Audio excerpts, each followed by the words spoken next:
On the dot. We are live. Hi, guys. How's everybody doing? Oh my goodness gracious. I have books.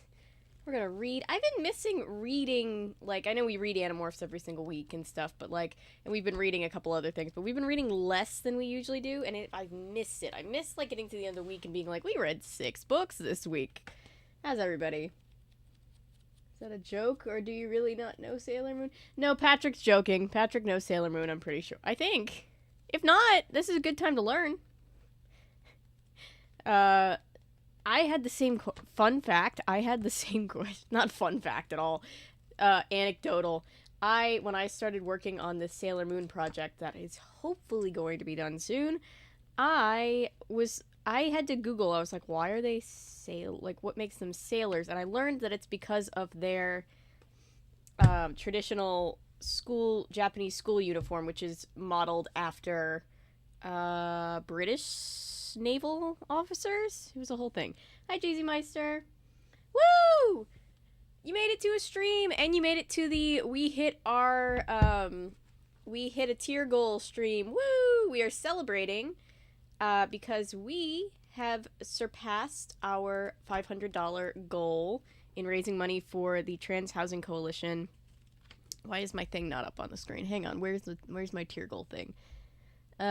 We hit it last night thanks to Datby, who donated $100, which is insanity. Thank you so much. Thank you all of you who have donated to the Trans Housing Coalition. We've been raising money all month. We're going to keep raising until the end of the month for trans and non-binary individuals here in Atlanta, which is my city, experiencing homelessness. And I said that if we got to the $500 mark, we would read Sailor Moon Volume 3, and I also threw in, I own all of these, I'm pretty sure. I think there's only 8, and that's how many I own. These are novelizations of the Deke dub of Sailor Moon. These came out in 99. This one came out in 99. A couple of them probably came out the next year. But anyway, charity, yes, sweet charity. But yes, we are doing, I'll be fine. I won't get fined. I'm going to the P.O. box later this week. They also email me when I have things, or they suspect that I have things there. So I know, like, how long things have been waiting for, so I think I'll be fine, but thank you. But yes, you need to do a quick crash course. Oh yeah, so Sailor Moon, for those who might not know, I think most of us know Sailor Moon, like, colloquially, just because Sailor Moon is so ubiquitous to, like, anime culture. If you know anything about anime, you probably have heard of Sailor Moon. What is sticky on this desk? I need to clean this desk. Excuse me. Sailor Moon is it is an anime. It is a classic magical girl anime about a teenager named Usagi, and Usagi realizes that she is the moon guardian. So she sets out to find all the other guardians, like Sailor Mars, Sailor Jupiter, Sailor Venus, Sailor... what am I forgetting? Sailor Mercury. There you go. And that's the inner Senshi, and then the outer Senshi is Sailor Neptune, Sailor Uranus, Sailor Pluto, and then there's a Sailor Starlight. So that's, like, later on. Oh yeah, yep. There is a slightly, so in the manga, it's not really inappropriate. It's in the manga, Sailor Moon's, like, main love interest, and her main love interest, his name is God, why am I blanking on every single character's name? Mamoru. Mamoru is in the manga 2 years older than Usagi. Usagi is 14. Mamoru is 16. They're in high school together. There's a bit of an age difference, but it's like generally seen as acceptable. In the anime, in Japan and in America, they decided to age him up by 2 years to make him 18 at the start of things, but she's still 14. So it gets weird. It gets a little weird. And I believe even the creator, Naoko Takeuchi, I hope I'm saying her name right. I feel like I always say it wrong. She even has spoken about how she's like, why did they do that? I don't like that they did that.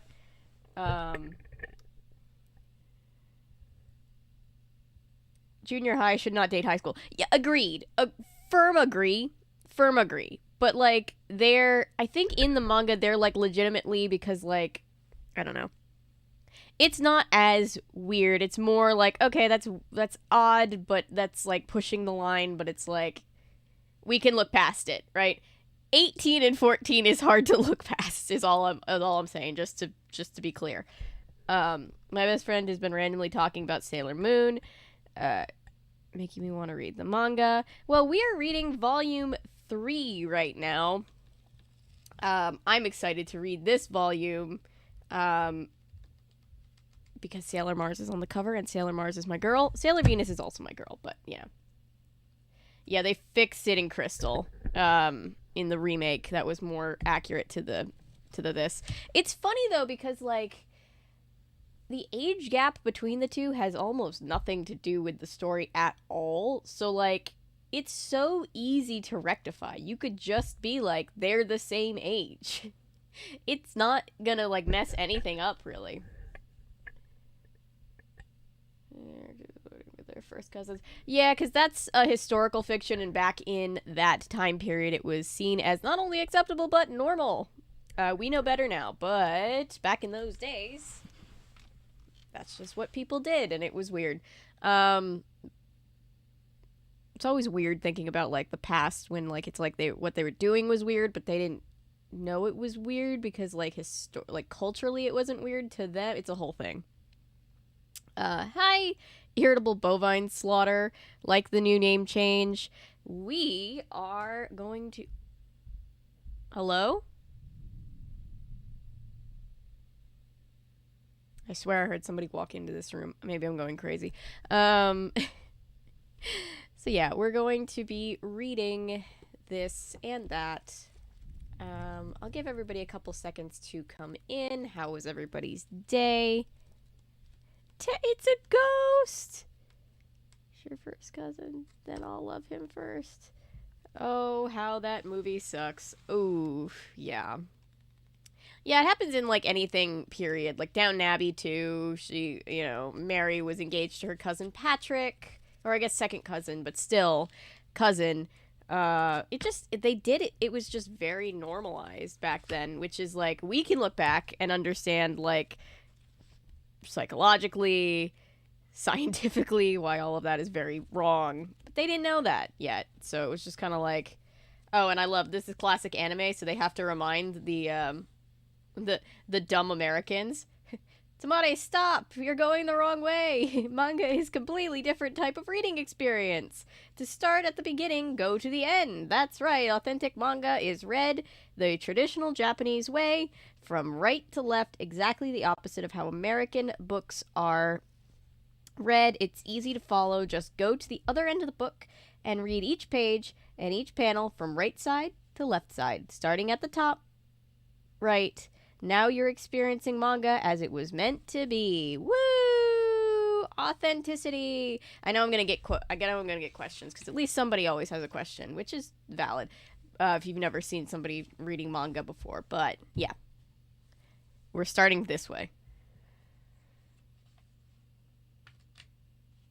At least with Matthew. Yeah, Matthew is such a distant cousin that I feel like it was perfectly acceptable, and that's exactly why they did it, right? They knew that it had to be that way for, like, period reasons, but they were like, let's make him distantly related enough so that it's like, oh, they don't even know that guy exists. He's not even really a relative. Although they do call him Cousin Matthew, which is always weird because it's like, did Cousin Matthew propose to you? No, so the first few panels are always in color, and then the rest is in black and white like this. There are probably full color panel copies. Mine aren't that fancy. Oh, here is a rundown of all the characters. Ooh. There's Chibiusa, little Usagi. That is Usagi, Sailor Moon's daughter from the future. She comes back to live with her and lives with her as her sister. It's very complicated. You've got... I keep getting tripped up by the fact that in these, Sailor Jupiter had pink hair. She's got brown hair in the anime. And then here's Sailor Mars, Sailor Venus, Sailor Mercury. Doesn't he know who I... Wait. Mamo-chan, you're alive, right? That is you, right? Endymion? Doesn't he know who I am? Such cold eyes. Right, so I believe where we left off... Enemy Queen... I believe where we left off when we read the last one over a month ago now. This is her boyfriend. That, again, is only 2 years older than her in this one. Still more than I would like for teenagers, but, you know, better than him being in college, I guess.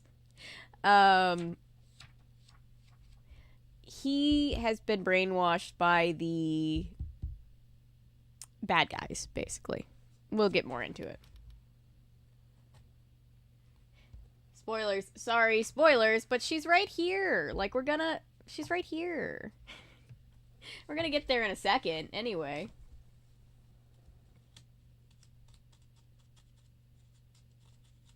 The Dark Kingdom, yes. He's been brainwashed by the Dark Kingdom, which are the big baddies of this season. Sorry for the spoilers.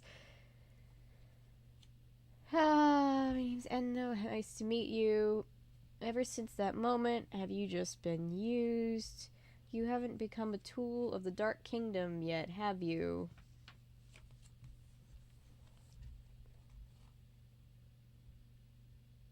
Yeah, I really like the pink-haired design for Jupiter.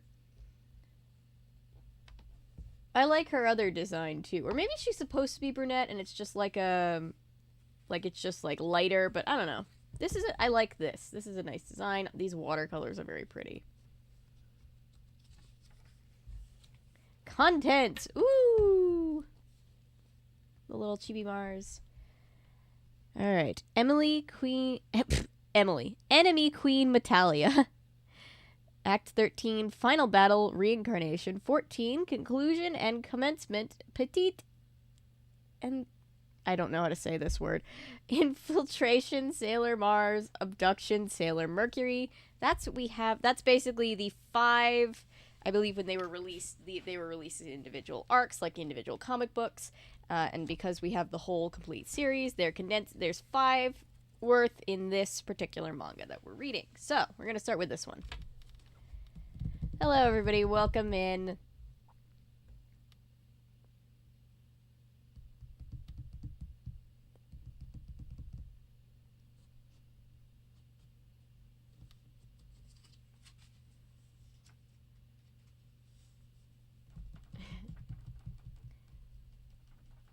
Chibi Mars is so cute. I know. I love Mars. I don't have a Chibi Mars, but I do have a Mars pinned in my enamel pin collection. I'm looking at it up on the wall. Let's see. All right. These last couple panels, or these first couple panels will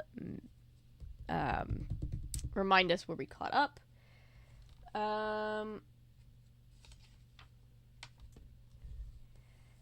He's become the tool of Queen Beryl, the queen of the evil empire, the Dark Kingdom.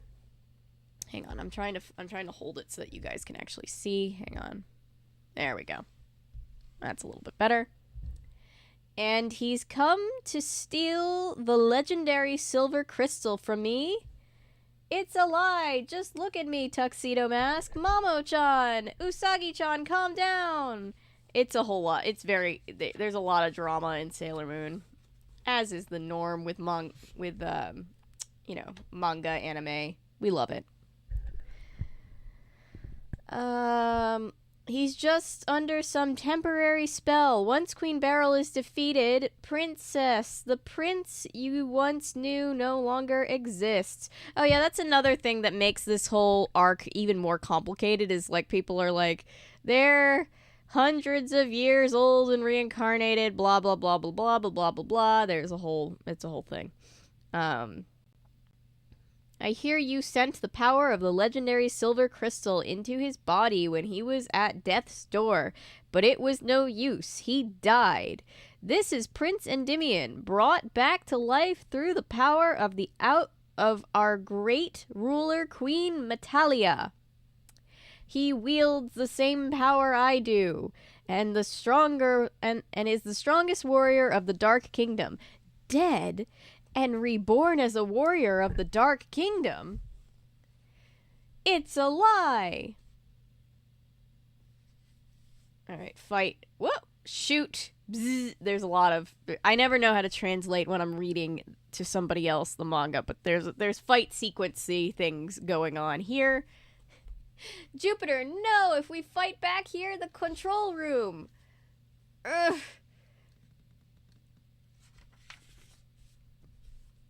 Everybody's knocked out.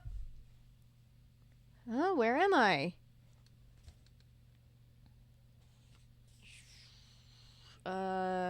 You two are...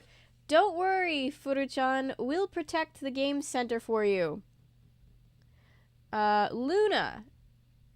You do the time axis calculations. Do the time warp. Sorry. I'll make a shield. If I don't, the entire area will blow. Hyperspatial sphere! Generate! Woo! My girl and her superpowers. Fight wherever you want. It won't change a thing. Kya! Usagi! I've waited a long time for this moment. Now tell me. Tell me the secret behind the power of the legendary silver crystal.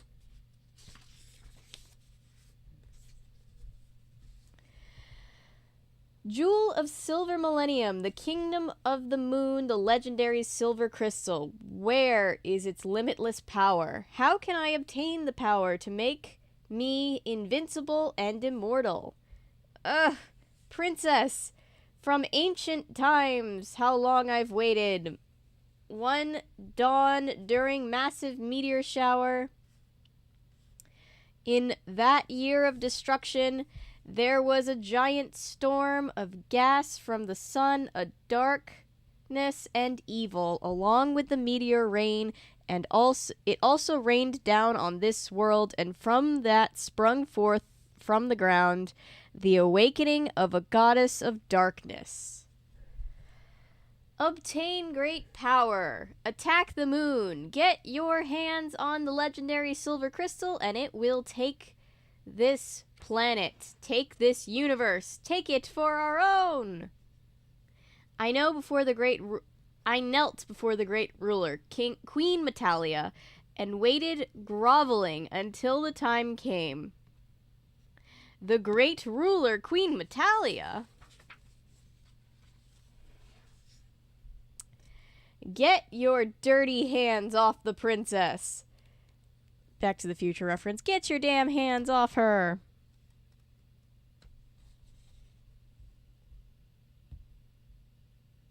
Yes, do a video on the Gilded Age, Patrick.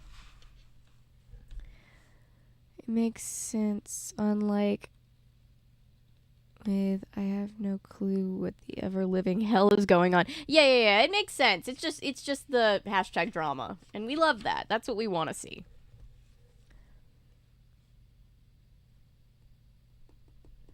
Ooh, okay. Queen of the Dark Kingdom, Queen Beryl. Beryl, I remember. You. Venus? You agitated the people of Earth to attack the moon. You're the woman who sold her soul to the devil named Queen Metalia. I remember it all now so clearly. At that moment, this woman caused the deaths of the princess and Prince Endymion. All these characters die and come back to life multiple times. Princess! Prince! I can't believe that fate chose to give you another life. At that point, I was turned to dust, and thanks to that maddening Queen Serenity, I was buried deep underground with Queen Metalia. But the unfathomable purpose of the universe brought us to be reborn. Beryl, I know that even you are nothing more than a tool of that devil. Heh, now that I have the legendary silver crystal and the princess in my grasp, I needn't wait for my great ruler's revival anymore.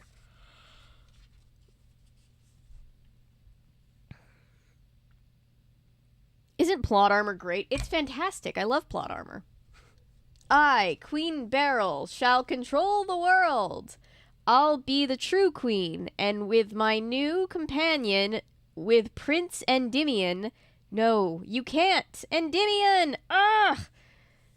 Venus, love me, chain! Woo! That's her move. At least in the beginning. Magical chain. Woof! Bam! Venus! Now you've made me mad. Wah! Oh, sword. Oh, divine sword that protects the princess, appear in my hand. Woo! I love Venus. Venus doesn't get enough credit, I don't think. Venus and Mars are my two girls. My two main girls. Let's see. Sword fighting time. Woo! Check out I love these animations. Or not animation. Illustration. There we go. Words don't mean anything to my brain right now. Urgh, Sailor Moon. I can't breathe, but I refuse to die. Not here. Oh, moon. Oh, my country, silver millennium. Grant myself and my divine sword your power. Mamo-chan, Endymion, not until I bring you back. Ah! She's fighting the good fight. Oh. The sword. This light is... Dun da da da.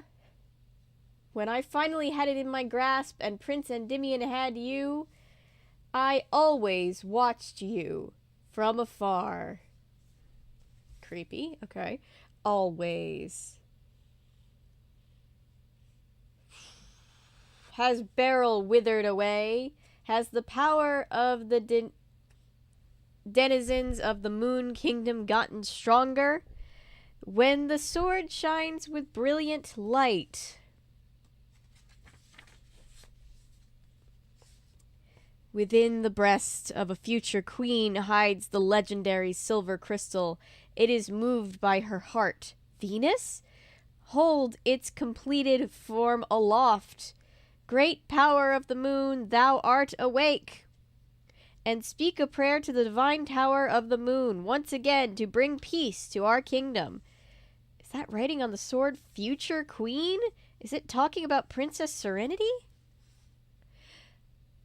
Releasing the great power of the moon, is that the method to seal them away? Great power of the moon. Oh, and then she passes out. It's very sad. We're all concerned. Venus! Yeah, Venus. Sorry. Sailor Moon! They're running away. You see, like, the mid-panel. Sailor Moon! Woo! Yeah! They vanished. Sailor Moon, Venus. Where'd they go? We have to go after them. It's cold. I can't see anything. Where are you? Venus, tuxedo mask. Poor Sailor Moon. I'm scared. A light. It's so far off. That's that white light. That's coming from him. It's the light of the legendary silver crystal?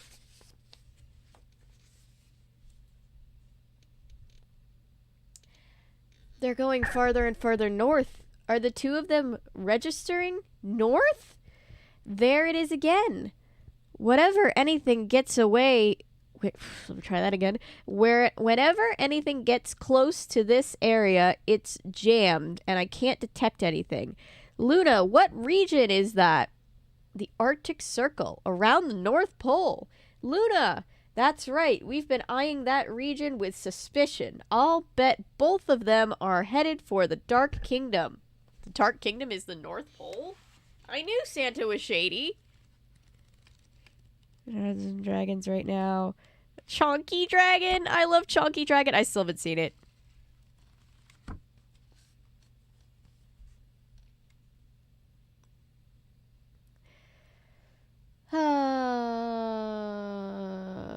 We'll go after them before they disappear too. Luna?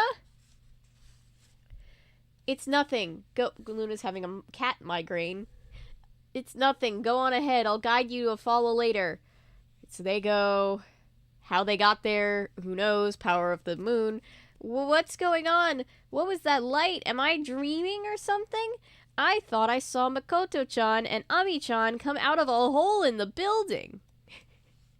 Luna, I'm fine, Artemis. You still haven't recovered fully from the damage you took earlier. That's all right. That's all, right? Oh. Luna, do you read me? We've made it to point C at north latitude 72. Mercury is still farther north. The signals for the two have vanished at point D. Dun dun dun. Hi, Karasu the Dreamer. Sailor Moon is my special interest right now. Well, you are in the right place. Welcome. And Gex 54. I still remember Sailor Moon anime. The theme song is stuck in my head. I've done a couple videos on Sailor Moon anime.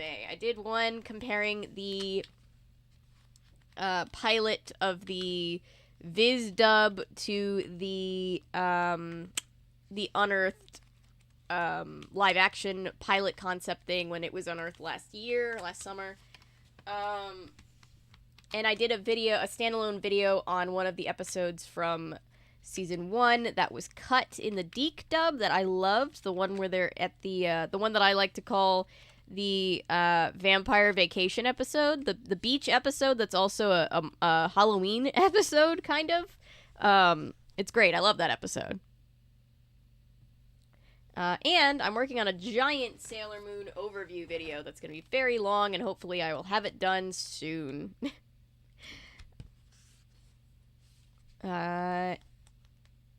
Oh, and we've read volumes 1 and 2. This is 3, so you can go and watch us reading the first 2 manga. Point D, glacial ice situated above the Arctic Ocean. There's no land here. This is from a permafrost above the ocean. Where did those 2 go? Fog? Isn't that just fog? The space-time is warped, and an evil chi energy is spreading through this place. It's telling us to stay away. Look, there's land. I can see it now. Does that mean the Empire of Darkness is near? I've got them again. I've got a reading deep under the grounds. We're going down there beneath the crust to the Earth's core. Ooh.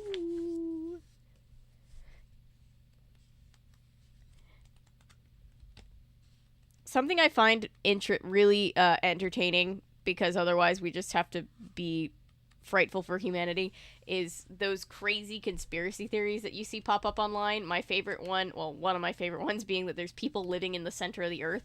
That's an old school one.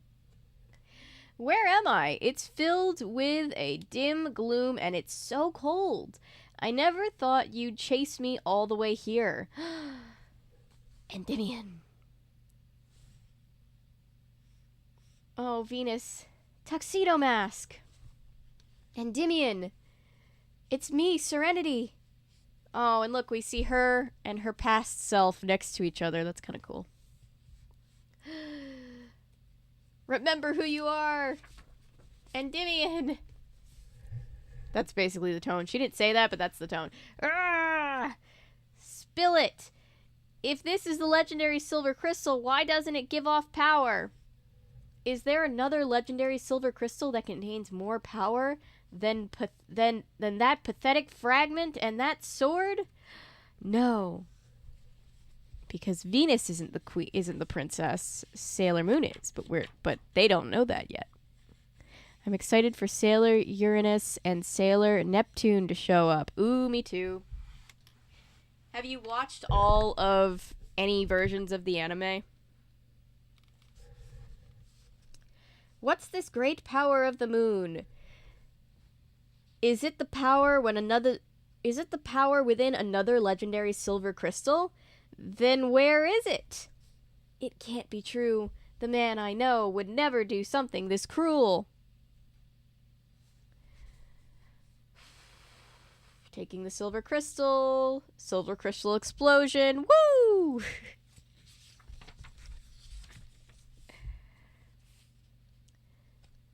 She fall down.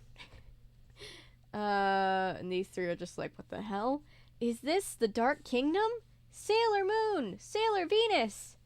Princess, was the power just now your own? Can you make it do your bidding? The power of the legendary silver crystal? The blood of royalty of the moon. So you have come this far into the closed world of my dark kingdom. This is the great ruler, Queen Metalia, our greatest enemy. It's a little thing, but I like how her hair goes past this panel, so it gives it this 3D look down here. I like that a lot.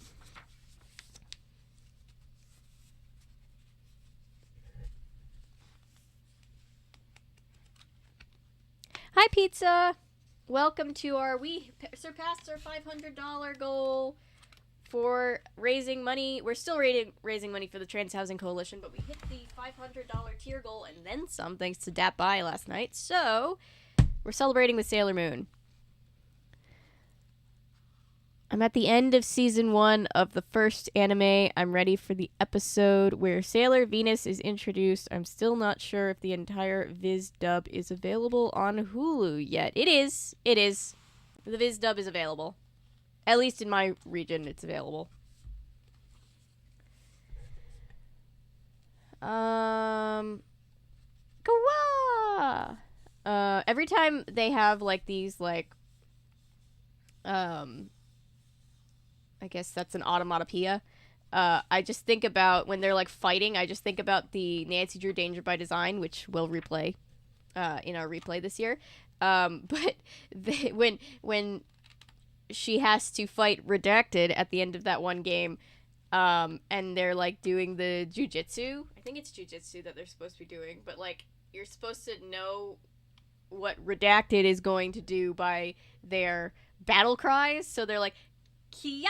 And you're supposed to know, oh, that means I'm supposed to go up here to the head. Anyway.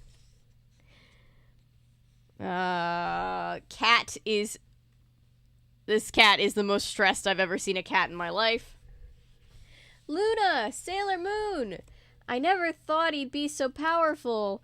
It must be because of the legendary silver crystal within his body. Listen carefully. What's written on the sword is the method to create a seal. To seal away the evil Queen Metalia, you need the legendary silver crystal in its full form. You need to retrieve the portion of the legendary silver crystal that was sucked into his body. Using the power of Sailor Moon's heart, and return it to the crystal to restore. Then you use that as a switch to release the power. You must seal away Queen Metalia to banish her from existence. The time is now, Sailor Moon. The time has come, my little friends, to talk of other things. Power, you say. The legendary silver crystal's limitless power? Where is the source of that power? Give it to me. This power is meant to bury you, Queen Metalia. You witless, know-nothing, petty queen, you dare to think you can seal me away? Heh, you will be preserved for eternity as a corpse in the Dark Kingdom. Evil spirit, be exorcised. Mars! Heh, more! We love Mars. She's a witchy girl. Redacted. I don't want to give it away any more spoilers. of shoes and chips and sealing wax of cabbages and kings. Yes.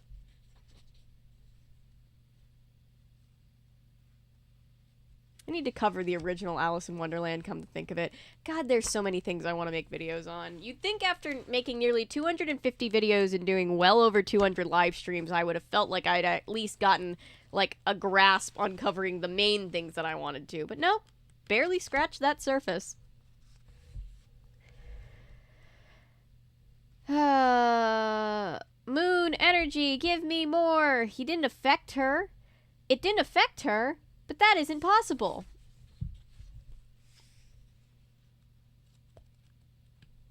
What are we supposed to do? We don't have a chance of winning like this. I don't even know how we can take on Tuxedo Mask. He's already been reborn as a different person. He's just like Queen Metalia. We have to get the legendary silver crystal back out of him. I call upon my planet of love, Venus, to bestow on me the power of love. That's the power of love. Sorry, my brain, my ADHD brain. Rolling heart vibration. Venus. Venus. Moon. Healing. Escalation. Boom.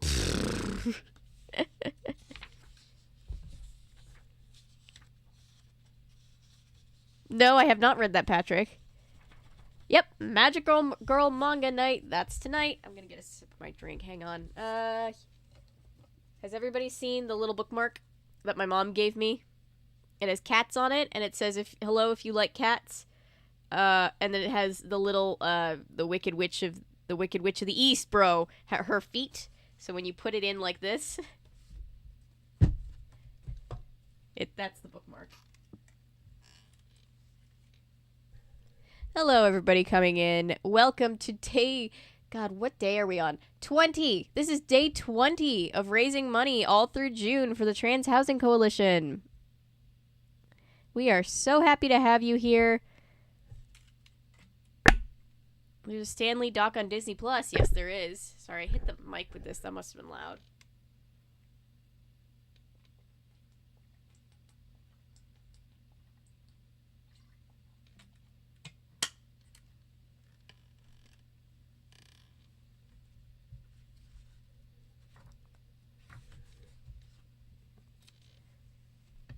The other good thing about the bookmark is it stands up on its own.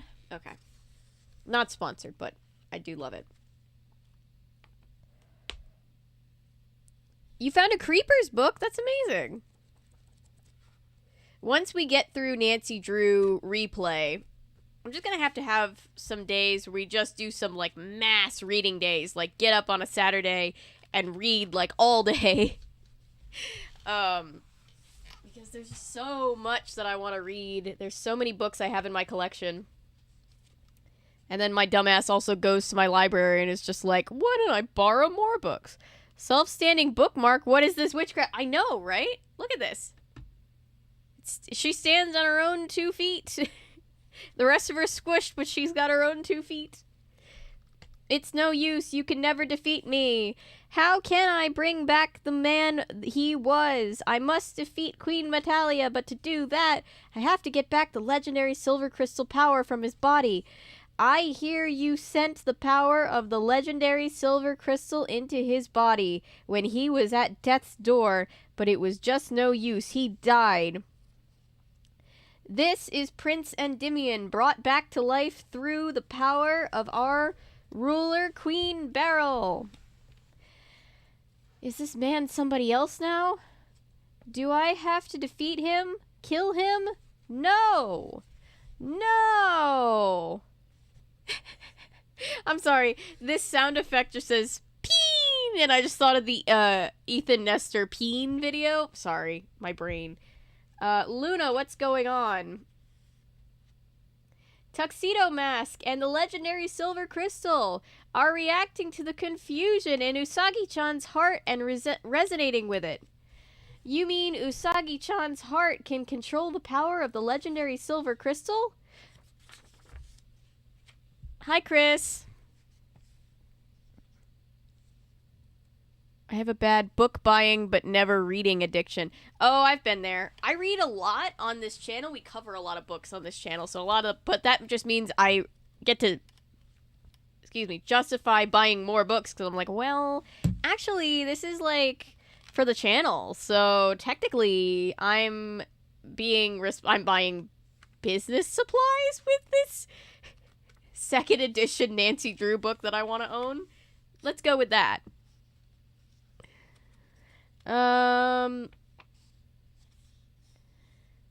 Queen Serenity, please tell me. Only you have the ability. I can't do it. You are a princess and the guardian of justice, Sailor Moon. Have confidence and pride in these facts. Can't I choose a different path forward? I really love these big panels. As a reader, I feel the pain of, I'm going to buy more books, but do you need those books? Oh, yeah. Yeah.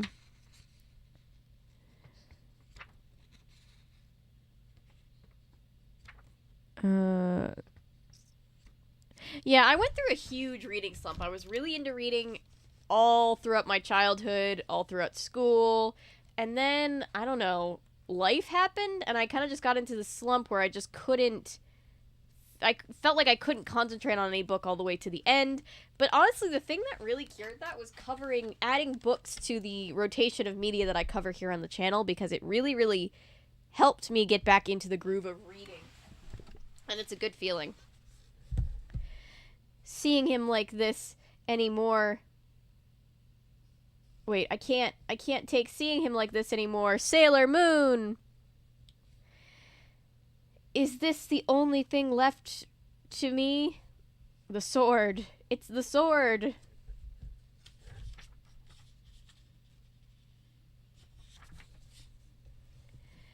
My fate, even reborn. Must this be our destiny? Full page panel. Aw.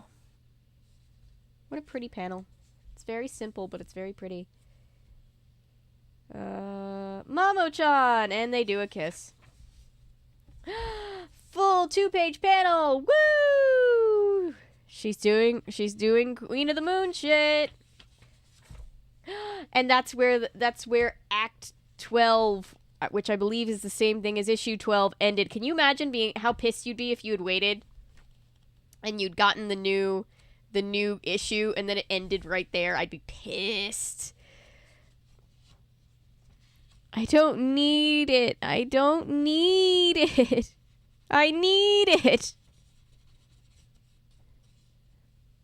Probably reading the Harry Potter books till I was in 6th grade, even though I've been collecting since 1st grade. Yes, I'm that lazy of a reader. I was taught to read very, very young. But I also have some issues with, I don't know if it's, I don't know if it's just to do with my ADHD or if it's to do with, like, an undiagnosed dyslexia or whatever it is. I don't know, but I definitely have had I had this period where I realized especially when I started having to read out loud to when I ran my after school program, I realized how much I struggle with, like, reading and, like, how sometimes it feels like my brain it does not want to decipher what I'm reading, so I went through a real slump. That was not helpful to the slump of reading for me. Endymion, I love you. You are my first love, and the only love for me is you. Even if we are reborn, I know that I would meet you again. I know that again we would fall in love. Endymion! Surprise Pikachu! No, just kidding.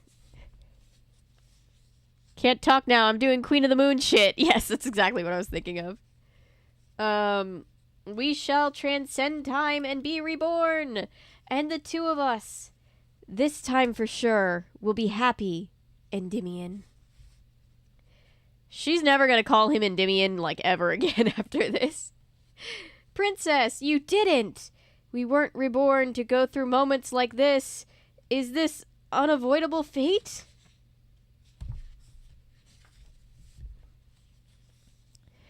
My mom would punish me by only allowing me to read at the order of my therapist. It ruined my love for reading.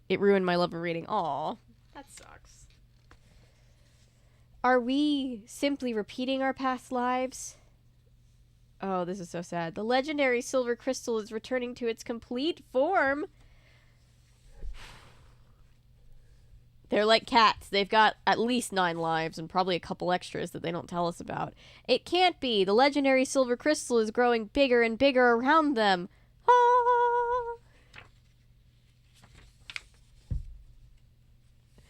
This is terrible. If we allow the legendary silver crystal to grow here... Ominous. Very ominous. Queen Metalia. That's such a creepy panel. I love it. Oh, what strong light! To find such a brilliant white light in the Empire of Darkness. Such enormous energy, such power! I can be given the absolute freedom I crave, and this time, all of it will be mine. Everybody, you're in danger! No! They'll be swallowed! Cats to the rescue! Told that I couldn't go to the library. If my grades being picked up, if my grades being absolutely devastated. Yep. When I was a kid, books were my thing. I was reading at a genius level in 3rd grade. Me too. I don't know what happened. I really don't. I was taught so young to read. So, like, I've read for as long as I can remember, but that doesn't mean my brain doesn't really struggle sometimes, too. It's hard to explain. It was swallowed up by Queen Metalia? Princess! Always be there to protect your master! Luna! Even if time flows on and her form changes, she is still your one and only master. I did my best. I still couldn't protect her, my beloved. Luna! Usagi-chan! Heh. Ah ha ha ha ha. Queen Metalia? She can't be going up to the surface. We have to go after her. Look at this. Again, I always love manga because you're like, oh, this is going to be a chunky one to get through. And then you're like, oh yeah, it's manga. We can get through this in no time at all. What's this? What's this? There's laughter everywhere. This wasteland of rock, it's supposed to be the North Pole, the spreading forest of cold Metalia. It looks like a massive graveyard. It looks just like the ruins of Silver Millennium. I was sealed in by that Moon Kingdom Queen, suffocating in my prison deep beneath the surface. It was so strong. But now I am reborn, and the power of the legendary silver crystal swells within me. So this time, I will not fail to make this entire world mine. What kind of monster is that? She took the legendary silver crystal into herself, and now she's grown huge. Venus power! Jupiter power! Mercury power! Squad goals. We tested you as a kid because we suspected you were a genius. I was so proud until she followed it with, we were wrong though. You weren't a genius. Oh no. I was homeschooled until the end of 3rd grade because my mom couldn't handle my meltdowns. My special ed teachers in public school couldn't handle me at all. Oh, I'm sorry. I was homeschooled all the way through. Like all the way through. Never set foot in a school. Until I started doing extra work and playing high schoolers at like 23. But anyway.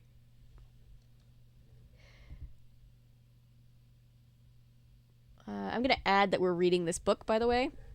Follow me if you're a Goodreads girly. Follow me. And anybody, regardless of your gender. Or lack of gender, could be a Goodreads girly.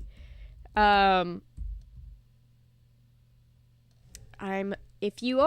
you're into Goodreads... the channel has a Goodreads. It is in my About section. It's on my channel banner. It's in all my social links. That's where I keep up to date and keep logs of all the books that I have in my collection and all the books that I have read and covered on the channel. It's pretty great.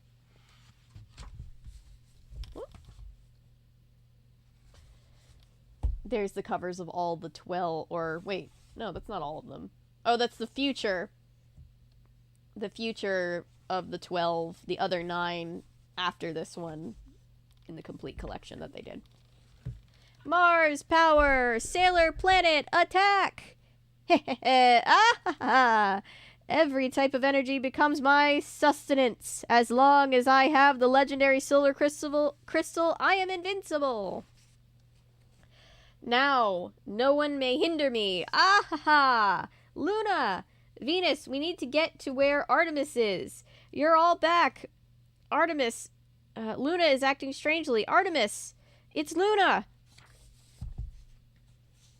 Luna? Oh no, Luna. We allowed Queen Metalia to get free.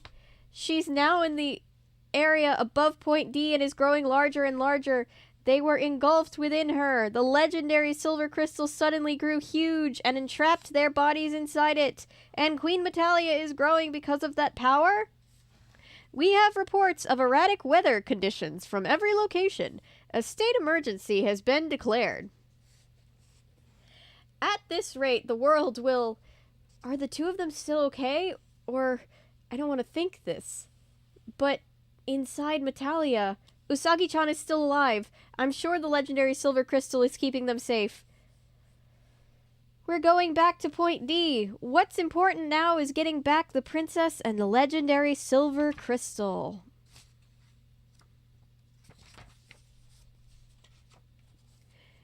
Ugh! Luna, you pushed yourself too hard. The wound you got from Tuxedo Mask is wide open again. Artemis, it's all my fault. I couldn't save her. And she was such a pain in... And she was in such pain. I thought she was going to say she was such a pain in the ass. Sorry. And she was in such pain. I forced Usagi-chan to fight the very man she loves. Artemis, take me back to the moon. To Mare Serenitatis. To the chamber in prayer in the moon castle. To where the sacred tower of prayer, the crystal tower, stood. Your Majesty, please, just once more, grant us an audience and appear. Queen Serenity, please. Queen Serenity is,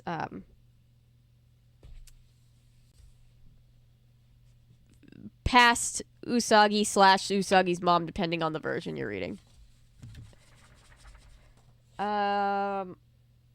Please release the moon power that can seal Queen Metalia. With that power, we can save everyone's lives, right? Please accept my prayer in lieu of the princesses. Somehow hear my plea. Princess Usagi-chan, you aren't dead. You can't die. The earth, it's being engulfed bit by bit in that black shadow. It's becoming a planet of darkness. Please, people, don't panic. Evacuate, but stay calm. Oh, boy. Out of my way. What was that?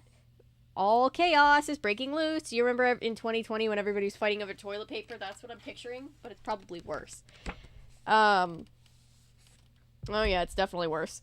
Ha ha! Queen Metalia is getting even bigger. Isn't there any way of stopping her now? I doubt there's any easy way of getting the legendary silver crystal out of her. We have to wait for the moment. Wait for the time to take down Queen Metalia. All the while protecting the princess and Prince Endymion. We don't have the power to seal Queen Metalia away ourselves. We can create the opportunity. We can do it if we use our ultimate sacred power. If we use up all of our guardian planet's metamorphose power. Venus, you intend for us to throw away our pens? Throwing away our pens is the same as throwing away our lives. I'm prepared for that. And they all put the pens in the center. Oh, Princess Protector, oh, sacred sword of light, pierce through the darkness. Venus power, Jupiter power, please let loose your brilliance once more. Mars power, carry this to where the princess is. Mercury power, we offer up the entirety of our life power. Princess power, you aren't dead. Make up. Awaken, princess. Bing! And then they all died, kind of. What foolish attempts. Princess, I found you. Are you going out to see the prince again? If you go, getting close to him is on a whim. It's dangerous. This is a flashback. This is a flashback. It isn't on a whim. Pooh on you, Venus. You've never fallen in love, even once in your whole life. You have no idea how I feel. Princess! She's gonna kick her ass. Honestly, even I have. Princess, did you come down here again? Now let's go home. Must be tough with a hyperactive, too curious princess. Right, Kunzite? Venus. Oh yeah, all of them were like love interests of the other Senshi. I remember reading about this.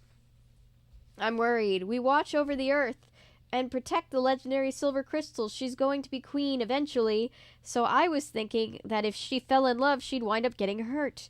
Here, being caressed by a breeze, watching the ocean, my heart is relaxed. Looking down from the moon, I wonder what this planet looks like. It looks like a blue crystalline sphere. All right, we're taking another break. We're taking another drink break. Throwing the pens away is like throwing away our lives, and that's a sacrifice I'm willing to make. I'm hecking confused. Okay, so, for anybody that's confused, Sailor Moon is dying, and the other Sailor Senshi are basically throwing in their life force to save her. From Queen Metalia. I always want to say Metallica, like the band. And meanwhile, we're seeing a flashback to before they reincarnated on Earth hundreds of years ago, when she was on the moon as the Princess of the Moon, and she was sneaking out to see Mamo, who was the Prince of Earth. I know.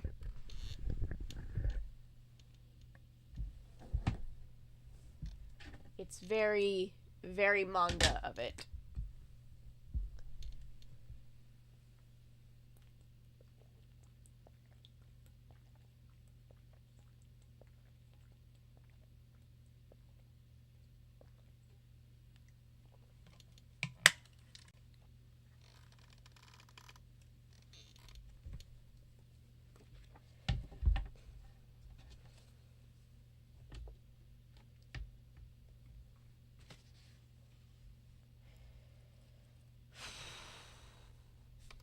Endymion! You're so warm. When I'm with you, it's like my heart becomes transparent. That feels like a medical condition.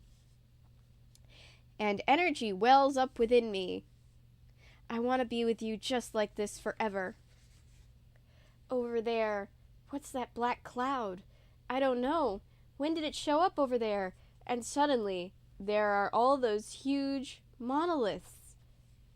And slowly it spread over the entire world. Stop this immediately! War and hatred will never amount to anything. She's like, but bitch, it could. Ah! Endymion!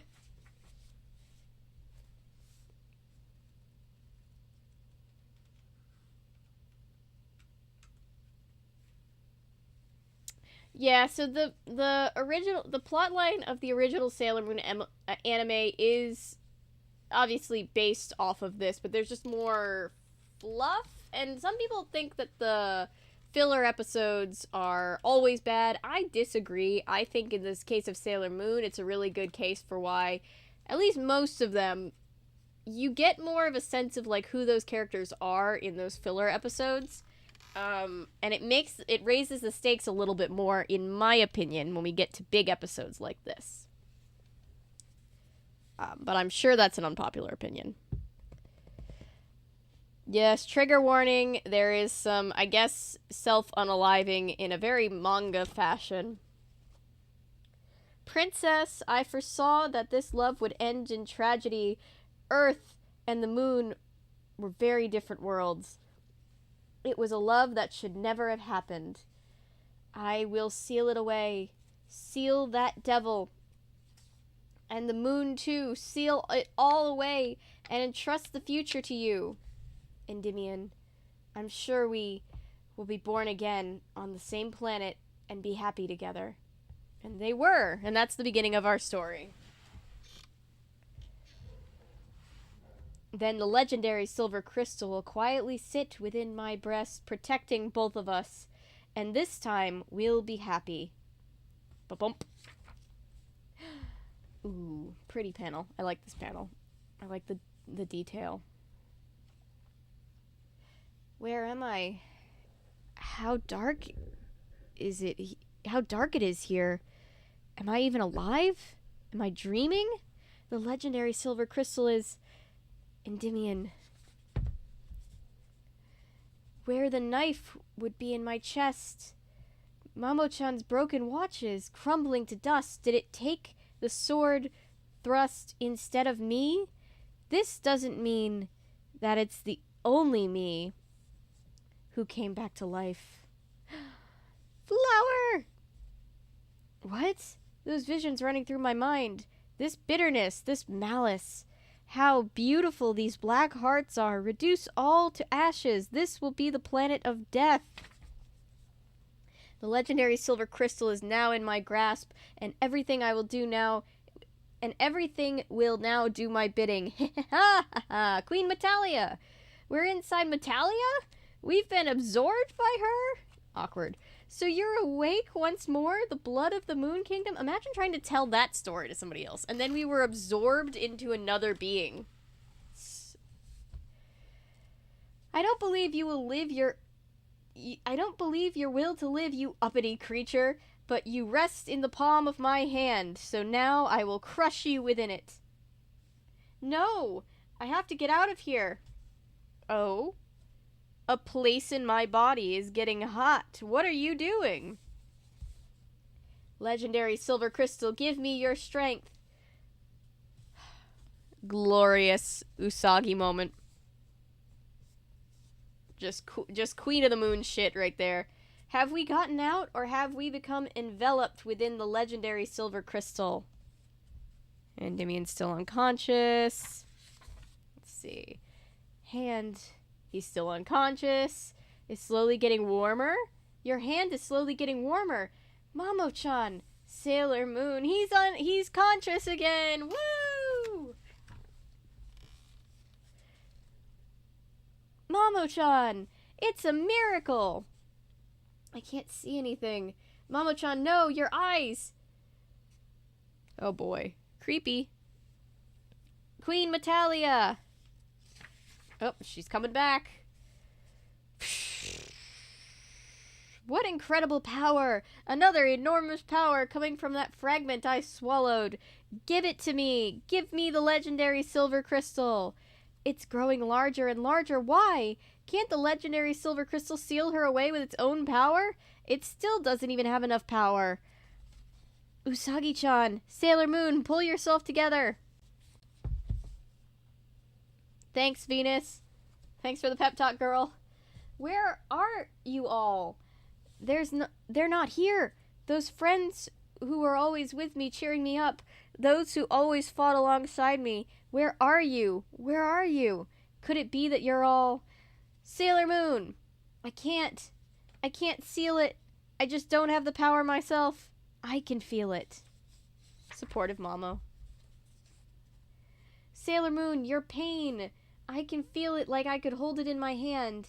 The stone buried in my chest is crumbling apart. Oof. My master, we finally meet. Ooh, it's what's his name? Kunzite? Yes, thank you, Mamo. Is that you? Master, the time to permanently eliminate that devil has finally come. Queen Metalia plans to devour the life energy of all living things on Earth and change it to darkness. She is a frightening creature that can turn those whose energy she steals to stone. That black portion on the monster's forehead, that is where Queen Metalia's heart can be found. As she grows, the heart becomes enlarged too. Therefore, now is your chance. If you focus your power, attack. Kunzite? Hey, it's all of them. Look at them. Master, I am honored to see you again. We wish the two of you peace. Kunzite, Jedidite, Nephirite, Zoisite, you were the ones who stopped the sword for me? Did you bring me back to life? Sailor Moon, Metalia's vital spot is her forehead. Where is that liveliness you always have? Don't cry. Have confidence in yourself. Your friends would tell you exactly the same thing. You're not my friend, you're Mamo-chan. It'll turn out all right. I'm sure your friends are out there somewhere watching you. You must use all the power within you. And if you don't have enough yourself, I'll channel power into you. I'll take the place of your friends and be there to help you. I will always be by your side. Serenity. Endymion. Always. This man gives me strength. That feels like a meme. Both to me and the legendary silver crystal, an unbelievable amount of strength and courage. Welling up more and more, making me stronger.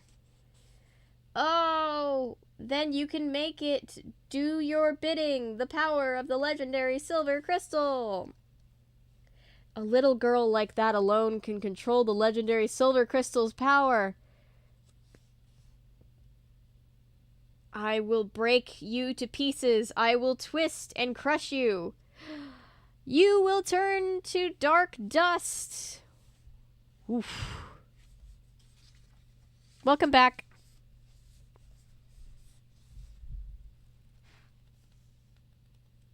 After these messages, we'll be right back. I just want Mamo to have his boys. Me too.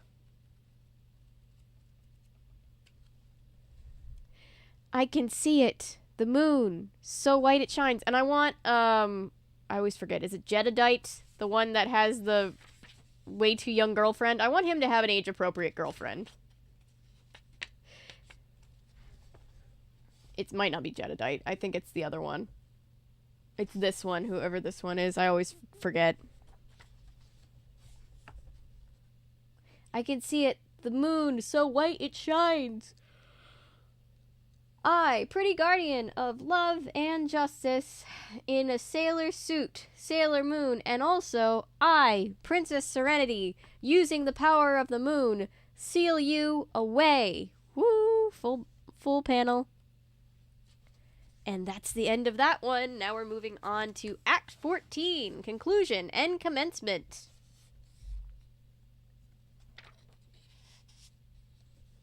I'm going to take another sip of my drink real quick. Hang on.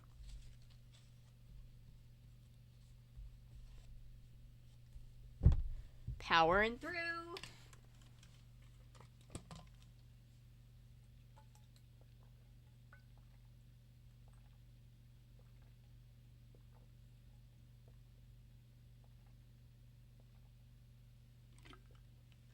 The power of friendship saved everybody's life. I was just rewatching DuckTales at the beginning. Like the first couple episodes. And you know, in the first episode where Launchpad, it was the reboot DuckTales, and Nephrite. Thank you. I always get them mixed up. You know, in DuckTales reboot, the first episode where Launchpad is like, "Aw, family really is the greatest." Oh no, the ground! Because he's flying the plane and getting distracted. That's what I just thought of.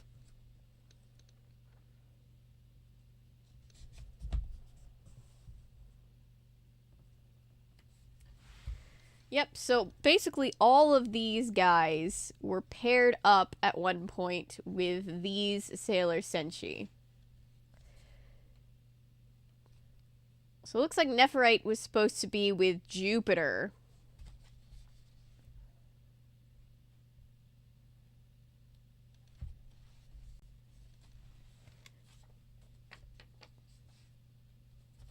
I, Sailor Moon, now punish you in the name of the moon. They really nerfed her in the Deke dub. They really nerfed her catchphrase because what did they make it? I will right wrongs and fight for justice, which is part of it. That's good. But like they didn't let her say in the Deke dub, in the name of the moon, I'll punish you. That's such a hard line. I love it so much. It goes so hard. All right. Woo. Sailor Moon. Wait. Metalia isn't even phased. Sailor Moon, don't waver, pray, and put your power into it. Awaken the great power of the moon. Pray to the sacred tower of the moon for peace. The way to seal it away is written on the sword. I will not lose. It must be stronger. Grant me power. Grant me the great power of the moon. Awaken. Combine it with all the power of my being and aim it at her heart. Luna, the tower. The crystal tower is growing. Luna, come over here. This is our temple, the holy ground of the moon castle, the chamber of prayer. The Tower of Prayer, and that is the Crystal Tower. If at any time something happens to the moon or to the people we love, pray to the tower. The moon will protect us.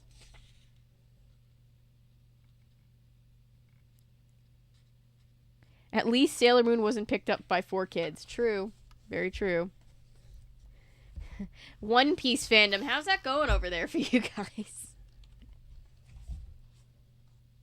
Kunzite with Venus, Zoisite, Nephirite, and Jedidite.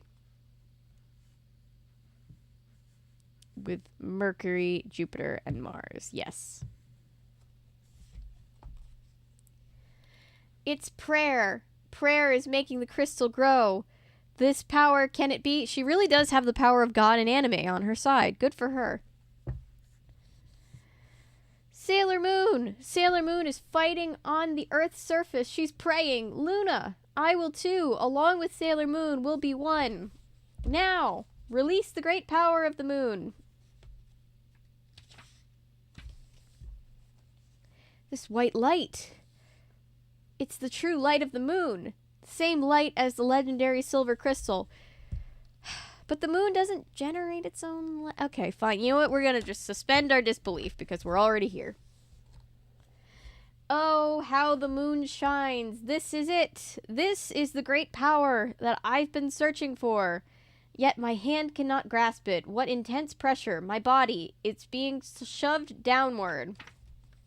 Be gone by the power of the sacred light. Be rendered to dust. Roar! I need like a sound effects soundboard. I mean, I have a soundboard, but I need like more like anime, manga sound effects. You know, like when you were a kid and you had the little books where like you'd press the buttons when it told you to and it would make the sounds.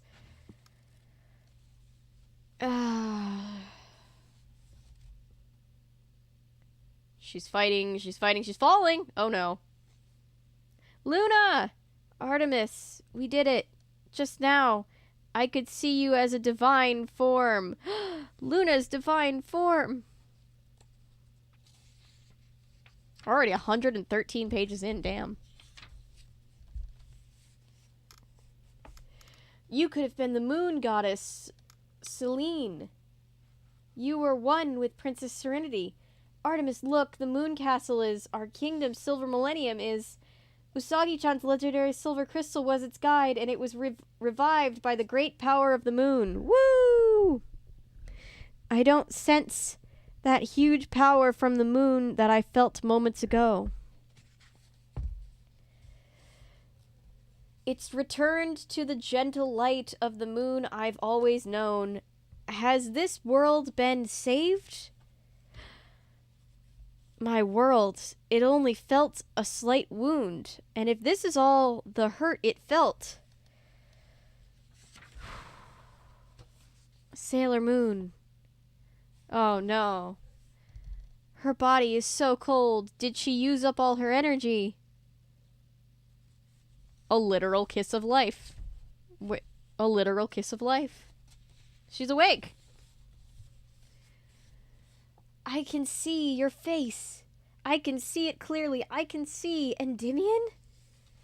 Serenity! Endymion! Finally, we meet again. Dun dun dun. Avery, don't apply logic to the mic. You're right. I know.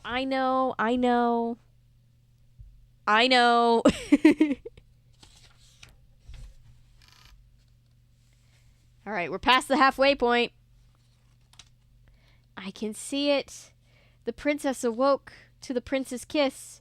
Mamo-chan. Thank goodness. Usako, I've always wanted to hold you like this. Mamo-chan. I'm sorry. I'm not trying to be so salty. I find it funny. We were born to be together. Serenity. Which cat do I have? Miss Georgie. I'm cat sitting for again. So if you see a little gray and white cat, that's not Perry. That's Georgie. Hi, Georgie. She's saying hi, but she has a very small voice. Yes, the power of love. Huey Lewis and the News taught us about. We were born to be together. Serenity, Endymion, Mamo-chan, I love you. I'll never let you get away from me again. Could be creepy under certain circumstances, but it's cute here. Good for you, Usagi-chan. Everybody! Where is everybody? Where are my friends? Where? It's all right. I'll find them. Mamo-chan. I can see images coming to me through his hand. Images of the world. Endymion, is that your power? This is the power you receive from the world, isn't it? Oof. All of our friends. Oh no. Everyone, no! They can't be! Usagi-chan, can you hear me? Luna, is that you, Luna? Where are you? On the moon. Usagi-chan, come here to the moon. Luna, what about the others? They couldn't have been killed by Queen Metalia, could they? We have to save them. Luna, my brooch. The way you are now. I'm sure you can do it, Usagi-chan. Become one with the moon stick, the legendary silver crystal. I'm not transformed anymore. I can't transform. I don't have any powers anymore.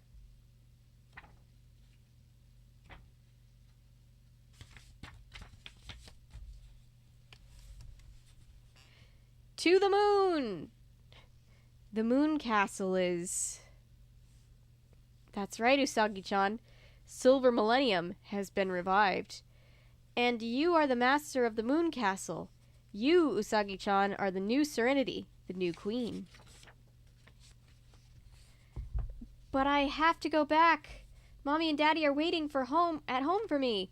I know. That I'm Serenity too, but I'm Usagi Tsukino. The place where Mamo-chan is Earth is the place where I must be back to. Usagi-chan. Your Majesty! Your Majesty! Haha!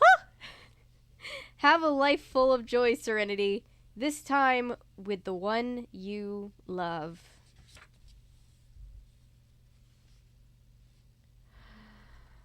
She has a new thing. A new brooch. What's this? A new brooch?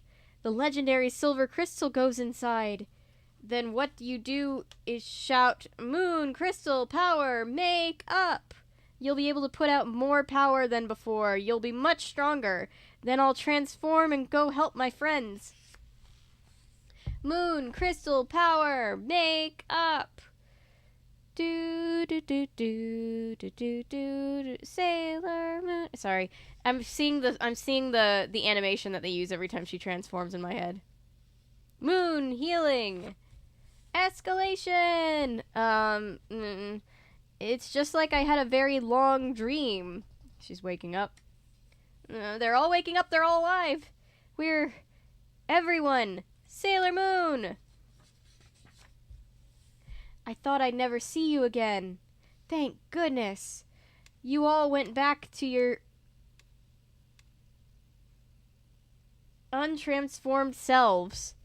You threw away your transformation power in the fight, didn't you? Artemis, you know we wouldn't die so easily as that. Artemis is like, you stupid bitch! After all, we still have a job to do, guarding the princess. The sun's coming up. We have to get home. Let's go. Go back together. The Azabu Juban shopping district.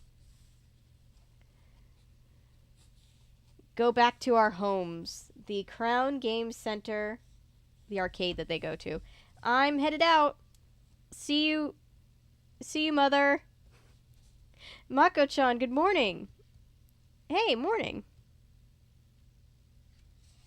They're all saying goodbye to their parents and they're leaving. Usagi, I'm awake, Mommy. Good for you. I guess you're almost a third-year student, huh? Usagi. Mars is on her Shinto priestess shit. It's amazing. We love her. The flame. Oh, I just heard a cat either jump through or jump in or out of the cat door very forcefully. Hi, Georgie. For just a moment, as the flame flared up, there was a black symbol. What was it? For an exorcism flame to be snuffed out, it's a bad omen. Coming! Phone ringing. Oh, Ray-chan, good morning. Usagi has already left for school for once. Can you believe it? Avery's on time for her own live stream. Can you believe it?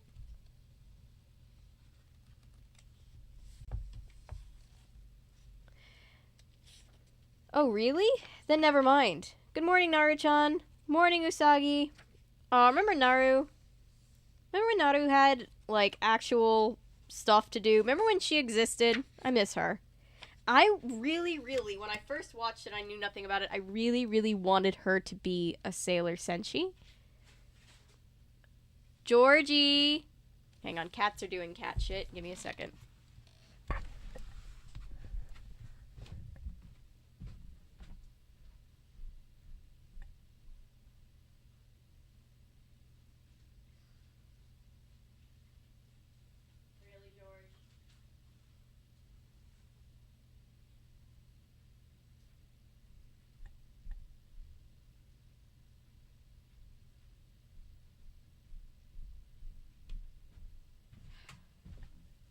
Georgie, the cat where cat's sitting from, was pulling sides out of my box of old sides from old gigs that I've done, standing it, excuse me, and chasing them around the floor. If it's possible, I pray that nothing happens. Please leave things as they are, in peace. We don't need Umino, though. Umino can be gone. You can get rid of him. It can just be these two.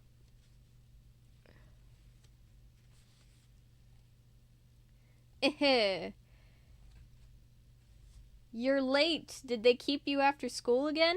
No, they didn't. No way. Look, your broken watch, Momo-chan. I've had it fully restored. See? It works and everything. They do a kiss. And then, ooh, bonk.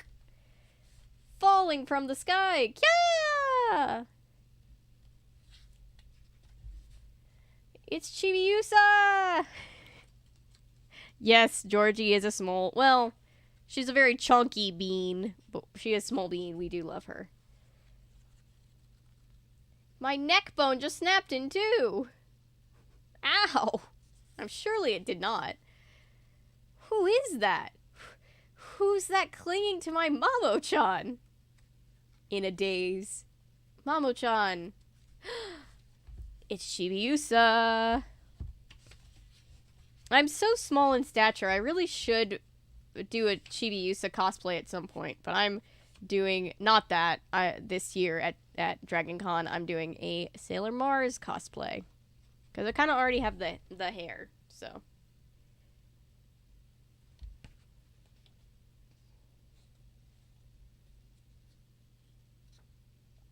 what is with this kid? Who are you? I'm Usagi. Usagi? And just who are you? And why are you a bunhead like I am? I'm the Usagi here. There's only... this town ain't big enough for the two of us. I just laughed at the neck bone line for no reason. I feel so guilty. Don't feel guilty. Nobody's neck broke. She was just being dramatic. So, what's with you? Calling yourself Usagi and with that hairstyle? You're Usagi Tsukino? Oh boy. Trigger warning gun, content warning gun, whatever the correct thing in this circumstance is.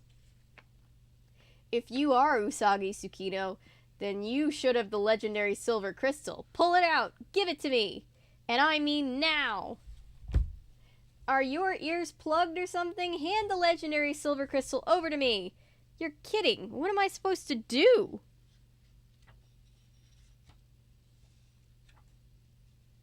Georgina. I call Georgie Georgiana when she acts up. And here we are on to part 4. Infiltration, Sailor Mars. Woo!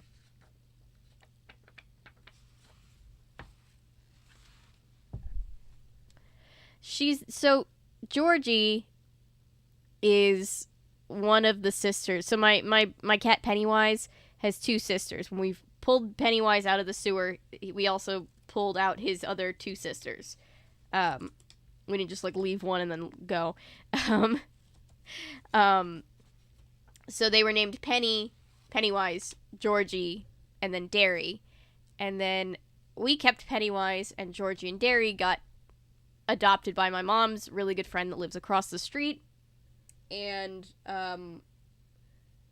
or down the street, I should say. And then they changed Derry's name to Penny, so they have Penny and Georgie, the 2 little girl cats that are so adorable and so squishy, and they're named after one of the most infamous horror movies of all time. It's a child with a gun. Yes, it is.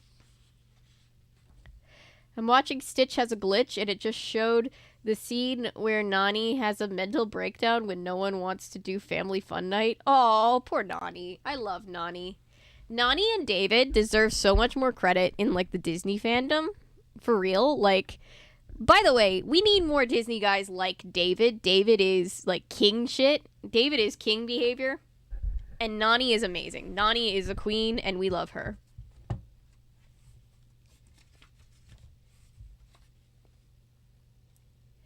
Alright, we've got a panel of all of them. Ooh, I like this look for Sailor Mercury with the glasses.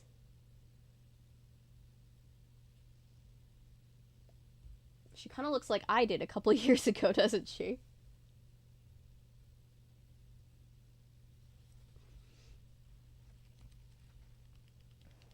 We are going to go downstairs and have fun! Fun, fun, fun! Give it to me, and I mean now! Frozen soul solid. Ah! This pistol is the real deal. So if you're saying you won't hand the legendary silver crystal over then, hey Mamo, now would be a great time to help, man. Blam! There you go, Mamo. Thanks. Thanks, buddy. Oh, and it wasn't real. Oh man, you scared me. So he grabs her. It's not a real gun. Ah, hey, wait, stop! We have a reading on the legendary silver crystal. Well done, Sapphire. Wise man.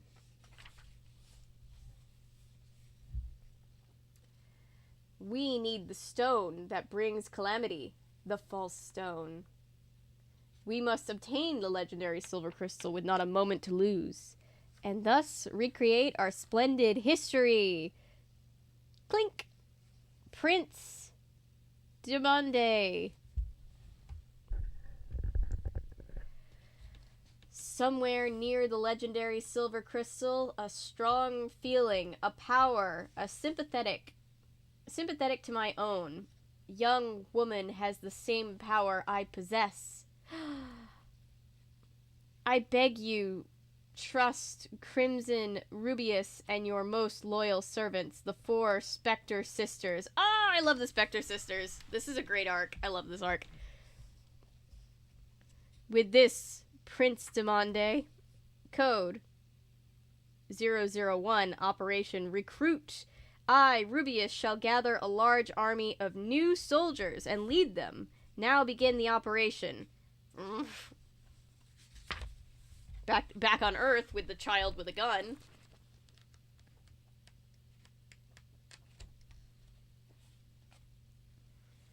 You stay away from my sister. I know.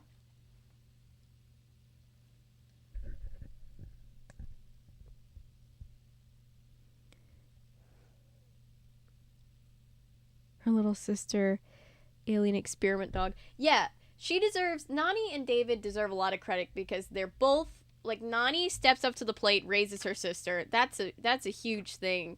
And, like, something that, like, real people have to do every single day. And, like, I love that Disney showcased that. And I think we need to celebrate Nani more for that reason. But also David... Here's why David is great.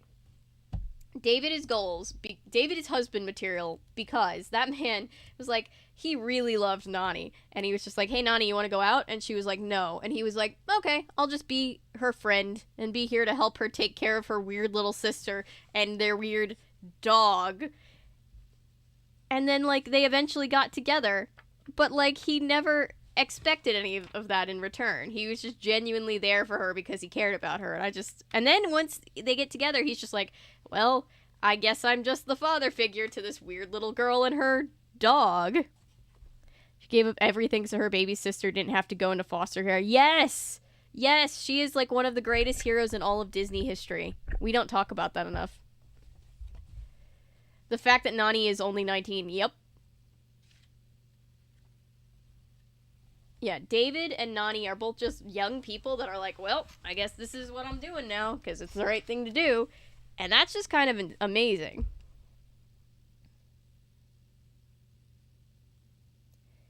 Just say Diamond like the Deke dub? Alright, fine. Diamond. I forgot about that. I don't think I've seen this far in the Deke dub.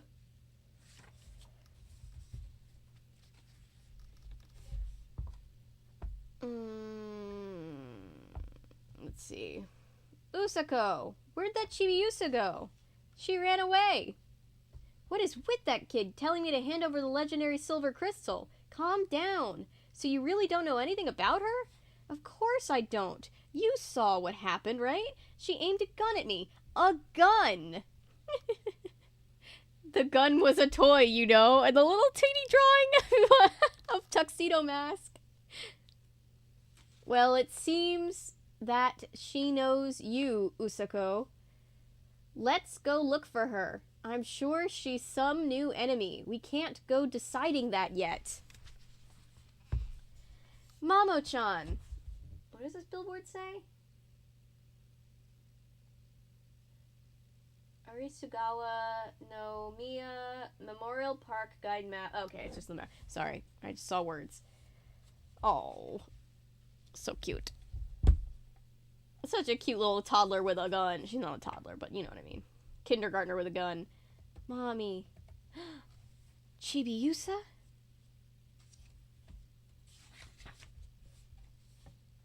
Where's your home? I'll walk you there. Mamo-chan. Come on. Eh? What was that? I saw something just now. So warm. Just like Daddy. Mamo-chan, she just took to you. Aw. Dad vibes. I don't know. She looks like a regular kid to me. But she's not. She is not a regular kid. I don't see any malice in her now. Where did you come from? Say, do you know me from somewhere? Is your name really Usagi? How do you know about the legendary silver crystal? Stare off. At the Tsukino home. Luna! Usagi-chan, Mamo! What? Who is this child? She suddenly fell from the sky at the park. As one does, you know. Hi, Sammy. I'm good. How are you, Sammy? We are celebrating hitting the 500 tier goal, raising money for the Trans Housing Coalition. So we're doing our big Sailor Moon read stream that I said I'd do to celebrate. Today is day 20 of streaming every single day this month. Whew.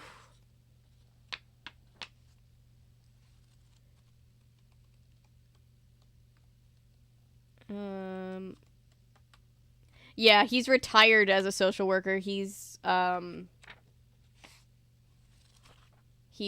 in Black, yeah.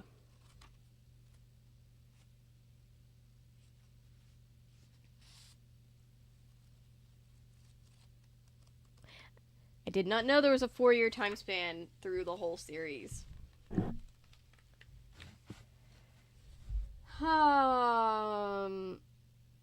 Alright, let's see. Luna, your glaring is scaring her. I wasn't glaring. Really, I wasn't. Usagi, you're home? Yeah, it's Mommy. Mom, Mommy, this is Mamoru Chibi-san. Chiba-san.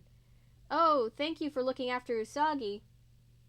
Your sister. No, this is, well, a little girl who's taken a liking to me. Well, you're a bunhead, just like Usagi is. My name is Usagi. Oh, you're Usagi-chan. What's up, everybody? Everybody's gathered here. I just met Umino-kun over there. Yo, Usagi-san. Say, look at Usagi-chan's toy.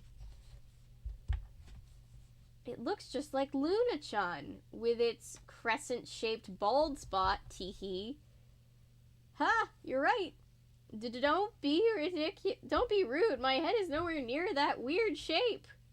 But now that you mention it, poor Luna's having a complex. You're so cute. Where do you live? It's just about time for dinner, you know. I'm sure your mommy is worried about you. I think I'm going to keep an eye on you for a while, Usagi Tsukino. Ah? What is this? Child spy.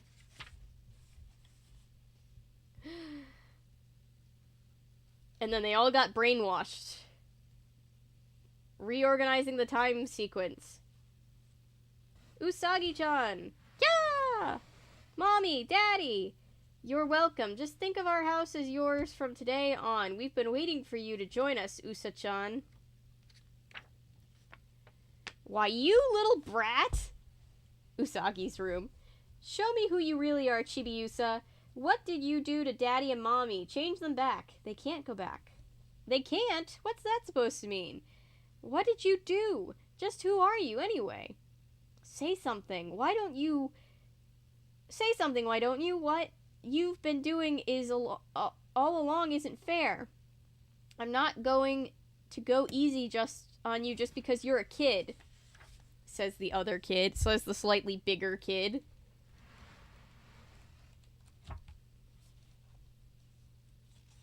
Thanks for asking. By the way, I sent you a DM on Instagram. Thought you might want to know. Oh, sorry. I'm bad at keeping up on all of that stuff. I will check it. Assuming I remember. I will check it tonight. I will check it as soon as I go in and check all my messages. Thank you. Night, Texas. See you tomorrow. Tomorrow is Nancy Drew games. Woo!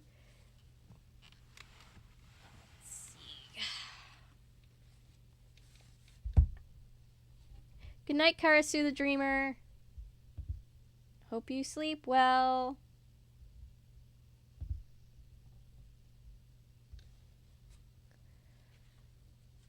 Who's Heffalump Halloween movie? I've definitely gotten that recommended. I can't believe the next Winnie the Pooh thing I'm going to do is Blood and Honey. I really need to do more regular Winnie the Pooh stuff.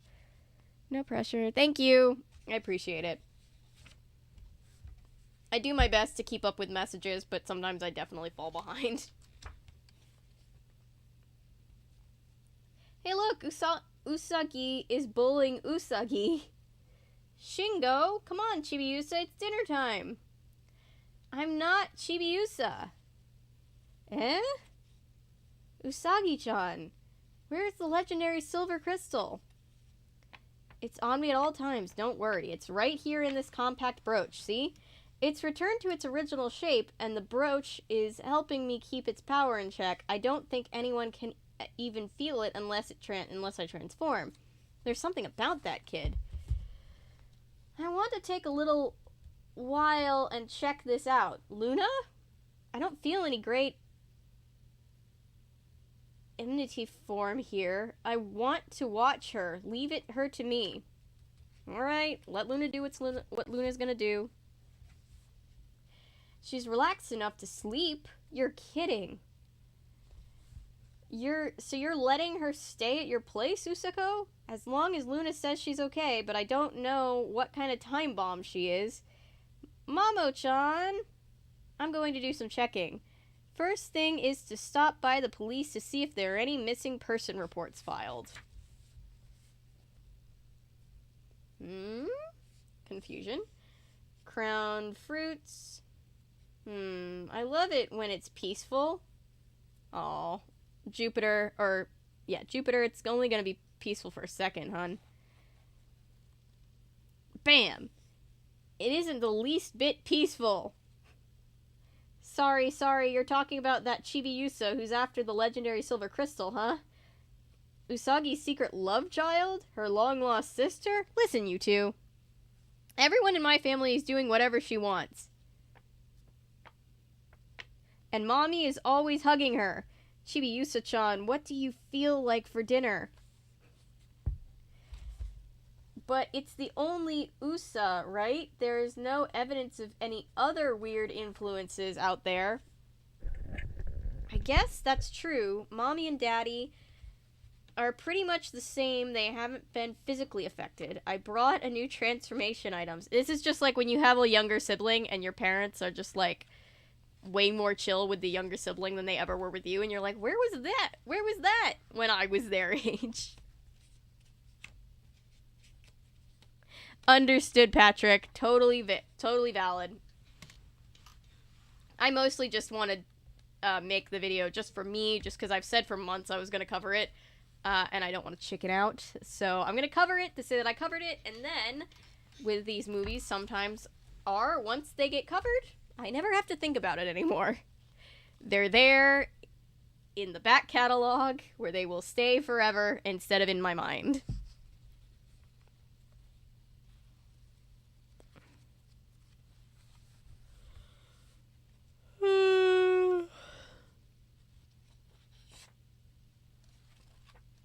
I told you guys a while ago that I found most of the episodes of Welcome to Pooh Corner, the ones that aren't lost media, right?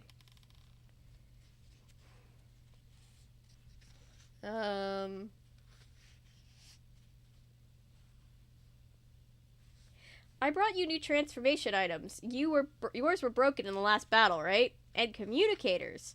Luna, we have to be ready for anything, right? With these, we can transform again, huh? Just leave it to us. We're the right women to protect Usagi. What are you and your friends planning to do, Mako-chan?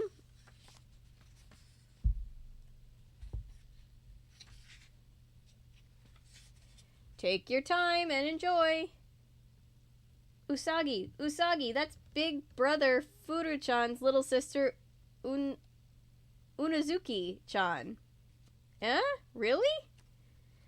Makoto-chan, you wouldn't be trying to get close to Furu-chan by going through his sister, would you? I wouldn't even think of it. I might try, but I wouldn't think of it. Come here because they have things that I really like. I come here because they have things that they really like. Those boys are from Motu Azabu Middle School. Hey! Asanuma-chan! Huh? It's Makoto-senpai! You're here with all your friends today? Ain't he cute? Senpai, please stop that. Senpai, notice me. This is Asanuma-chan. He's a regular here and first year at Motu Azabu Middle School. Sorry, I mispronounced that. Since we see each other all the time here, we've become friends. Asanuma-chan, look! That's the girlfriend of your Mamoru-senpai that you always look up to, Usagi Tsukino. I brought them here so I could introduce you. He's got such a man crush on Mamo-chan. Ugh.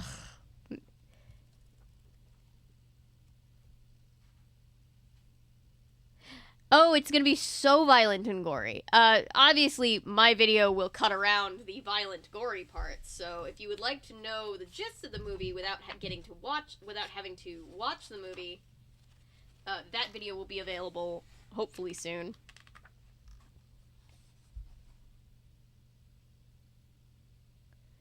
Roly Poly Oly was awesome. Hi, Hannah.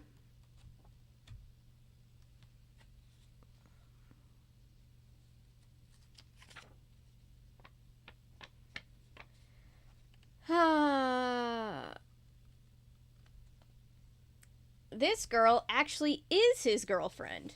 Mamoru-senpai is too much of an overachiever. He's the first top student in our school who also excels at sports, but he's even a nice guy to middle school kawaii like ourselves. And I, Ito Asanuma, am determined to be just like senpai. So cute. See you. Asanuma, hurry it up. Tee. Kawaii? A kawaii? I guess Mamu-chan is popular at his school.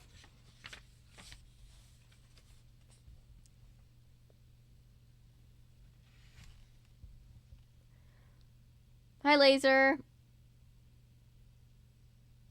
Where are we at? So we are on... Chibiusa just showed up. I was gonna tell... We're in, like, Arc 14, I think. Chibiusa just showed up.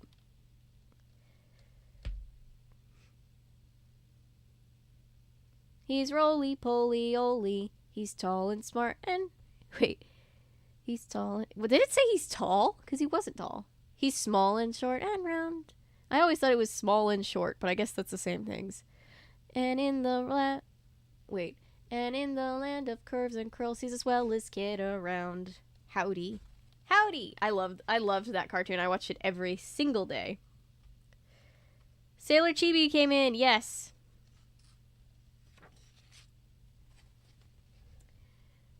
Oh, I must go. I have to be back at school by 4:30. We have preparations for the school fair. Really? A school fair? I'll be doing the fortune-telling shop, so come and see it. My fortunes hit the mark.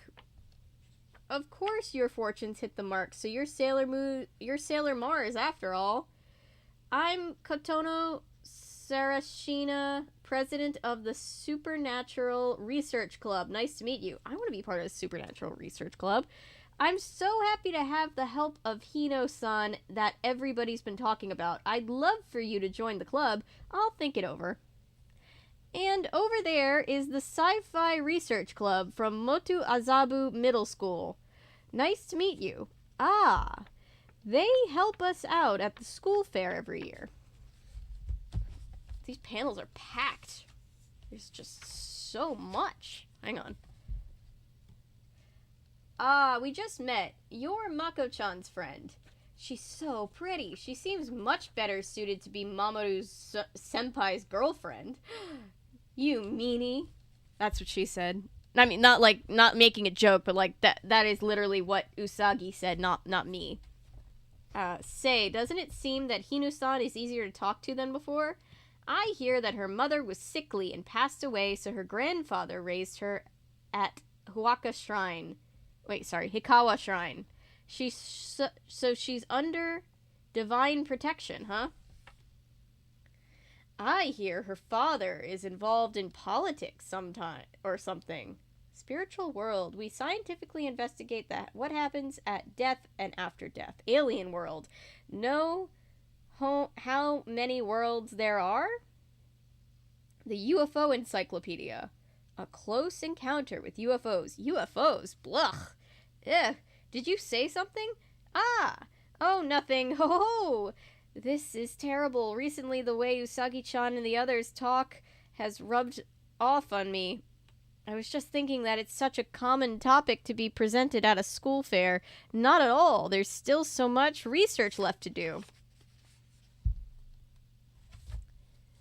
It's small and smart and round. Aww. It's pickle pedal. Well, I thought it was small and short.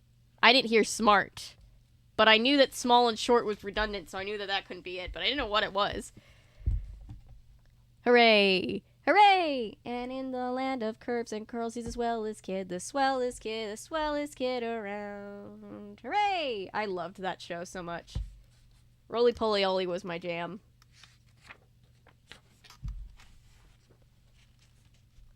Actually, I've even seen a UFO in this area. Look at this. It says that it's track left in the ground after a UFO landing. This picture was taken at a nearby location.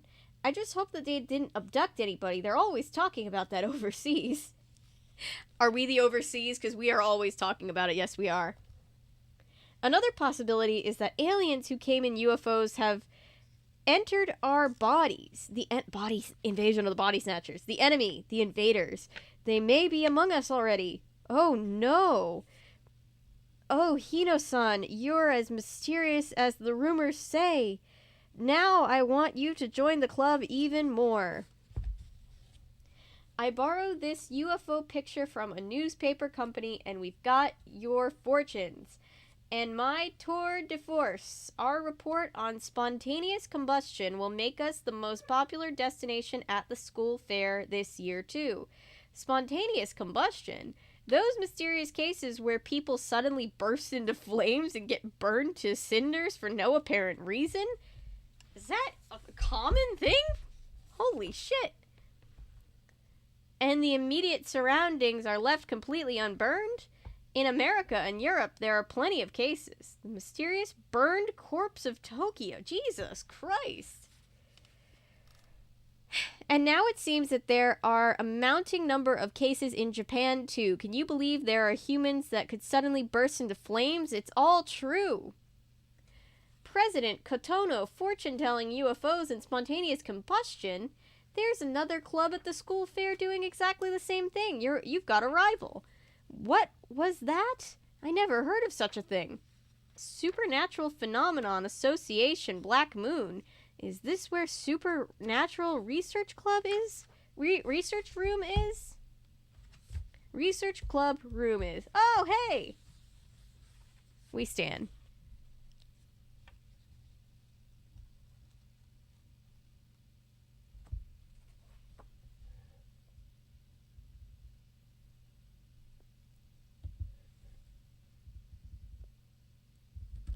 Yes, they are talking about supernatural things such as aliens and people that burst into flames, apparently.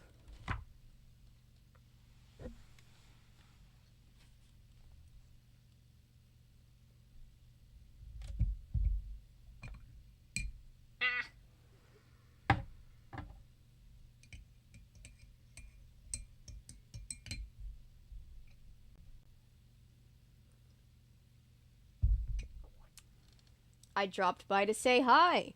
We're doing the same type of exhibit at the school fair. I am club president Koan Kuruzuki. Koan is mother. We love her. What cold hands and cold eyes. I don't remember ever seeing her in our school. Hey, what is that? Look. Asanuma, get your camera. A UFO. All right, this is a huge scoop. Amazing. First time I've ever seen one. Well, I've got the Roly Poly Oly song stuck in my head. Quick, what's another theme song we can get stuck in your head? My dog is barking, sorry. Ooh. Oh my god, she had a dream that Koan just, like, murked this child. That's horrible.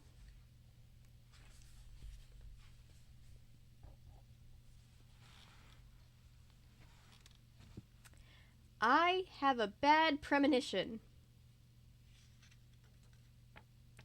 Oh, Usagi, where are you going all dressed up like that? To Rei-chan's school fair. Rei wakes up in the middle of the night like the head nun from Madeline, just like, something isn't right.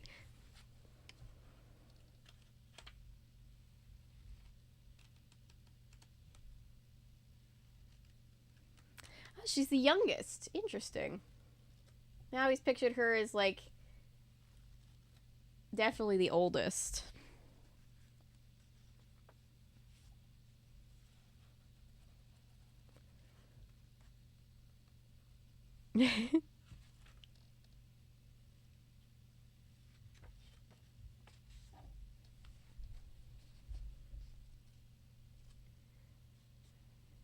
Where was I? What about you, Luna? Of course I'll be home watching over Chibiusa. So Chibiusa-chan? Why don't you come shopping with Mommy?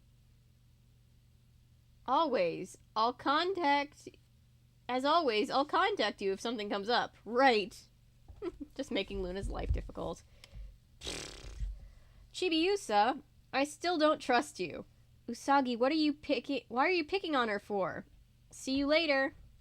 She's making herself right at home. Just what is her story? Sneak up on the Luna spherical thing. Hits it. Maybe it's because she has the same hairstyle as Usagi-chan, but somehow I let my guard down. Luna-chan, milk. No! Mommy, your meals are just delicious. Chibiusa-chan? Where'd she go? Now to find Rei-chan and everybody else. Sorry, I forced Luna to do the stakeout duties. Oh, it's okay, as long as I get back soon. Chatter, you're kidding. Oh my god, they're talking about stuff. President Kotono Hino-san, this doesn't look good. In 19 years, you will all die of overwork and exhaustion. Next, please. Ugh. Oh, you've got a weak heart, poor thing. You have done more than... You don't have more than 6 years to live. You're lying! Oh, no. I don't want that to be my future. Right. Next. She's hitting people's household situations and past right on the nose, but her fortunes are telling people when they'll die. The place is in uproar. It's alright, everyone. Don't despair. I mean, everybody dies. I can't change your destiny, but I can make your inevitable death a bit easier. That's why you should join us, because become members of Black Moon. Have a seat, Hino-san. I'll foretell your future for you. These can't be called fortunes. You can keep it, Ms. Grim Reaper. Jesus.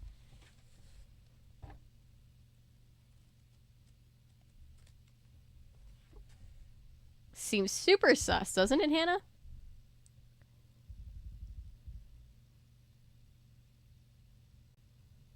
Yep, the live action... It is pouring again tonight. The live action adaptation is something I've been trying to cover for years. Pretty much the entire time I've had my channel, I've wanted to cover that specifically, and I just haven't gotten around to it. But I will. I swear I will. Hino-san, let's inform the sisters of what's happening before this causes a panic. Sisters? If you don't watch where you walk, you'll meet with an accident. Sister? That black crescent mark is on their foreheads. Hino-san, something smells burnt. I think it's coming from where the sisters were. That smell is... Yeah! Oh no. Hino-san, this is spontaneous human combustion. You must be kidding me. It can't be. A sister? President Kotono, please don't say a word of this until I say so. President Kotono? It's the enemy. Rei-chan. I had a bad premonition. I think it's possible that they may be among us already. Little Among Us, guys. Sisters! Live action Madeline. I love that movie. I love it so much.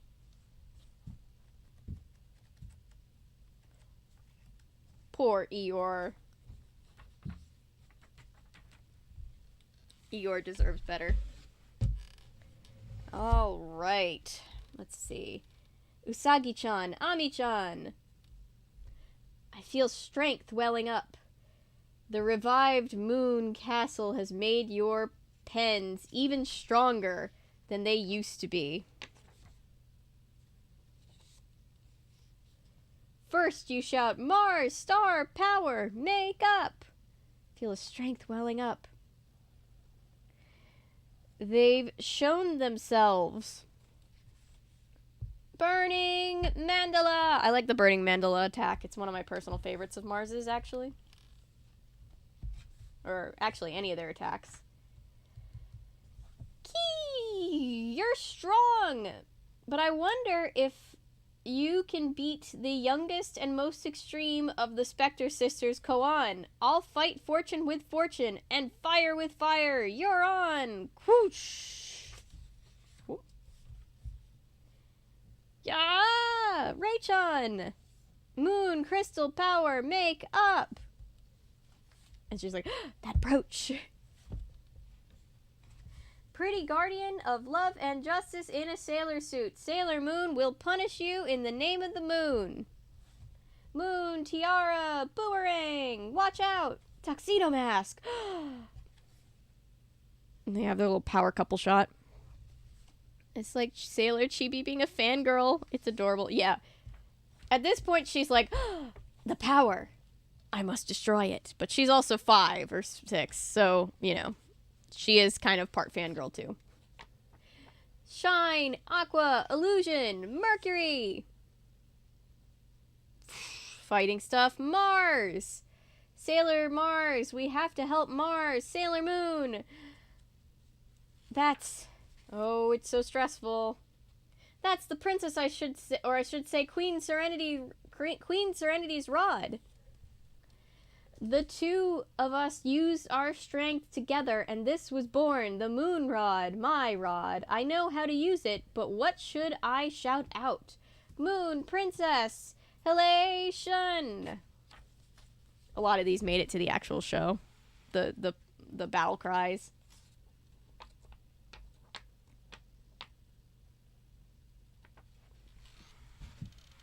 Ooh. We're about 2 hours into our live stream only, and we're almost done. I do love manga nights for this reason. How could she blow away one as powerful as Koan so easily? Who's there? It is I, Crimson Rubius of the Black Moon. And yet, even though Koan is no more, no one can break through this flame barrier. Rubius, get her. Mars, I want Sailor Mars brought to our star alive. Roger, if you say so, Prince Diamond. I will unfailingly bring Sailor Mars directly to you. Mars, Sailor Mars. And here we are at the final arc of this manga and of tonight, and then we move on to Sailor Moon, A Scout is Born, which is a novelization of, based on the hit TV series, aka the Deke dub. Honestly, Battle Couple Goals, yeah. Speaking of manga, I was rereading a manga of the James Patterson series Maxim Ride. I recommend the manga. I own, I think, the first one, but I don't think I've ever read it.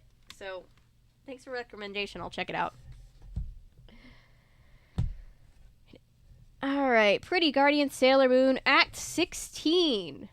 There's a lot going on in this particular picture. Abduction, Sailor Mercury.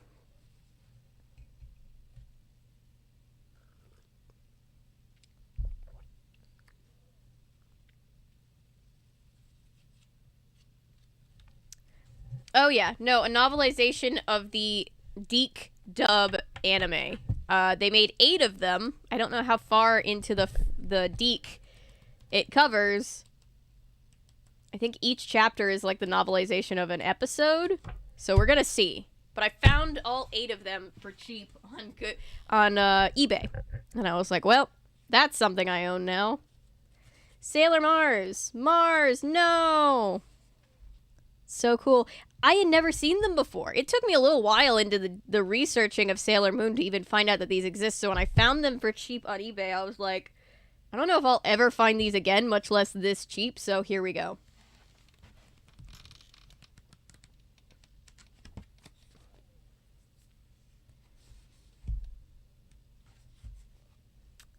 Hey, what was that? Sailor Moon, Mercury. People are being people are beginning to gather. Mars, just transform back. We have to leave her now. Oh no. Chibiusa, what are you doing here? You were watching what we were doing. You know something about this? It can't be. You're with whoever kidnapped Mars. Usagi-chan, Luna. Why are you covering for her? Calm down, Usagi-chan. Ah! Eh? Chibiusa's pendant looks just like the legendary silver crystal. If you keep pushing her that strongly... Wait, the legendary silver crystal, if you keep pushing her that strongly, we'll be less likely to find out what she knows. But... it was so sudden. There was no warning. Mars! I can't believe she was taken from us so quickly. Usagi-chan! Usagi, weren't you with Chibiusa-chan? Where is she? There's no need for anybody to worry. Usagi? I don't know. She said something about sleeping at a friend's house. I'm a terrible human being, aren't I? Raising my hand to a little girl like that. Oh, you fucked up, Usagi. Rain? Alexa, play Rain by Sleep Token.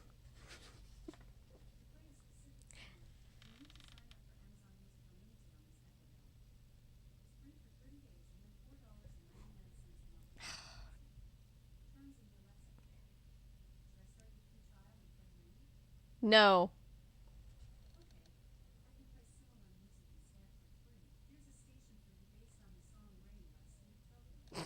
Oh no. Alexa, stop.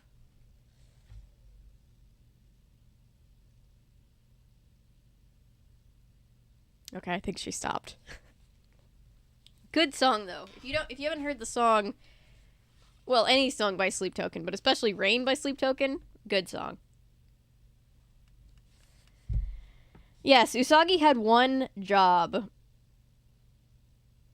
Ding dong. Ding dong, the witch is dead. Witch, old witch, the wicked witch.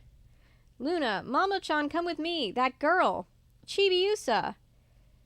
Maybe she didn't want to go home, and while wandering around, she ended up here. Maybe for tonight it's best if she doesn't go home. Luna's like, oh no. It'll just get Usako all worked up. I think Usagi-chan realized herself that this little girl is frightened. She's always antsy around other people. But when she's realized that things aren't a threat, she relaxes too much. I don't think that Chibiusa is the enemy. Mommy! Where are you, Mommy? If anything happens to us, you are to do what you can. Sailor Moon, the legendary guardian Sailor Moon, cannot be defeated. Daddy! Mommy! Chibiusa! this drawing. Don't cry, my lady. When you wear that sad face, it even makes this rose wilt. And the flower is here just for your sake. My name is Tuxedo Mask. I'm called Luna. Did you have a sad dream? Did I scare you? It's called ventriloquism. Oh, Mamo's such a nerd. I can make things talk too. That this is a Luna P. That this is a Luna P ball. Its name is Luna P. Luna? What? Did you know? Luna P. Peep. Boing, boing. It's bouncing around. Small lady. Small lady. Small lady? It's my name. Mommy gave the name to me. Small lady and Luna P. What was that just now? An image of something winding around me. Mamo-chan. I still question Chibi calling Usagi and Tuxedo Mask mom and dad. You still question it? I mean, they are her mom and dad. Like, they just are. But, like, to her, she knows them for well, spoilers. We won't get into too many spoilers for those who might not know. I just saw... Is that the key to your house? I need it to go home. It's a precious key. Where is your home? I don't know. It was far away, but near. Tell me, is Sailor Moon really strong? Usagi's like 14. Oh yeah, from the future. Oh yeah, it's like it's sort of like Marty McFly going back to the future or back to the past before he comes back to the future, and meeting his parents and still being like, Dad, yo, because Dad's like 18 at most. Yes, she cannot be defeated. I wonder if she'll save Mommy. Mommy. Wow. Eesh. Mamo-chan, Chibiusa, you were at Mamo-chan's place. You too, Luna? Oh my, Chibiusa, we were so worried. Have you managed to calm down a bit? Chibiusa has something that looks just like the legendary silver crystal. I know, I saw it. Along with something that looks like a house key. It seems she's come to ask for Sailor Moon's help. She said save Mommy. The fact that she's named Usagi may or may not be a coincidence, but I suspect it isn't her real name. Let's wait a bit longer and see. Okay? Let's wait and see a bit longer is technically what he said. And cheer up, Usako. Alright. Azabu Juban Shopping District. We're back here. We're at the Crown Game Center. Sailor V game! But I was so surprised, though I thought I'd just die. I never even suspected that my game center would have a command center beneath it. But beyond that, you guys are Sailor Moon and Sailor V and such. Oh, he knows in this version. I don't think he ever finds out in the show, does he? Even Mercury and Jupiter, how awful for you to keep that secret. It's bad for my heart. Anyway, I've got work. I'm going above. If you've got any problems, tell me and I'll help out. Let's all give our best to rescue Mars, okay? We have to do something to help Mars. Oh no.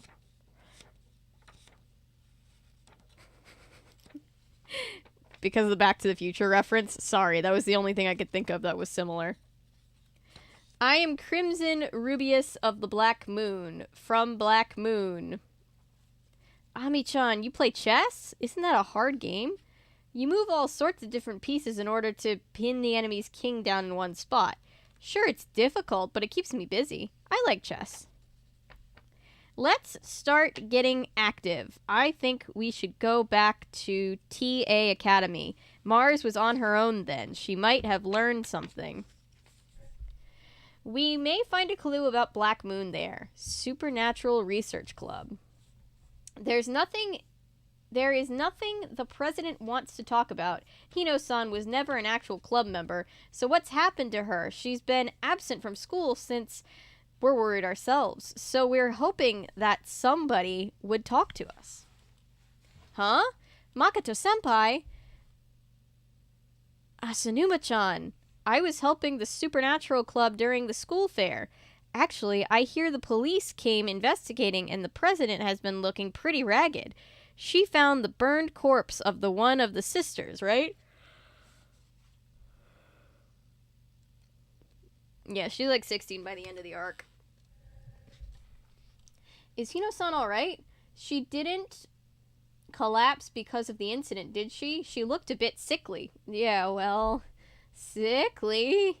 We saw it's true. President Kotomo was right. It was right after we saw some sisters with black crescent shapes on their foreheads. Then we saw the body. Actually, Hino-san wanted me to not talk about it.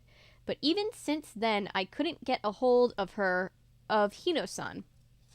Don't worry about it. Since she'll come back to school safe and healthy, I'm sure of it. But I want to hear more about the sisters with the black crescent marks on their foreheads. I went looking for them, but those sisters were nowhere to be found. Ooh.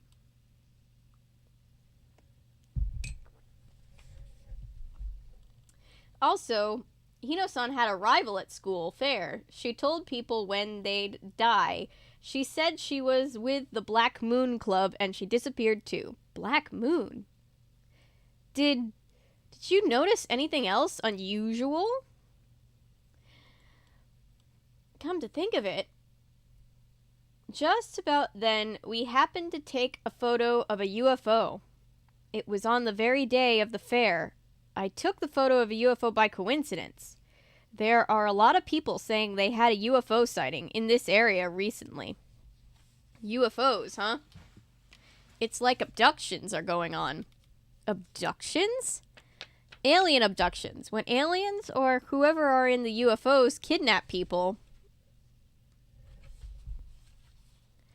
That's scary. Ah, Mamoru-senpai. There's something about those people. Hino-san was like them too. They're out of the ordinary. They bear a whiff of secrets. A whiff of secrets. Alright, back at the high school. Yeah, morning. Yo. Ah, good morning. It made me yawn for real.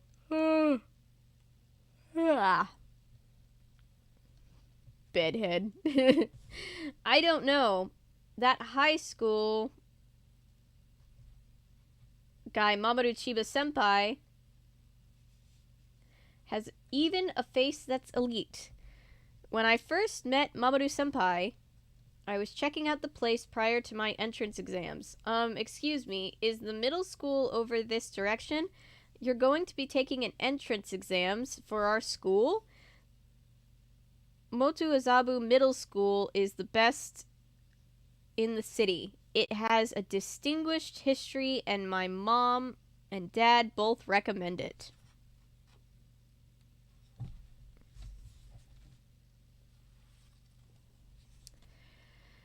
Distinguished? The only people who've survived our school are the ones with the most drive. The school is bloodthirsty and mean. Has anybody read the manga Hollow Fields? I've only read the first volume, but it's cute. I read it a while ago. It's very steampunk. Give it a good shot. It's sort of had a bite to it. You'll pass, I can see it.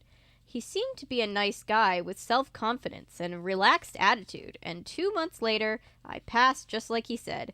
It was like Mamoru-senpai gave me a little bit of his power in that instant. At that instant.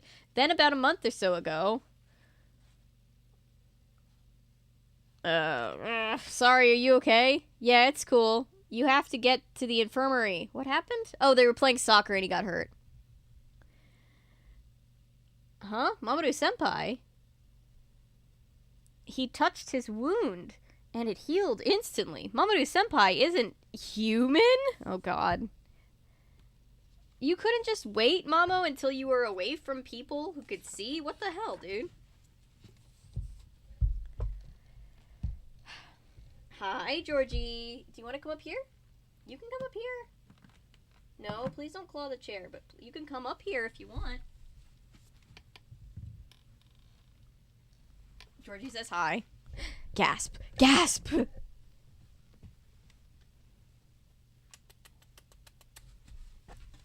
you want to say hi? Do you want us to say hi? Say hi real quick.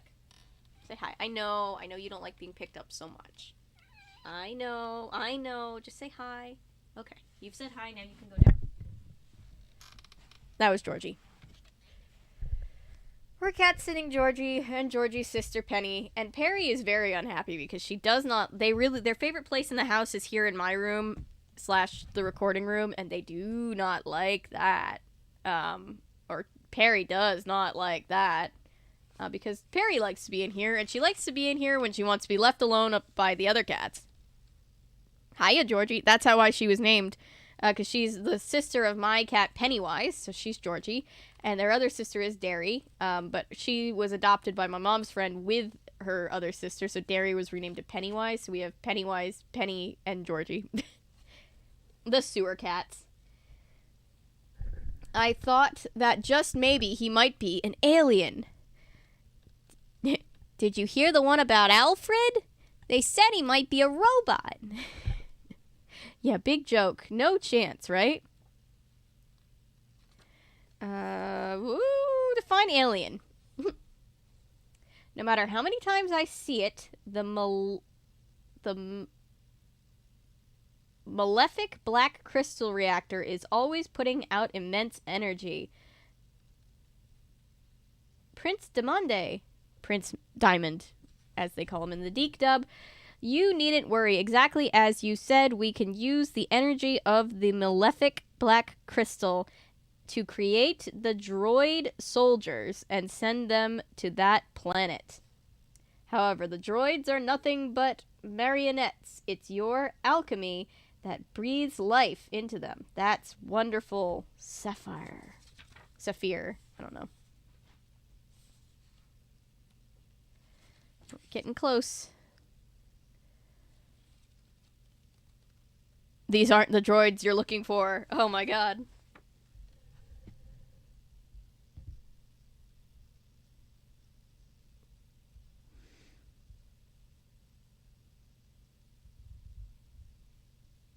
Oh, that is interesting, jet riding Optimus Prime.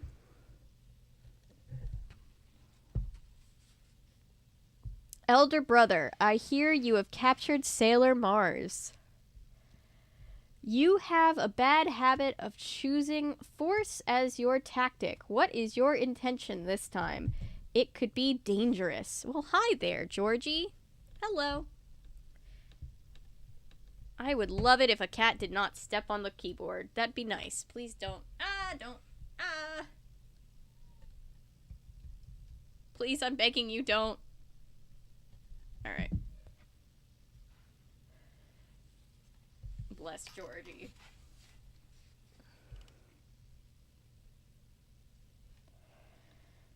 Oh, let's see. Elder brother, I hear you have captured Sailor Mars. You have a bad habit of choosing force as your tactic. What is your intention this time? It could be dangerous. I have my own way of doing things. Do you intend to give me orders? What's wrong with Force Sapphire? After all, every day, one of us has vowed loyalty to Prince Diamond. Your Highness, I will follow you, whatever method you use. Sailor Moon is enclosed within the darkness chamber. Wise man, do as you wish, Prince. There is a value to using her. Until we achieve our ultimate goal, I feel we should allow her to live. Prince Diamond, I would ask you to allow me to take up the next matter. Bum-ba-da-dum. There's Chibiusa with her little Luna P and her little bunny, which is what the name Usagi translates to. I think that's cute. All right. The third of the Specter sisters, Birthier shall make it a success. I feel like I said that wrong. I'm sorry. Code 002, Operation Remove, and I shall clear the world of that eyesore of a chess piece. Also, we must capture the other eyesore, Rabbit. That may be among us already. It's Mizuno-san's turn. I'm out of it. So I'm sorry. I'm going home for today. Huh? It's getting close to the chess tournament time. No, I can't. I don't ever even know if I can participate. I hear Mizuno-san's really a killer talent at chess. I guess I didn't much play into the media, but she even beat the Japanese junior champion once. I never knew. She really is a genius, isn't she? It's so cold. What happened? Ami-chan? Geez, the water pipe just started spraying. The faucet turned upwards and drenched everybody. Oh dear. Now and then it happens. Sorry, I'm taking another sip of my drink real quick.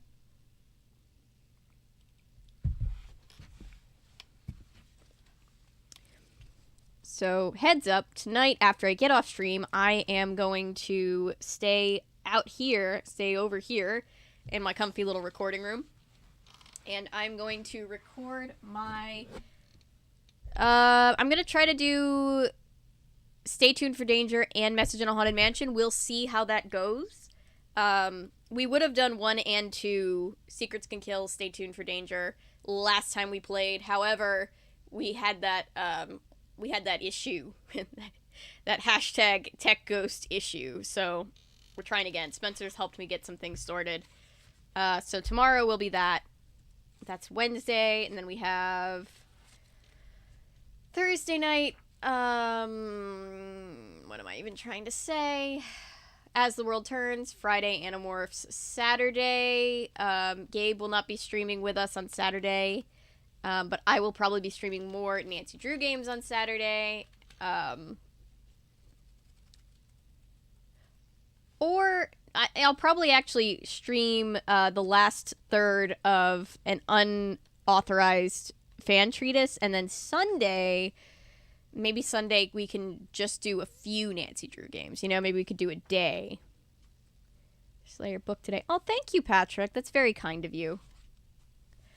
So yeah, that's the lowdown on the rest of this week.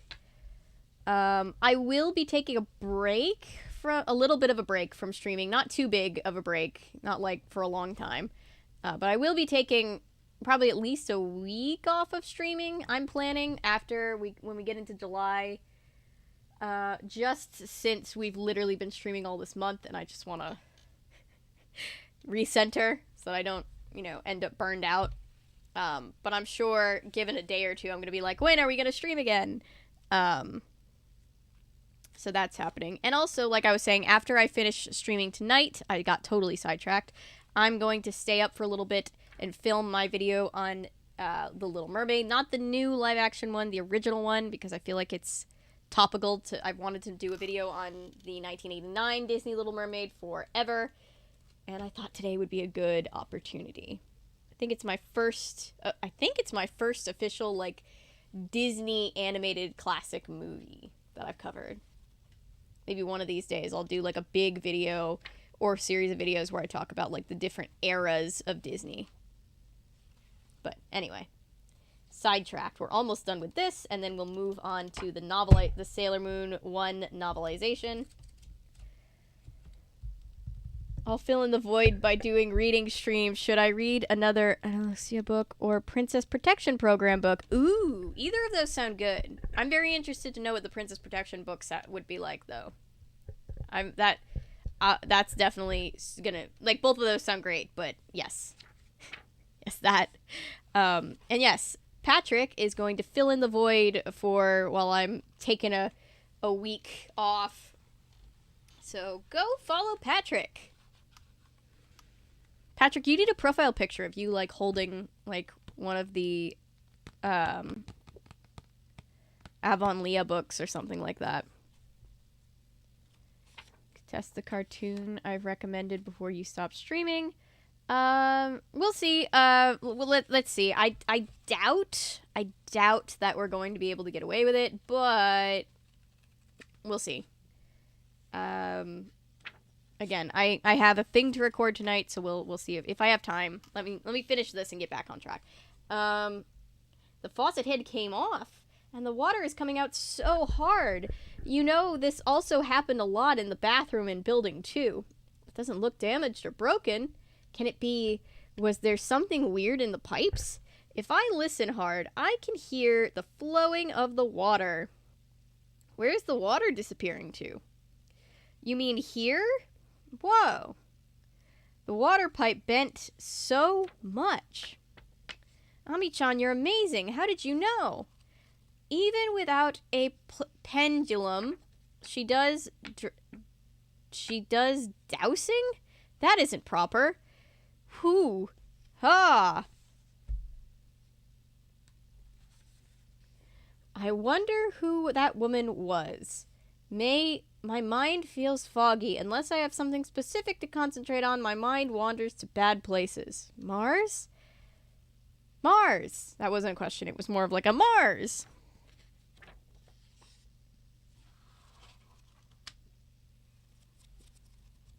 Oh, I'm sorry, Patrick. Have you been...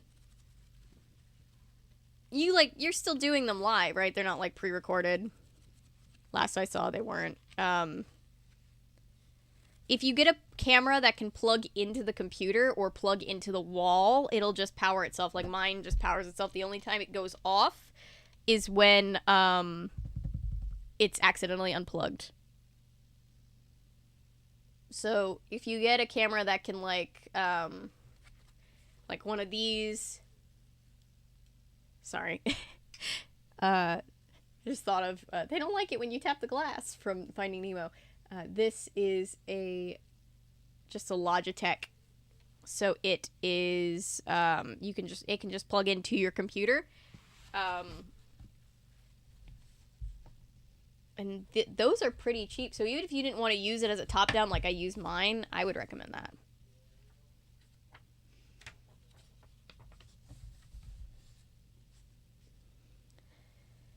That's the daughter of the artist Mizuno. Her form is so graceful. She was born swimming. Ami-chan, Usagi-chan, Naru-chan. My mama is a member of the sports club. And Usagi was a little down, so I dragged her here. Something to know about Road to... Hetty is the eldest king, sister... Olivia is the youngest. Olivia raised her siblings after all.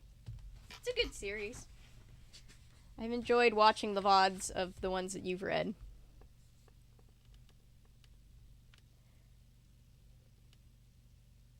And Usagi was a little down, so I dragged her here. My parents are divorced, but my father is a member here, so I come now and again. Ami-chan, what does your father do? He's a Japanese style artist. Really? A painter? My father taught me both chess and how to swim.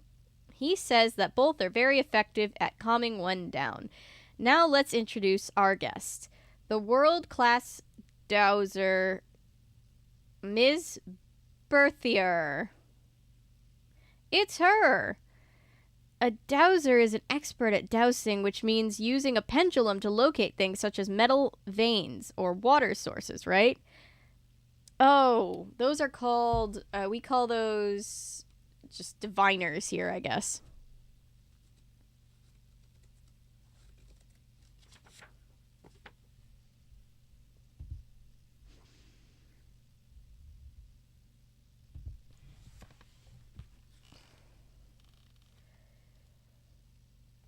The mysterious mechanism behind it has not yet been made clear, but only 2 days ago, she just had her pendulum over a map and found the location of Ms. S's missing daughter. I couldn't believe it, really.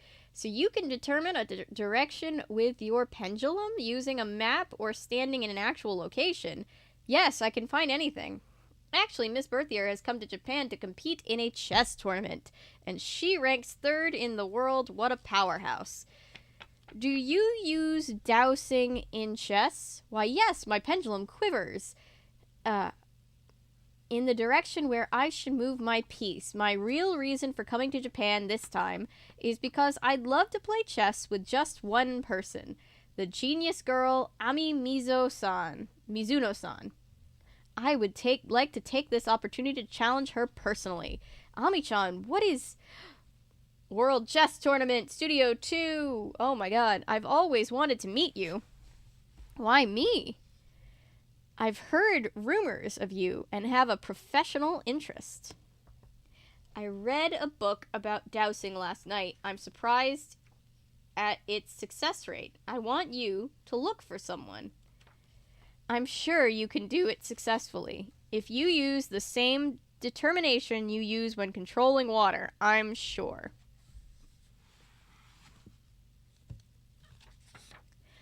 Sailor Mercury. She knows my name. I must say that I dislike the slapdash measures that Koan used. One must take both pieces in hand, both king and queen. Whatever people are hiding, this pendulum using the malefic black crystal will find out. Ami-chan! What is she saying? And I finally found what I'm searching for. She's around here somewhere, isn't she? That brat they call Rabbit. Mercury star power! Make Jupiter star power! Moon crystal power! Make up! What's going on? Yeah! What's going on? Sparking wide pressure! You're not getting away. She went into the city? I'll never find her in this crowd. Oh dear. Ah! The people! What are these guys? Whoosh! Mercury! The people are... They may be among us already. Sailor Moon, Jupiter, attack! They aren't human. They're the enemy disguised as people. Venus love me chain! Woo! Venus! Yeah! Shine! Show! Wait. Shine! Snow! Illusion! You think a smokescreen will work? Her powers are so much cooler than what she got in the show. Bless her. Things are getting serious. Oh, yeah. They really did nerf Ami for a little while on the show. For a long while on the show. Fighting is happening. I can't breathe. Mercury. Moon Princess. Halation. Yeah. My water control doesn't work. Rolling heat vibration. Wachow. Yes, that did sound like Lightning McQueen to my brain. It wasn't Kachow, but still. With those attacks, Berthier's water sphere will never be dispersed. Moon, Princess, Mercury. Mercury! Sailor Moon cannot be defeated. Mercury! Sailor Moon!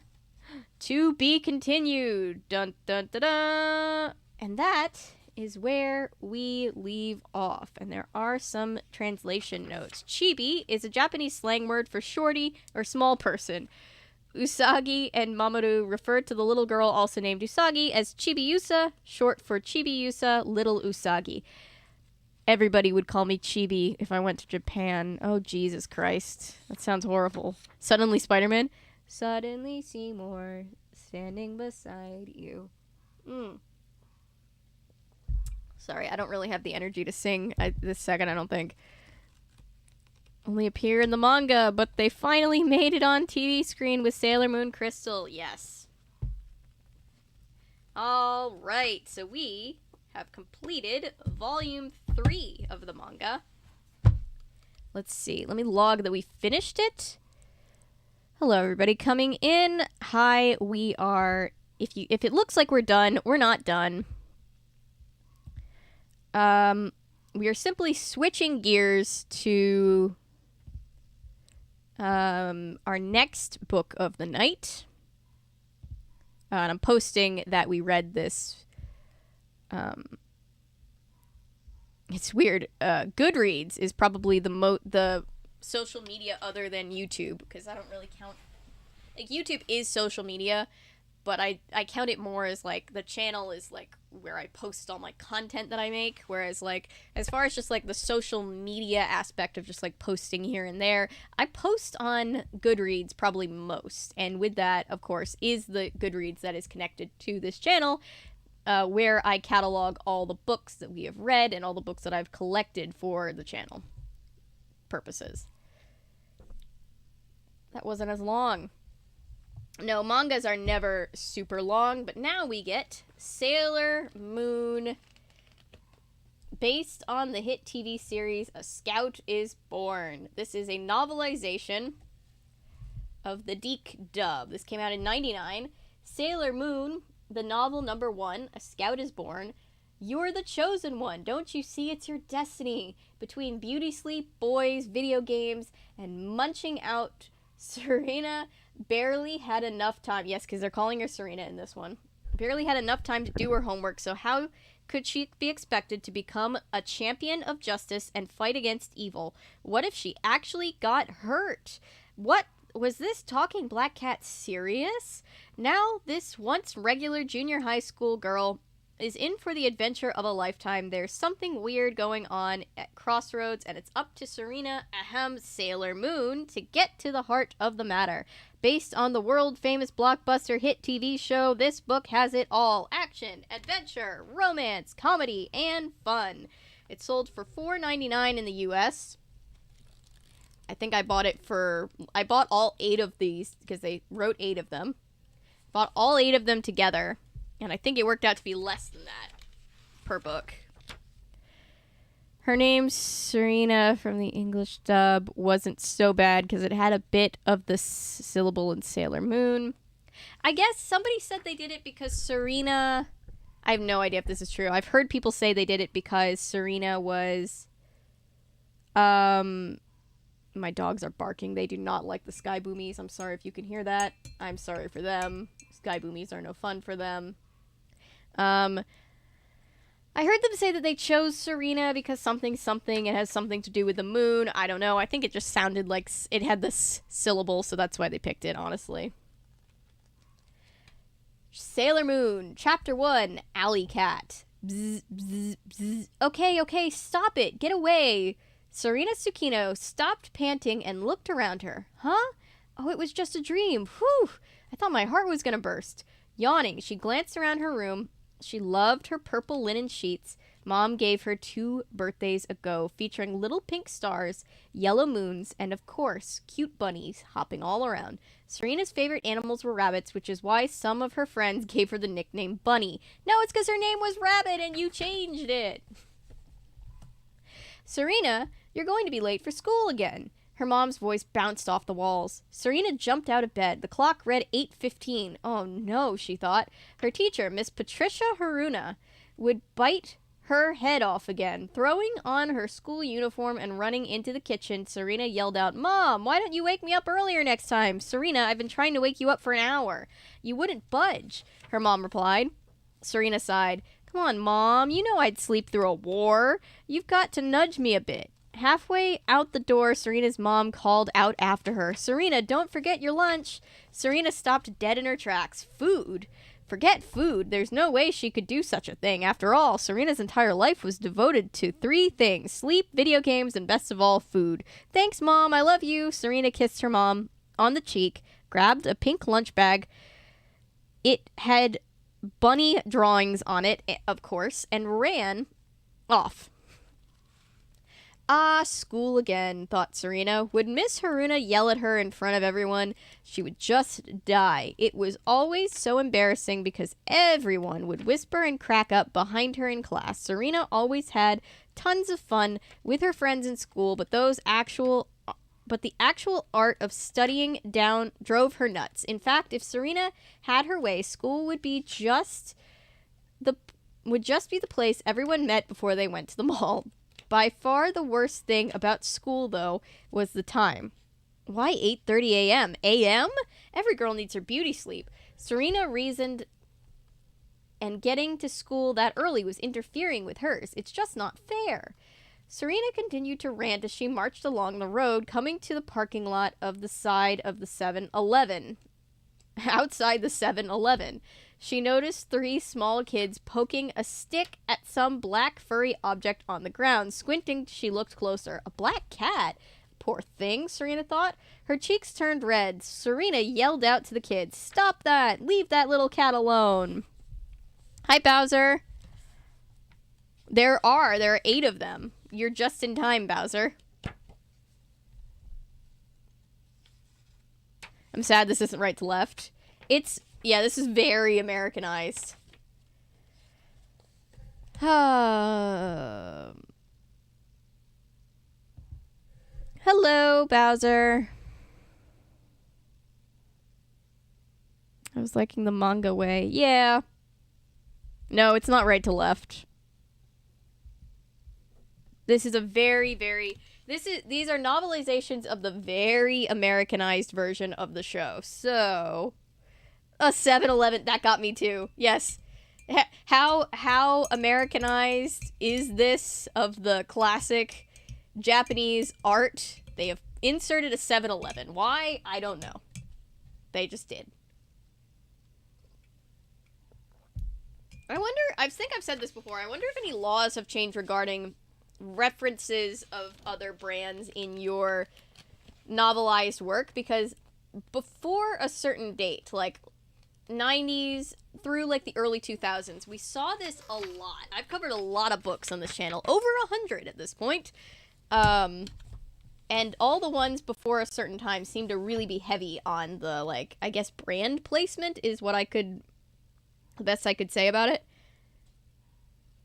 There's Return to Labyrinth manga. Cool. Isn't there some 7-Elevens in Japan, but cooler? Probably. But I think 7-Eleven is a notably American edition.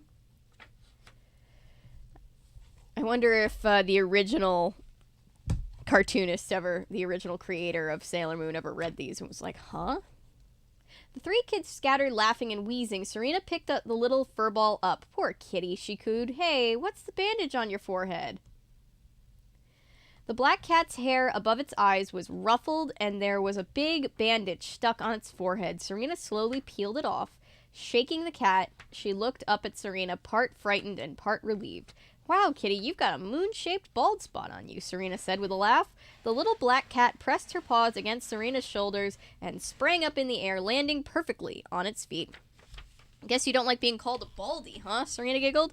The cat jumped on top of a car next to Serena, walked right up to her, and looked her in the eyes. What are you looking at, kitty? Is my hair messed up or something? Serena's heart skipped a beat for a second. The cat is kind of weird, she thought. Just then she heard a shrill ringing sound in the distance. Oh no, that's the school bell. I'm late for first period. Serena panicked. Sorry, kitty, but I've got to go. The black cat looked up at Serena as she ran off to school. Serena waved back and grabbed her backpack. Luckily, the school gate was still open. Hopping the stairs two at a time, Serena turned the corner and headed towards the main building. Swinging the door open, Serena dove inside the hall and screeched to a halt. Miss Haruna was standing there with her arms crossed, watching Serena's acrobatics. All right, young lady, you can wait outside the classroom for now. But Miss Haruna, I'm sorry. It was too late. Miss Haruna had disappeared into the classroom. Serena was stuck standing outside like a class dunce. This is so stupid, she thought. It's not like I was that late. After all, 5 minutes late is fashionably late, Serena reasoned, and fashion isn't something to take lightly, just like good food. Food? Growl. Just the thought of food made Serena's stomach rumble. Speaking of food, Serena thought she missed breakfast this morning. Clutching her pink lunch bag, Serena's eyes lit up. A little snack wouldn't hurt, she reasoned. Before she knew it, Serena was munching away happily. The door squeaked open. I did not have you stand outside so you could eat your lunch, Miss Haruna towered above Serena, obviously upset. Busted again, Serena thought. Is this kind of attitude which keeps you from getting good grades, Ms. Haruna said, pointing to the big, fat, red 30 on Serena's latest spelling quiz. Grabbing the quiz from her teacher, Serena shrieked, 30 again? Mom would never let her off easy this time. After school, all Serena could do was sulk. Sitting on the short brick wall in the quad, Serena moaned to her best friend, Molly Baker. Ah, yes, remember Hanaru became Molly Baker? And Molly had a very fake New Jersey accent. Serena's like, let me in! Let me in! I saw that. They bought back Smosh. Smosh is gonna be good again. Molly, she cried, what am I going to do?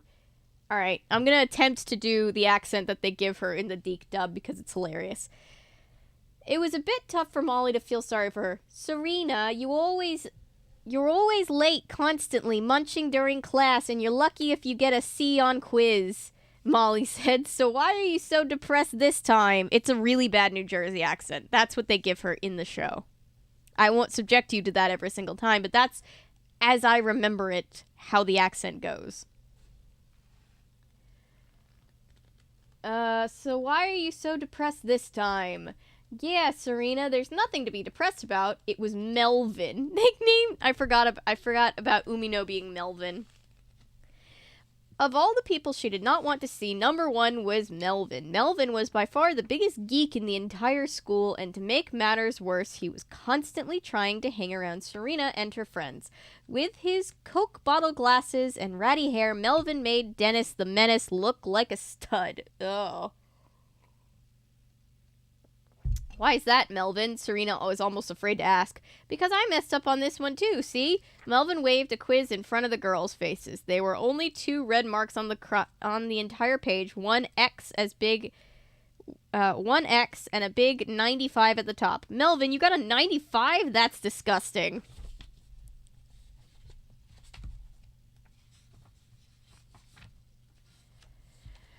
Serena yelled, clutching her fist. Serena, never mind him, Molly said. Did you hear about Sailor V catching that jewelry thief? Are you serious? Serena jumped up excited. Suddenly, a puzzled look came over her face. What is Sailor V? What's Sailor V? Serena asked. Serena, Molly cried shocked. You don't know who Sailor V is? Haven't you even bothered to watch TV lately? Yeah, she's only the biggest crime fighter in the entire city, Melvin said, but no one knows her true identity. It's kind of mysterious, like Batman or something. Some people say she's some sort of secret weapon the government's using. Melvin went on to describe Sailor V's special sailor uniform with a navy blue miniskirt, white blouse, and navy blue dickie over the shoulders. Because of her uniform, Melvin explained, everyone called her Sailor V. But you should have seen the gorgeous diamond Sailor V recovered from the theft, Molly exclaimed. Oh my god, I absolutely love diamonds, Serena chimed in. As the 2 girls started to babble excitedly about jewelry, Melvin gave up on them and wandered away. Hey Serena, Molly shrieked, I just remembered, my mom's having this huge sale at the jewelry store she owns. Dennis the Menace looks like a stud. Oh my god, I'm crying. Every time I think I've heard it all, seen it all, been there, done that, got the t-shirt with the content that I've covered on this channel, there's something that reaches even a lower bar. Who wrote this? There's no credited author on this cover anywhere. Written by Stuart J. Levy. Stuart J. Levy. Brought to you by Stuart J. Levy.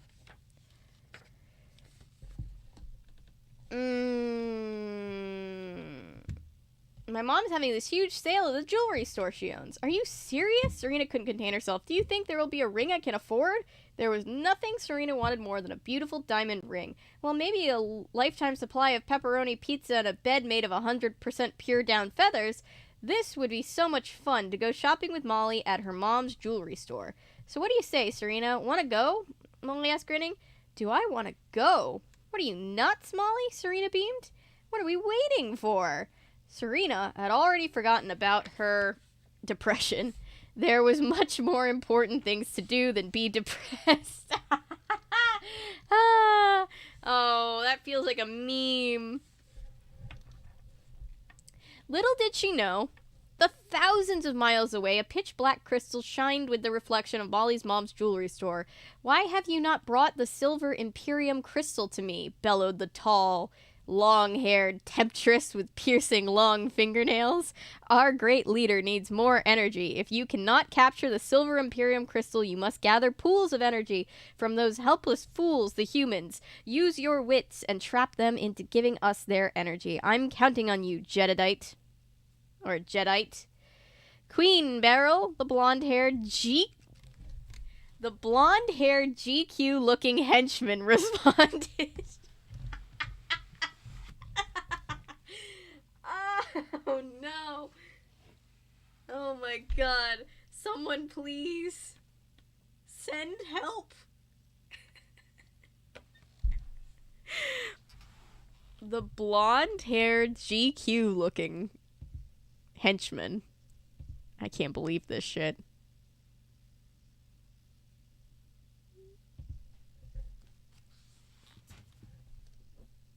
Oh boy.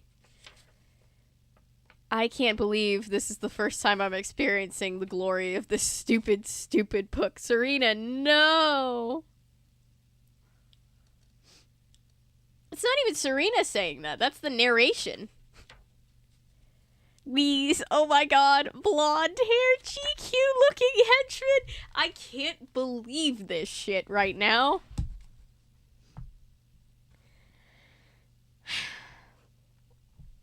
See the reflection of your crystal? If you pay close attention to it, you will notice that one of my witches is already casting her spell on those worthless humans. Wonderful, Jedi, Queen Beryl smirked. I don't want a single one of them to escape without sacrificing their energy to me. Your wish is my command, said Jedi, bowing on one knee. As the black marble hallways echoed with Queen Beryl's wicked laughter, Jedi stared out intently at the crystal ball. He could see the reflection of the store's entrance and barely read its sign. OSA P Jewelry Boutique. As he watched the humans lining up to get inside, the corners of his mouth turned up ever so slightly, forming an evil grin. Bye, cat something or another. My belly hurts. My soul has left my body. Yeah. Chapter 2. Diamonds Are Forever.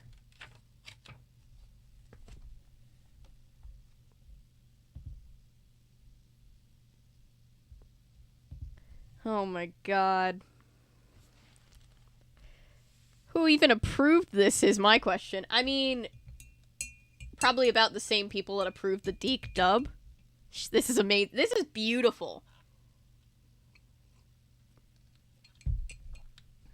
There is a small elite group of us that are here right now experiencing this live, but please, if you are a Sailor Moon fan, share this with your Sailor Moon friends, because I need more people in the Sailor Moon fandom to know about this. Exposure to Sailor Moon was in fact the Deke dub of seasons 1 and 2. Yep. And they never did 5 because they just couldn't deal with gender fluidity. Chapter 2. Diamonds Are Forever. Serena and Molly approached the all-glass building from across the street. There must have been 200 people crowding their way into the store under the huge banner Jewelry Sale. It was so crowded that people had actually formed a line which wound around the corner past the post office and the bank. In front of the entrance, under the silver sign that read Osa P Jewelry Boutique, an auburn-haired lady in her mid-30s was guiding people in and out of the store like a traffic cop. Serena noticed that her nose and mouth were the carbon copy of Molly's. It must be Mrs. Baker, Molly's mom.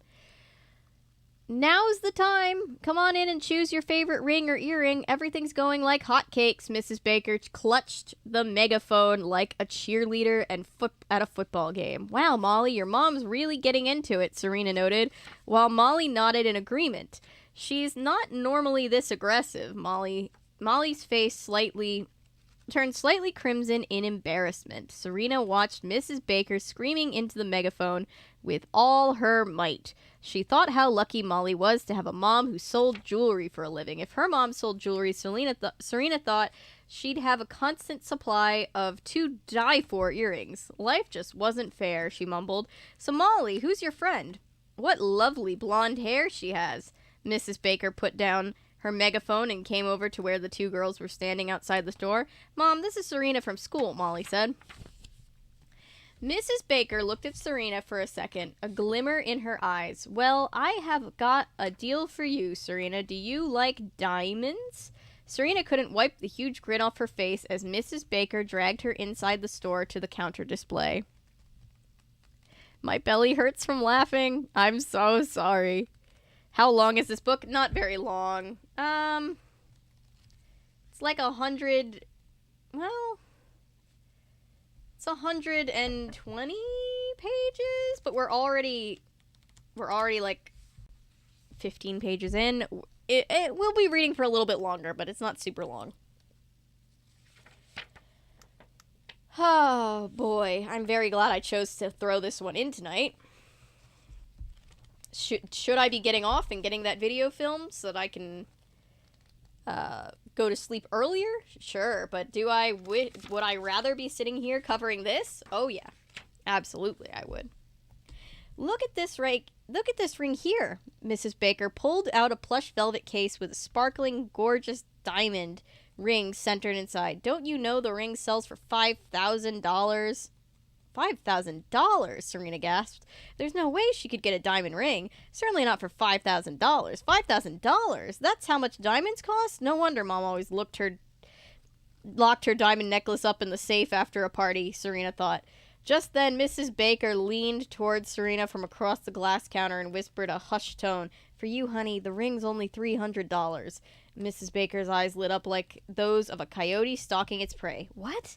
A $5,000 ring for $300? Serena was so shocked she couldn't stop herself from shrieking. That's how they always get you. They tell you you're getting a deal. Hi, Paulo. We're reading a very silly book.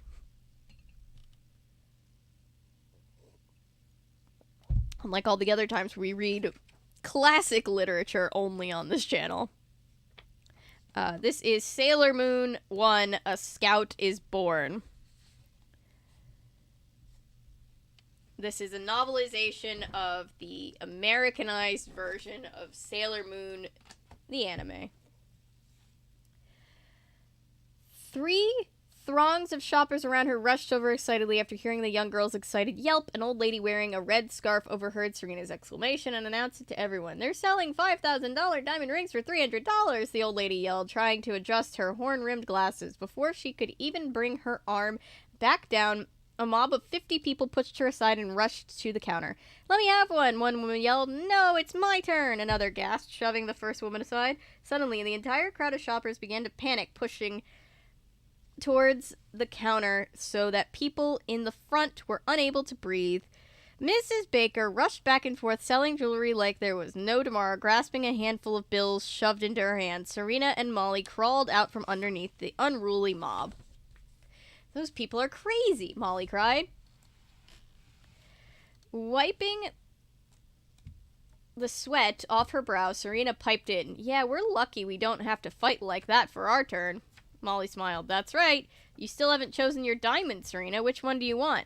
Oh yeah, diamonds. Serena wondered what exactly it was about diamonds that made her so happy. After all, diamonds were simply rocks that people showed off to one another. But for some reason, she found them so breathtakingly beautiful. They say a diamond is a girl's best friend. Well, Serena thought, even if they didn't qualify for the role of best friend, they certainly qualified as a bosom buddy. Serena, Molly waved her hand across her friend's face. Serena, are you there? Oh, Molly, Serena said, startled awake from her daydream. We were talking about diamonds. Yeah, we were going to choose which one you wanted. Molly's arms were on her hips. You've got to stop daydreaming like that in public. It's rude. Oh, if only she knew the ADHD struggle. He's a flying white man with dreadlocks named Dylan. I've got to cut that clip.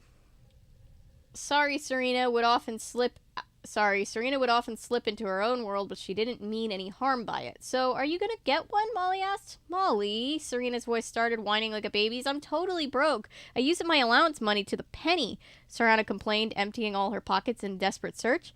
Why don't you ask your dad to treat you? Molly suggested. Serena's face lit up at the thought. Great idea. Suddenly, she remembered the fat red 30 on her spelling quiz. There's no way. Mom knows I'm getting back my spelling quiz today. She won't let Dad even talk to me. Jesus. The more Serena thought about it, the more depressed she became for the second time today. The only thing that snapped Serena out of her depression earlier was the thought of the jewelry sale, and now that was the exact reason she had slipped back into it again. Waving goodbye to Molly, Serena wandered away from the mob scene at Osapi Jewelry Boutique. Life really isn't fair, Selena started to think again. No matter what she did, someone wasn't pleased with her. She wasn't trying to cause any problems. After all, it's not easy being a young girl in the world today, she reasoned. Everything is so competitive. It must be way easier when Mom was in junior high. Now you have to be good at the computer, and the only thing Serena could do was play video games, send email, chat, and surf online. Other people at school could crank out their homework, even set it up so that the computer did their homework for them.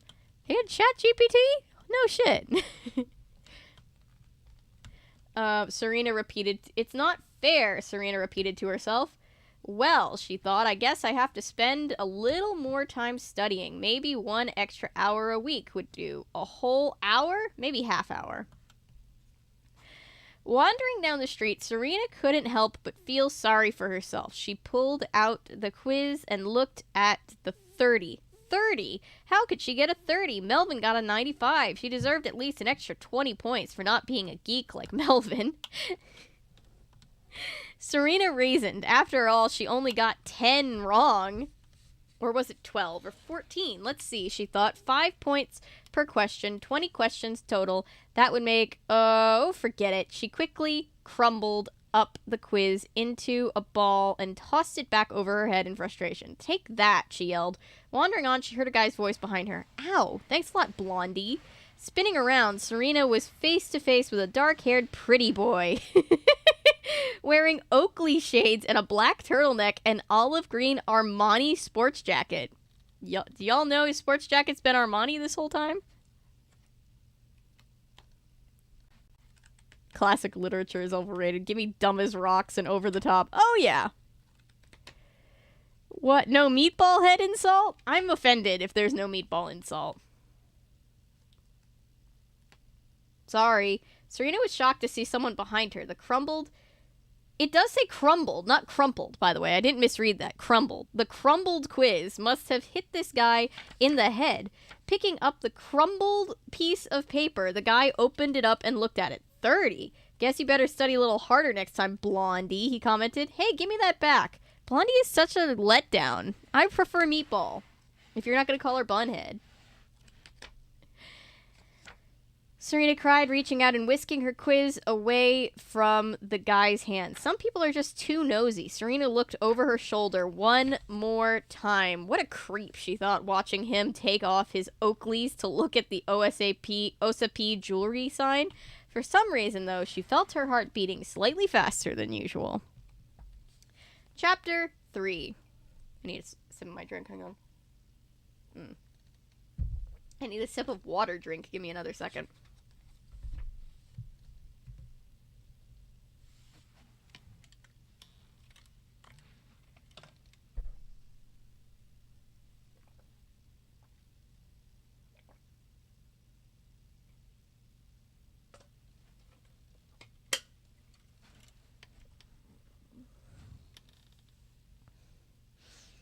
That'd be a low score on Goodreads, right?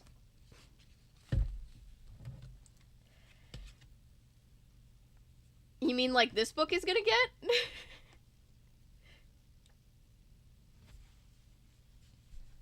Chapter 3.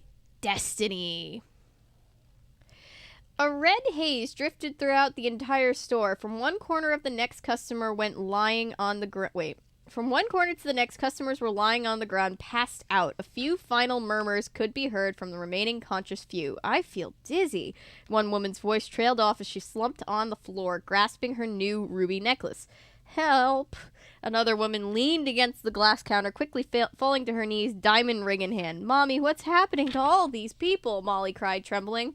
As Mrs. Baker turned to face her daughter, her face revealed a ghastly blue sheen from her forehead to her chin. Her eyes had turned black, and her hair had become a fiery red. Ha ha ha ha! Mrs. Baker's voice cackled with the evil laughter of a witch. Oh my God, Molly gasped, looking around for the closet door to run toward. Not so fast, young lady. Mrs. Baker cornered the young girl like a wolf. You're not going anywhere. Passing in front of a Crown Video Games, the local arcade, Serena caught a colorful sign out of the corner of her eyes that read, New Release Sailor V.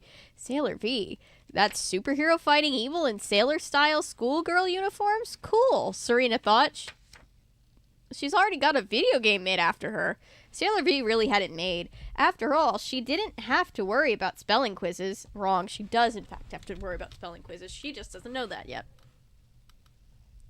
Let alone grades in general. She got to wear a much more stylish version of Serena's boring old school uniform, and All she had to do was kick a little butt. She probably didn't do much except work out all day and watch TV to see if there were any major crimes going on. Life's really not fair, Serena repeated to herself.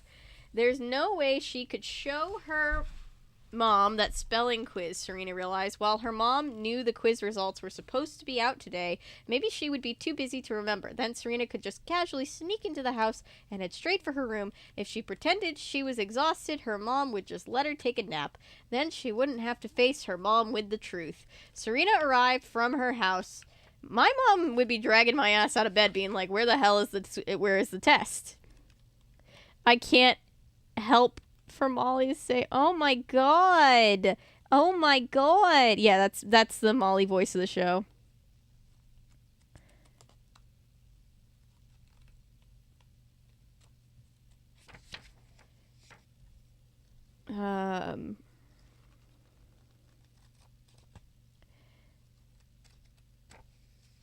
Serena arrived in front of her house ready to implement her strategy. Before she could creep further into the hallway, her mom came running to greet her. Serena! Hey, you're home! Serena's mother called out.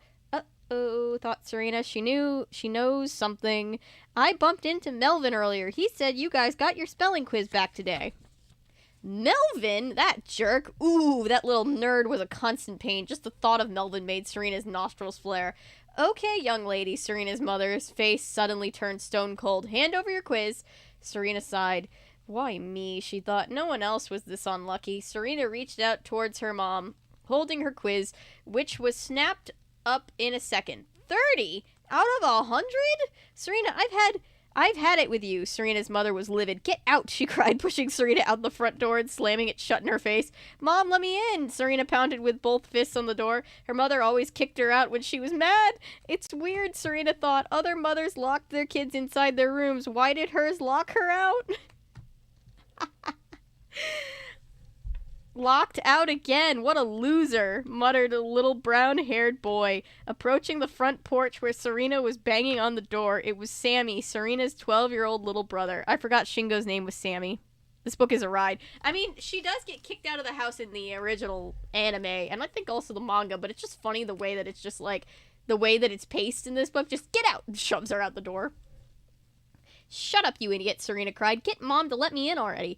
Who's the idiot? If I only had a big sister I could be proud of. Damn, Sammy complained. It's embarrassing when everyone at school expects you to get lousy grades like your sister did. I said shut up!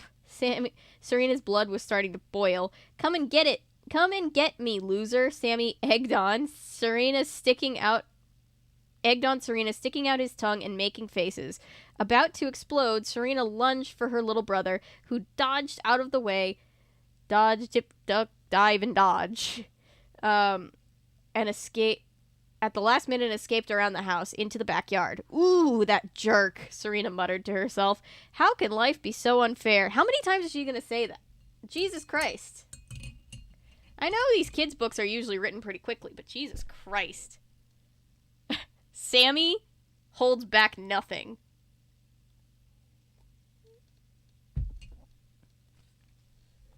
They may have taken Shingo's name, but they did not take his sass.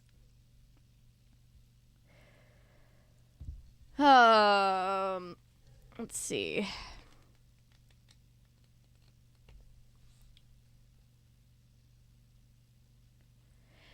Being insulted by your little brother was the last straw. Tell me about it.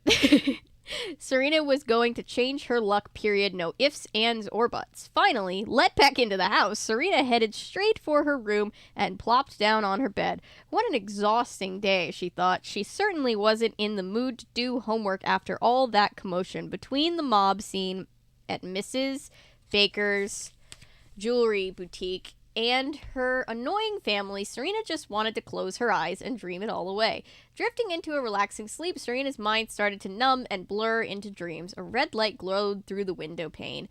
Slight scratching sounded on the glass. That sounds like a terrible sound. What was that? The window's opening. Pitter-patter, pitter-patter. A moment of silence. Huh? Was the bed moving? Lying still, Serena opened her eyes at the bed's sudden motion. Looking up, she saw before her the same scrappy black cat with a moon-shaped bald spot on its forehead that she had seen earlier that morning. Serena jumped up, shocked. "Hey, bald-spotted kitty, what are you doing here?" "It's not bald spot, no respect," the black cat complained. Wah! Waluigi! Sorry. "The cat talked," Serena screamed. "You know, I do have a name, and it's not that cat. I'm Luna, and I've been searching for you for a long time, Serena." The black cat named Luna licked her paw gently as she briefly introduced herself. Serena had already fallen off her bed, gripping her purple comforter and staring at Luna in disbelief. She simply muttered to herself over and over again, "The cat talks." Luna continued, "Thank God you found me and took off that bandage from my forehead. When my crescent moon is covered, I lose all sense of direction and become completely unable to talk. Obviously, it's quite a handicap. You know, cats today get no respect at all. We get tortured by bratty little kids, kicked by bums, chased by dogs. Nobody even bothers to apologize either. I'm really glad you found me, even though I was supposed to find you." Cat supremacy. As Luna babbled, Serena simply stared at her, not really listening to Luna's words. What a weird dream, she thought, plopping her head back on the pillow. "Serena!" Luna put her fuzzy little paws on Serena's head and pushed to wake her up. "Come on, Serena, this is not a dream." Serena refused to budge. "Okay, you don't believe me? I'll prove it to you," Luna asserted. Jumping up and down as quick as lightning, Luna started spinning around in the air. "You spin me around, baby." Sorry, that song always comes in my head. Luna! My kitty is named Luna. Aw, my friend has a kitty named Luna, too.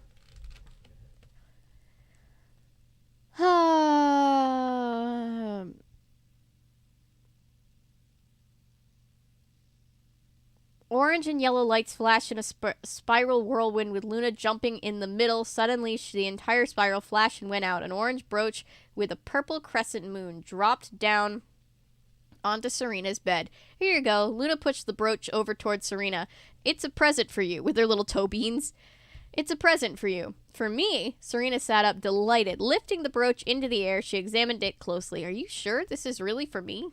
Standing up, Serena fastened the brooch to her collar on her school uniform and stood in front of her mirror. "It's adorable," cried Serena. "Thanks, Loopy." "It's not Loopy. Luna. My name's Luna. No respect," muttered Luna, slightly aggravated. Loopy. Lupy. While Serena kept admiring her new brooch in the mirror, Luna continued explaining. "Haven't you been paying attention to all the crimes happening in town lately?" Luna asked. "It's all because of the enemy, Serena. Everything's up to you. Only you can defeat the enemy. And only you can put out forest fires." Luna became visibly frustrated at Serena, who was giggling in the mirror, staring at the brooch, ignoring Luna's words. "Serena, pay attention," Luna scolded. "You're the chosen one, don't you see? It's your destiny. You are the chosen Sailor Scout whose duty is to find our princess and protect her." No pressure. On behalf of the moon.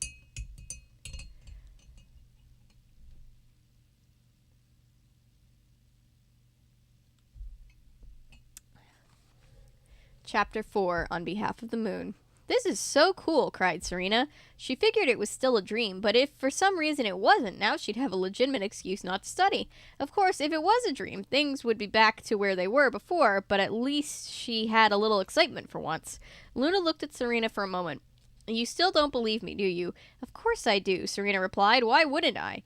Luna seemed satisfied for the time being. "Okay, if you really do believe me, get ready to yell out your first command. Ready?"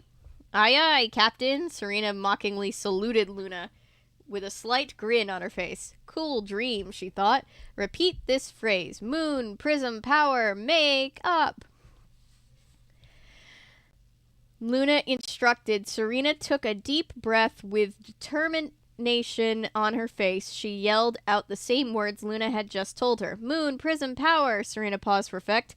Make up.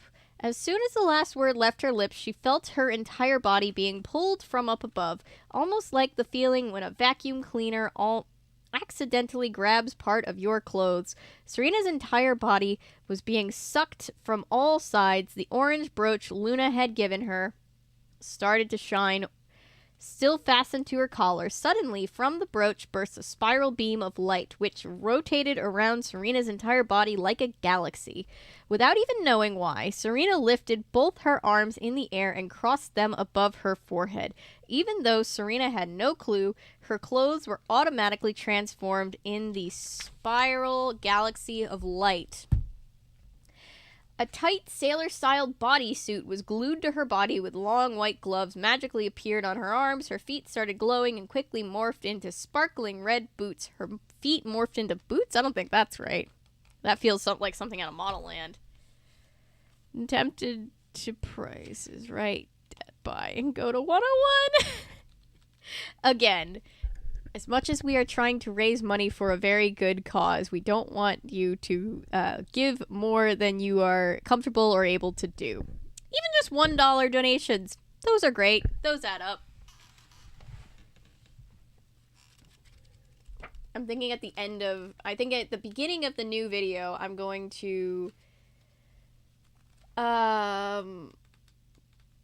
pledge to shout out everybody that donated after the month is over. And see how that goes too. Because we've already raised a good amount of money, but, you know, just pulling out all of my non-profit money-raising tactics.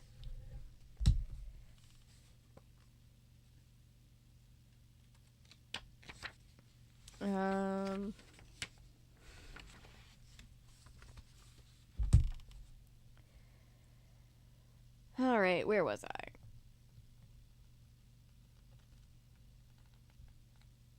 Reached up to her knees. Once the spiral galaxy settled down in the room was quiet again, Serena found herself in a pose. She had one leg pointed at her side.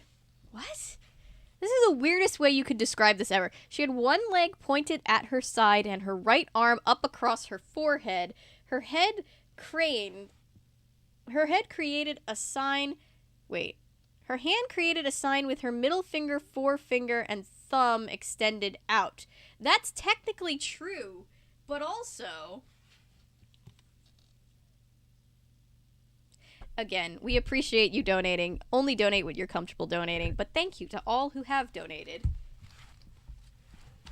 It is for a very good cause. It is for the Trans Housing Coalition and goes towards getting homeless, trans, and non-binary individuals into permanent housing. So, yay! Whew, we got another 10 days of raising money for the Trans Housing Coalition, and we've done some good work so far. We're almost at $600.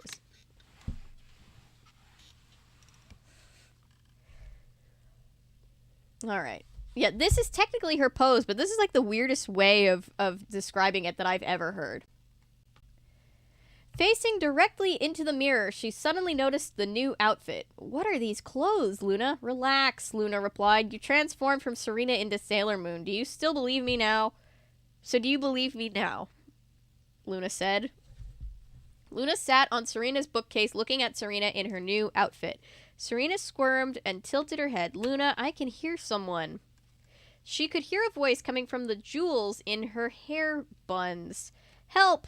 Mommy's gone crazy. Serena knew that voice. It sounded so familiar.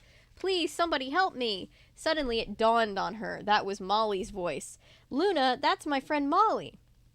Serena started to panic. She needs my help. We've got to help her, please, Luna. Luna looked at Serena with a very serious look on her face. You're Sailor Moon. It's your duty to help her, not just because she's your friend. In your heart, you know what to do. Just let it come out naturally. Help! Molly screamed. Molly's screams were muffled by the grasping hands of Mrs. Baker. Please, Mom, stop! Suddenly, Mrs. Baker's face changed from a slightly crazed Mrs. Baker to a wrinkled, demonic witch. I'm not your wimpy mother, you little crybaby. Does she say that in the show? I don't remember.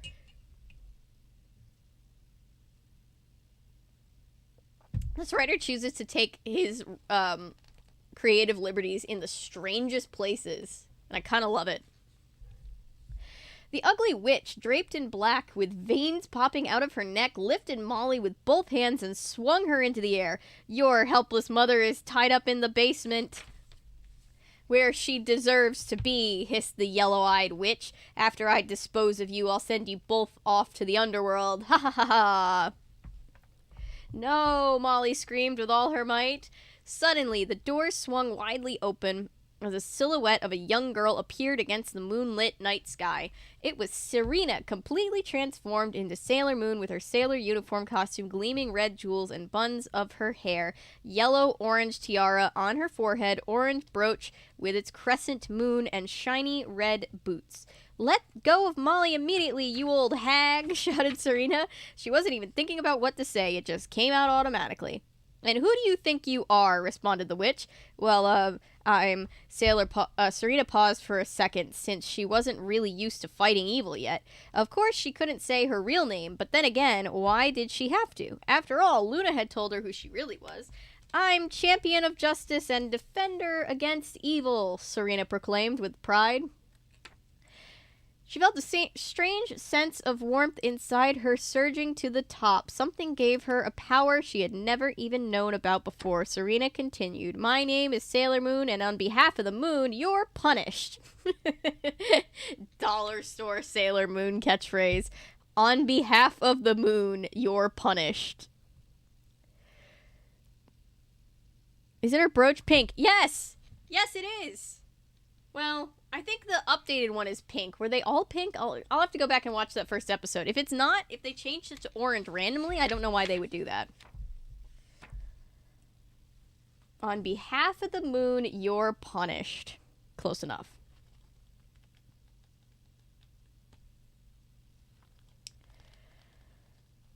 Serena had no idea why she mentioned the moon. This was another phrase that just came out automatically. In fact, everything she was saying was just flowing out naturally. Without really thinking about it, Serena felt strong and knew that no matter what happened, she was there to save her best friend Molly. Now I have the Selena Gomez song in my head. Everything comes naturally. Okay. The witch looked at Serena with contempt. Spinning around, she raised her arms in the air and called out to the mob of customers who had been shopping for jewels and were now passed out on the ground. "Rise, you scum, rise!" the witch called. "You have given your energy to our omnipotent master, and now you must prove yourselves. Get her, slaves!" The mob of housewives, students, and working women who had been hypnotized by the witch, because of course it's only women. There's no reason men would buy jewelry, ever. Began to rise. With yellow glazed eyes, the mob went after Serena. "What are you people doing? Stop it," said Serena. "Forget it. Stop it. Get some help." Forgetting she was Sailor Moon, she backed as the mob came closer and closer. Against the wall of the jewelry store, Serena was trapped. The mob had her completely cornered. Falling to the ground, Serena noticed her knee was bleeding and lost it. Wah! Serena started bawling up a storm. She was scared and injured. This wasn't fun. Serena thought that being a superhero like Sailor V was like living a high life. This was all wrong. There's no way she was really Sailor Moon. "Get up, Sailor Moon. You have to fight," Luna pleaded to Serena to turn herself around. "Now's the time. Get her," the witch commanded. The brainwashed mob to attack Serena. "Why me? Why is this happening?" Serena screamed at the top of her lungs, crying her head off. Her mind was racing. It's not me. I'm not Sailor Moon. I'm just a regular girl in junior high. I'm only 14 years old. How can I fight against evil? The witch has so much evil power. It's not fair. Serena was really starting to panic. Take a shot every time she says it's not fair.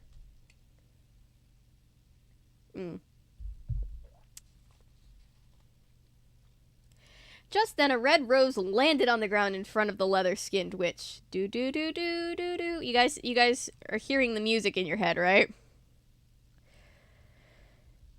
Serena be like, "Oh my god, I won't die. I won't die. It's so scary. Wah!"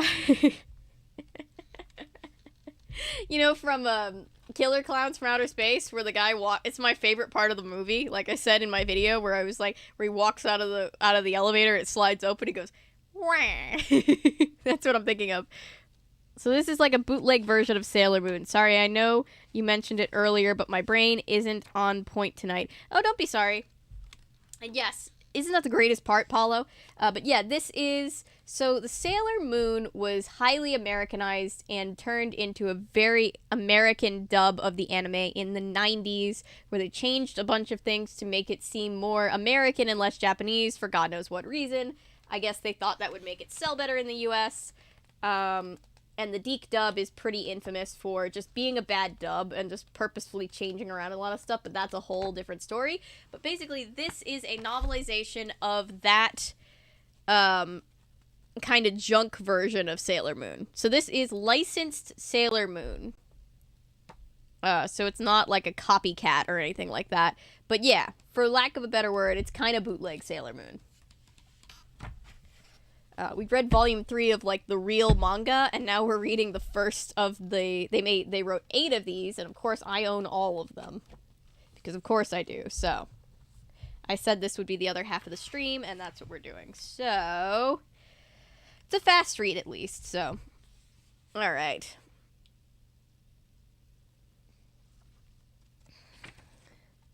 Just then a red rose landed on the ground in front of the leather-skinned witch. The witch looked up at a black tuxedo-clad figure standing on the window pane. Oh...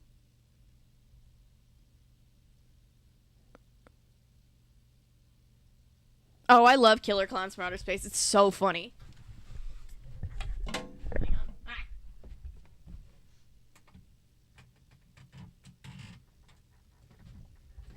I want to put on some of the Sailor Moon soundtrack, but I also need to monitor to make sure that it's not going to kick us off stream.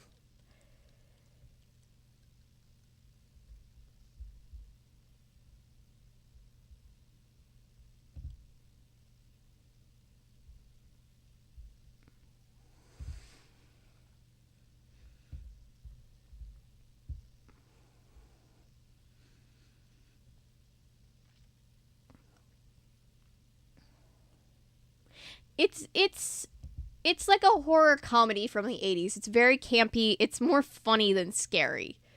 But it obviously has clowns. So, like, my mom would refuse to watch the video that I did about it because she saw the thumbnail and was like, oh, hell no. You gotta be out of your goddamn mind. Hang on, guys. Let me get situated. Hi, guys, coming in. We are reading this very hilarious novelization of the Deke dub of Sailor Moon. Hey, that's me! I love when the first thing I get recommended when I log in is me. That's me. Hi, me. Let's see.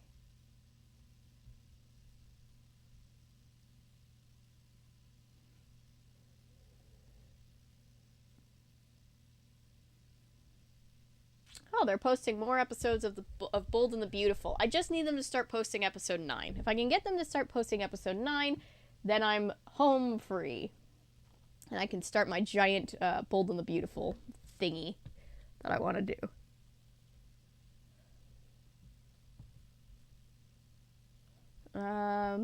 Sailor Moon soundtrack. What's the chances that this is stream safe? Stream.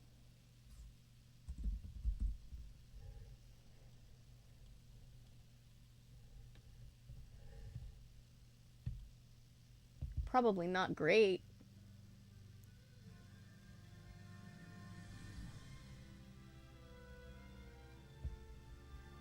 If we were watching the show, we'd have something like this going on in the background.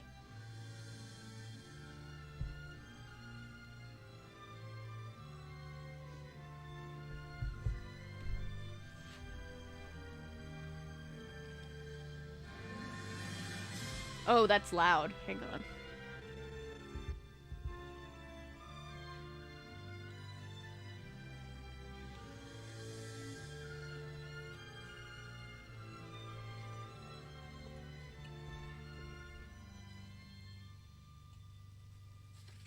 This is the nostalgia. Are you getting nostalgia from the music?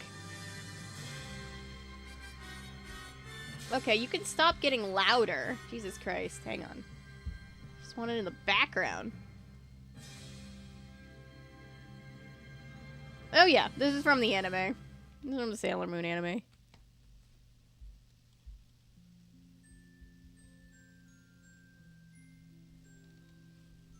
Sailor Moon had a great soundtrack. I've only seen some of the Halloween Horror Night houses from Universal on YouTube. Oh, those are fun. Those reaction videos, so fun. I used one, I think, when I did my Killer Clowns. I borrowed some footage from somebody. All right.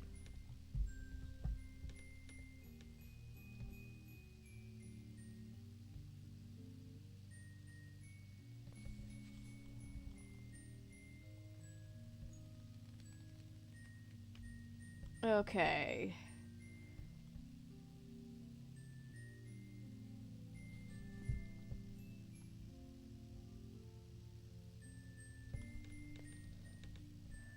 Just then, the red rose landed on the ground in front of the leather-skinned witch.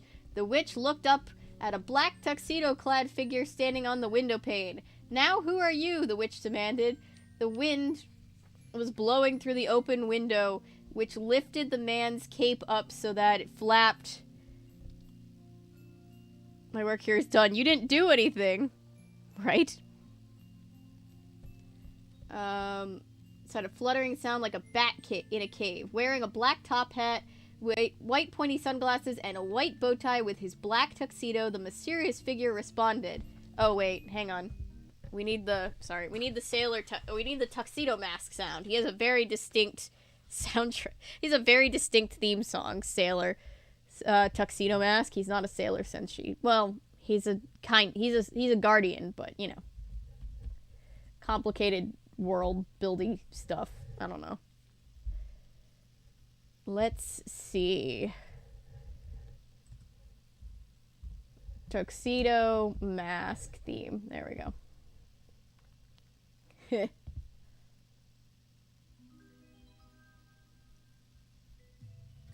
There we go.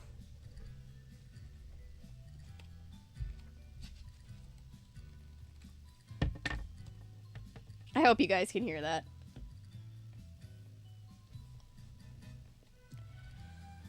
Alright.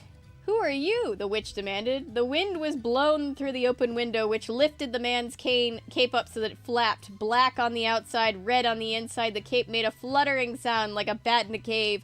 Wearing black top hat, white pointy sunglasses, and a white bow tie with his black tuxedo, the mysterious figure responded, "They call me Tuxedo Mask." There we go. That was better. Sorry, I wanted that for effect. We'll go back to the regular music.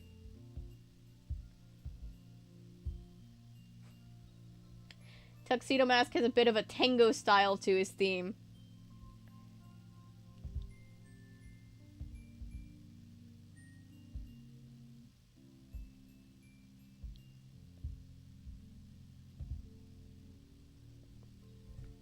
All right. Sailor Moon, enough tears, show the real you. Serena was beyond panic and launched into her loudest set of shrieks yet. I can't stop myself from crying. Oh, good timing. Music, she wailed. As her high-pitched shrieks became more intense, the jewels on her hair bun started glowing and echoing the sounds. The entire room began filling up with Serena's high-pitched shrieks, driving the witch and brainwashed mob nuts. "Shut up, you little brat," the witch yelled. "Stop crying already." Luna jumped in front of Serena and shouted out, "Grab your tiara from your head and yell, 'Moon, tiara, action,' when you throw it at the witch." "Throw the tiara? Why?" cried Serena, still not used to her role as Sailor Moon. "Just do it," ordered Luna, losing her patience. With that, Serena grabbed her tiara, which glowed at her touch. Lifting it off her forehead, she held it in front of her and focused on its aura. Serena could feel the power illuminating from inside the tiara. At that point, she lost all doubt about what Luna had told her and just let herself flow naturally again. There we go. There's that word, naturally.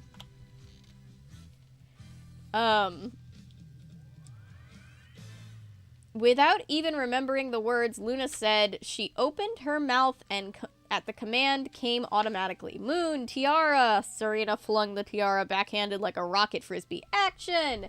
The witch floated in the air, screaming, unable to move away from the tiara. No! Screamed the skull-faced witch. Hi, Jet Riding Optimus Prime. Rose-shaped boomerangs and rosarangs, if you will.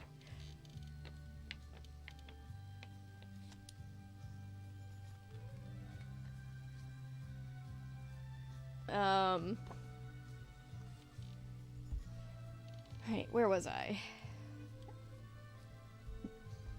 The witch floated in the air, unable to move away from the tiara. No! She screamed the skull-faced witch. With a purple and orange explosion, the tiara hit the witch smack in her stomach. Her entire body froze and immediately turned to stone. Spiderweb, like the cracks, raced across the stone figures. The cracks grew in size and number until finally the witch statue shattered into millions of tiny pieces. Oh my god, mumbled Serena, mesmerized by the scene. With the witch destroyed, the mob of shoppers started waking up one by one from their trances. None of them seemed to remember what had happened or where they were, but just left the jewelry store and wandered home in a daze. Tuxedo Mask approached and Serena gave her back her tiara. You were amazing, he said. I'll never forget what you did here tonight. With that, Tuxedo Mask flung his cape over him and disappeared through the open window. Serena blushed from his words. Her eyes searched for him, but he was already gone. Who was he? She had never met anybody with such a magical aura about them. Tuxedo Mask. What did the name mean? I feel like Noah was right when he said it sounds like he just made it up. What? No, we didn't get the line. Aw, man. You're right, we didn't. I'm gonna pause this for a second. Sorry. Just because I feel like it's gonna give us issues on the back end because YouTube can be like that. The guy that did the practical clowns in the film did some animatronic ghosts in the Ghostbusters attraction at Universal back in the 90s. Oh, that's cool. I still want to do a stream where we watch the POVs of all those, especially the old rides that don't exist anymore. Alright. The one thing she knew was that she would never be the same again. Great job, Sailor Moon. Luna jumped down from in front of Serena, beaming with pride. However, Serena had only one thing on her mind. Tuxedo Mask. Luna, who is he? I think that he just made up the name. I think somebody asked him what his superhero name was, and he panicked. He was like, "Oh, the Tuxedo Mask." I sometimes love watching those. Me too. Me too. I haven't been to a theme park in years, and I sometimes miss it, and I'm like, oh, I'm gonna watch this and pretend that I'm at Disney World. Put it on the background while I work. Luna, who is he? Tuxedo Mask, he's so amazing. And there's like there's 4 O's in so. Serena's heart was still beating about 100 miles an hour. Luna rolled her eyes. The next day at school, Molly was so excited about her jewelry store incident that she was telling everyone. The only thing was she thought it had just been a cool dream. And then Sailor V's partner, Sailor Moon, came into the room and kicked butt on that nasty old witch. Molly was telling her friends about her dream, while Serena sat next to them, head on her desk. Molly, that's so weird. I had the same dream, too. Did the store not have any, repercussions? Like, nothing got damaged? Cheaper than going to one. I've been to Six Flags. Six Flags is fun. It's definitely no, Disney World, but it's definitely fun. I like going. We have one here in Georgia. Their friend Lisa Brownridge had been shopping at the jewelry store and had ended up part of the brainwashed mob. Lisa also thought it had been a dream. Serena looked up at Molly and Lisa. She couldn't believe it. How could it be? She thought this was her dream. Everyone dreamed the same dream. It wasn't possible. I dreamed a dream that life could... Sorry. That could only mean one thing. It wasn't a dream. Luna, the talking cat, transforming into Sailor Moon, the wrinkly-faced witch. Serena's tiara that destroyed the witch. Tuxedo Mask. Well, if Tuxedo wasn't a dream, maybe it wasn't so bad after all. What would she say to her parents? She couldn't tell them. Her friends, she couldn't tell anyone. No one would believe her anyway. They'd say she plays too many video games and needs to study more. It had to remain a secret. Chapter 5, Geek in Love. Alright, we are, honestly, almost halfway done. Not bad timing. It's a pretty quick, easy read. Halls lit only by fireflies revealed black columns shaped like bones. Green worms crawled on the walls. There was the throne of the beautiful but deadly Queen Beryl. Jadeite, Beryl barked. You still haven't brought me the silver Imperium crystal. While I'm waiting, I need more human energy. At least bring me that. Brushing his golden hair off his forehead, the young warrior of darkness grinned. My queen, your wish is my command. Consider it done. Queen Beryl and Jededite's green eyes locked in a trance-like stare. The evil power of this combination began to churn and bubble. Bzz, bzz, bzz. Serena didn't budge. Again. Wake up already! Serena looked up from under the blankets to see who was yelling in her face. A tiny black head with big eyes and a crescent moon tattoo on its forehead looked right back at her. If you oversleep all the time, how can you become a responsible superhero that properly fights evil? It was Luna, annoying as always. This had been continuing on for at least a week. Okay, Luna, Serena yawned, stretching in her pajamas. What time is it anyway? Glancing at the clock, Serena realized how late it was. Luna! Serena threw an accusatory look towards the black furball. Why didn't you wake me earlier? I tried, Luna protested, but Serena was already off to take her shower.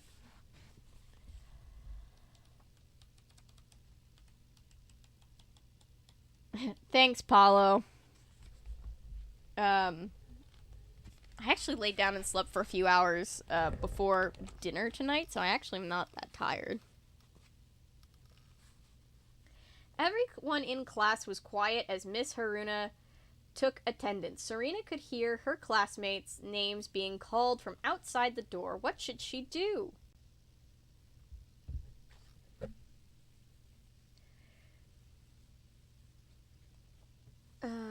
If she walked straight in, Miss Haruna would sure give her detention again. She had an idea. Melvin Greer, present. Melvin stopped cleaning his glasses to look up to call Miss Haruna. Kim Matthews, here. Serena cracked open the door and snuck in quietly from the back. She had to actually duck down below the heads of her classmates so that Miss Haruna wouldn't see her. She was almost there, just a bit more to her seat. Hey, Serena, you made it to class. It was Melvin. That jerk was actually yelling out to her before she made it to her seat. Busted again, Serena thought. I want the two of you out in the hallway on the double, snapped Miss Haruna. She obviously wasn't pleased. After listening, though, what seemed like an hour of their teacher's tirades, Serena and Melvin were stuck together in the hall. They weren't allowed back in the classroom for 20 minutes as a punishment. I can't believe you, Melvin, Serena said out of the corner of her mouth. They weren't allowed to speak. Why don't you stop paying so much attention to me and mind your own business? I can't, Melvin's voice trailed off, and he started to blush. It's sort of, well, hard to explain. Serena wasn't liking the sound of Melvin's comments. There was something fishy. Maybe Melvin wasn't getting the message that he entirely annoyed Serena. Melvin, I don't know what it is, but you not only embarrass me, you get me in trouble. Serena commented. Damn, is that your goal? Melvin, still blushing, shook his head. Serena, it's just that. Once again, his voice trailed off. What was Melvin trying to say? Serena completely lost her patience with him. Melvin, you obviously don't have a good excuse, so just don't do it again. After school, Serena and Molly bumped into Lisa Brownridge, Kim Matthews, and Rika Kelton, running out in a hurry. Hey, where are you guys going? Molly asked. We're going to get our fortune told from the old man down near the Crossroads Mall, said Lisa. Want to come? Cool. I love psychics. Sure, I'll join you guys. Serena jumped up and joined Lisa and her friends. Curious what this fortune-telling thing was all about. What about you, Molly? Asked Lisa. I can't, Molly replied. Melvin asked me to meet with him. I guess he's got something he really wants to talk to me about. Bummer, said Serena, slightly surprised. That geek has already been getting in the way lately. Oh well. See you later. Melvin looked away, slightly embarrassed. Molly, the truth is, Melvin's voice started to crack, I'm totally in love with Serena, and I don't know what to do. The words gushed out from Melvin's mouth. What? Molly shrieked. I want to marry her one day. She's so awesome. Damn it. Melvin / Umino. That was his name in the actual show. Hi, Patrick. Good night, Patrick. Damn it, Melvin. Melvin. Melvin, my guy.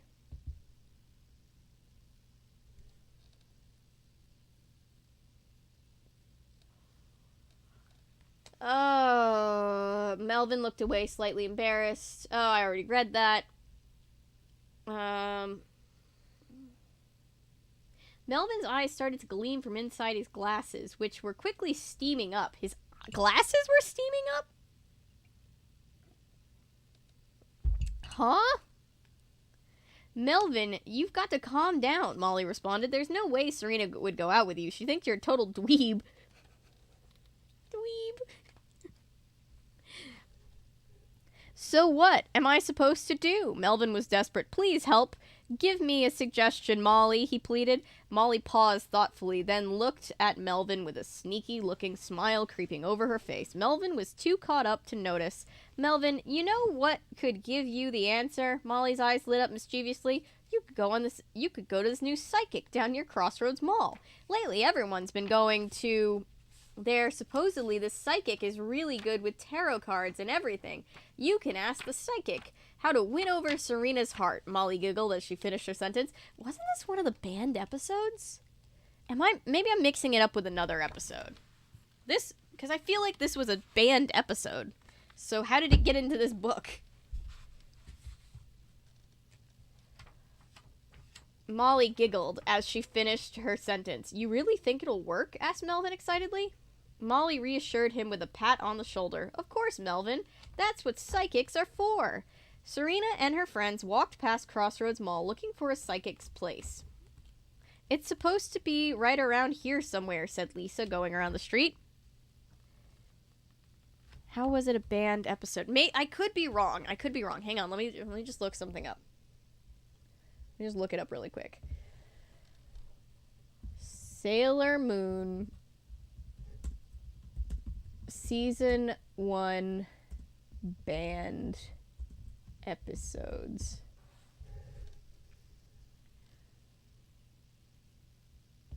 Let's see.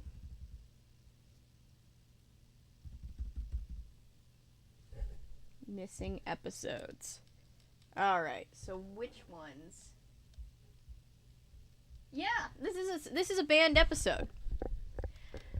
Jedediah sends Ayuma to run a fortune house to gain control of people's minds by slipping a card into their clothes. Umino, and that's Melvin, and Usagi, that's Serena.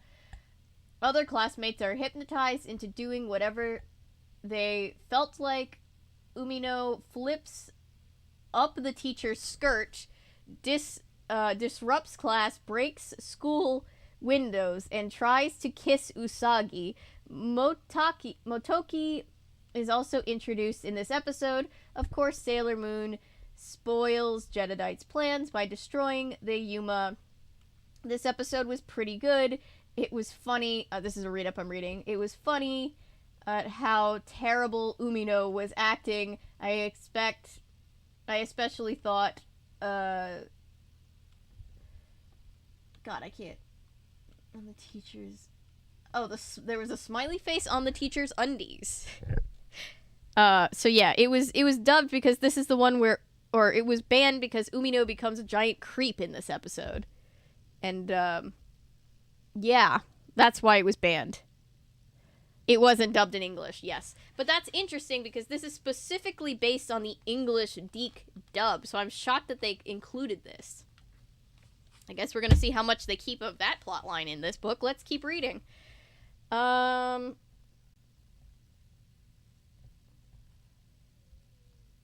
You really think it'll work? Asked Melvin excitedly. Molly reassured him with a pat on the shoulder. Of course, Melvin, that's what psychics are for. Serena and her friends, where did I read to?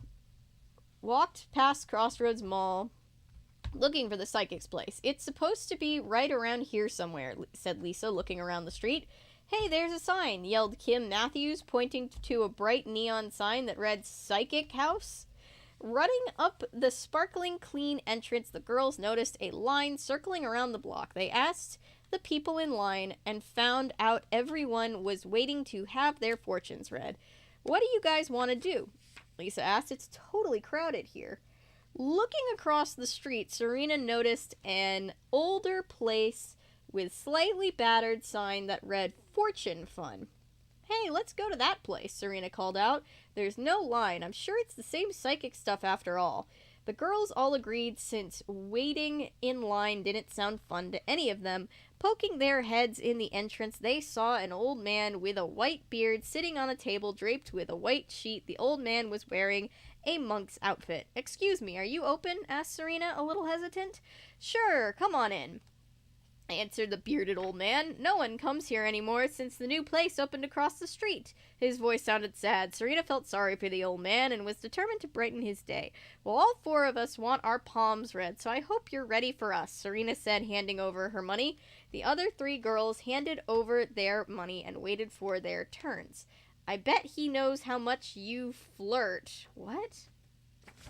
Lisa teased Kim. No, he's gonna get you for having your brother do your homework for you, Kim said, pointing at Lisa. Shh! The old man scolded them and started to concentrate on Serena's palm. There's a guy who you know, the old psychic began. He has a big crush on you. You see him quite a lot, but he hasn't told you about it. All four girls, including Serena, burst out laughing when they heard Serena's fortune, but Serena, though laughing, wondered who it could be. Was the old man right? If so, who could it be? As Lisa stepped up to have her fortune... Oh, I'm sure it's not the guy who was, tripping over you before. It was dubbed, and I've seen it a long time ago. So it was dubbed in the Viz dub. It's currently dubbed, but in the Deke version, which was the only Americanized dub, which is this version that this thing is based off of, they never dubbed it. They completely cut it because Umino turns into a huge creep and, looks up the teacher's skirt and tries to kiss Usagi without consent and all this other stuff. So I'm just interested that it got into this book. I guess we're going to see how much they leave in.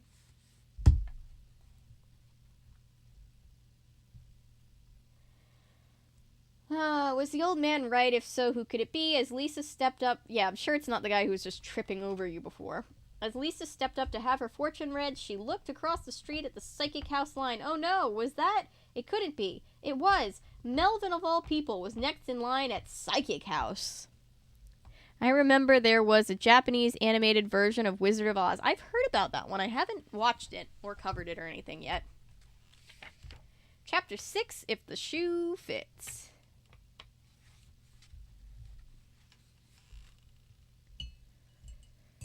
Okay.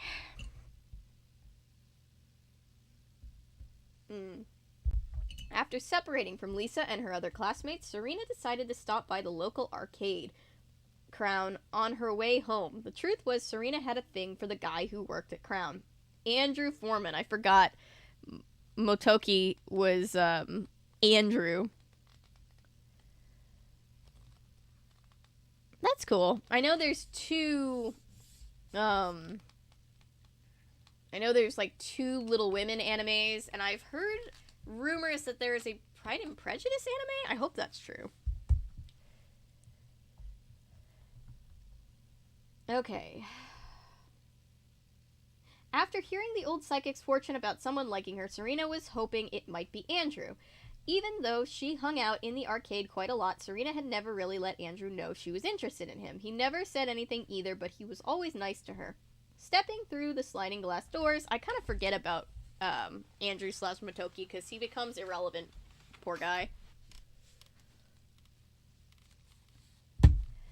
She looked around but didn't spot Andrew in the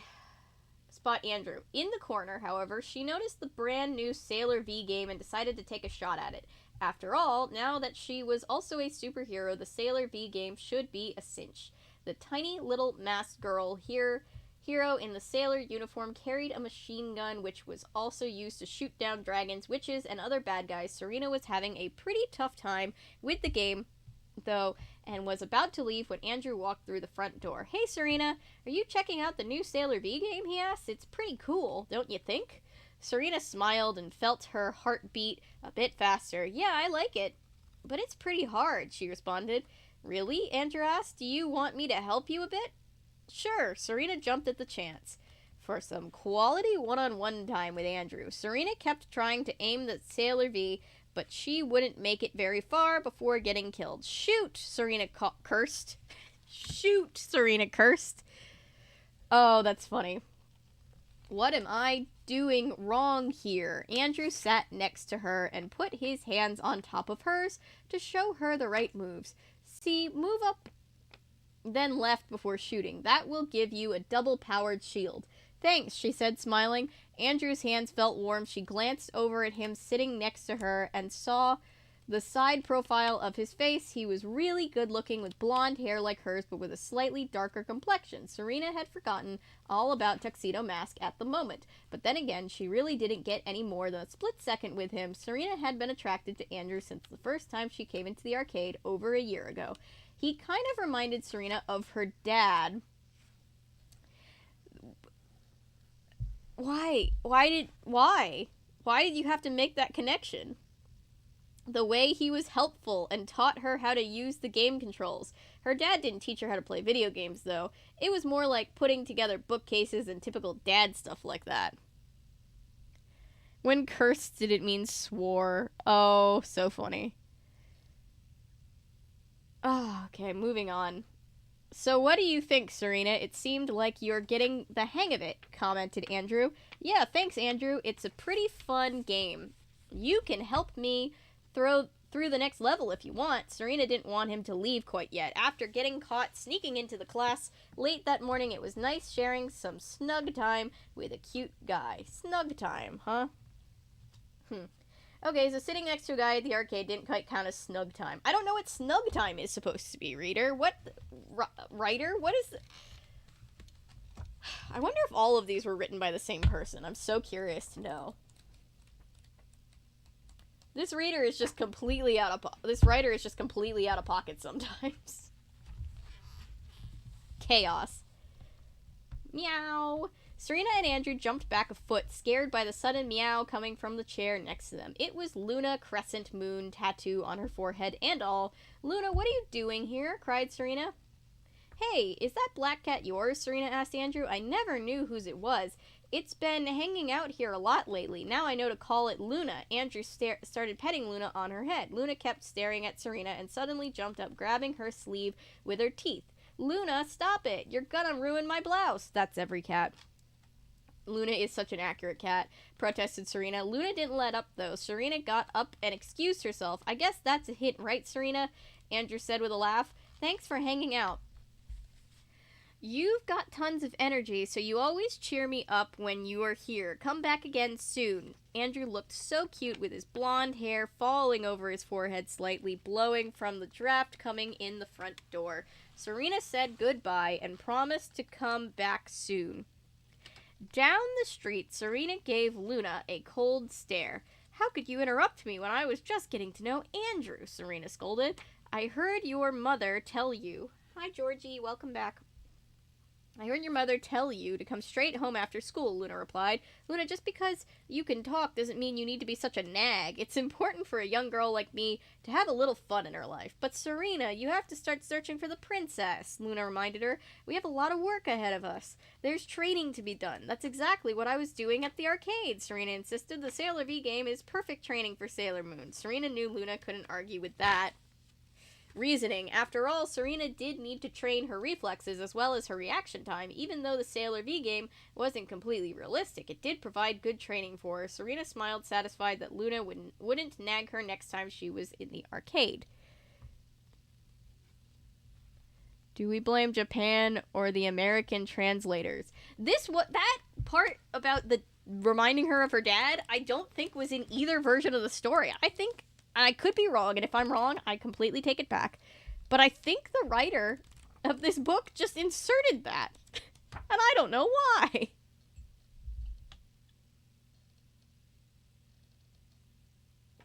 Again, if I'm wrong and it's somewhere else, I'm not blaming the writer, but I've never picked up on that in any other version. Just saying. Hey Luna, I want to stop by the psychic one more time to ask a little bit more about the guy that likes me. I'm pretty sure it's Andrew, you know? Serena hopped over to the Raggedy Fortune Fun entrance.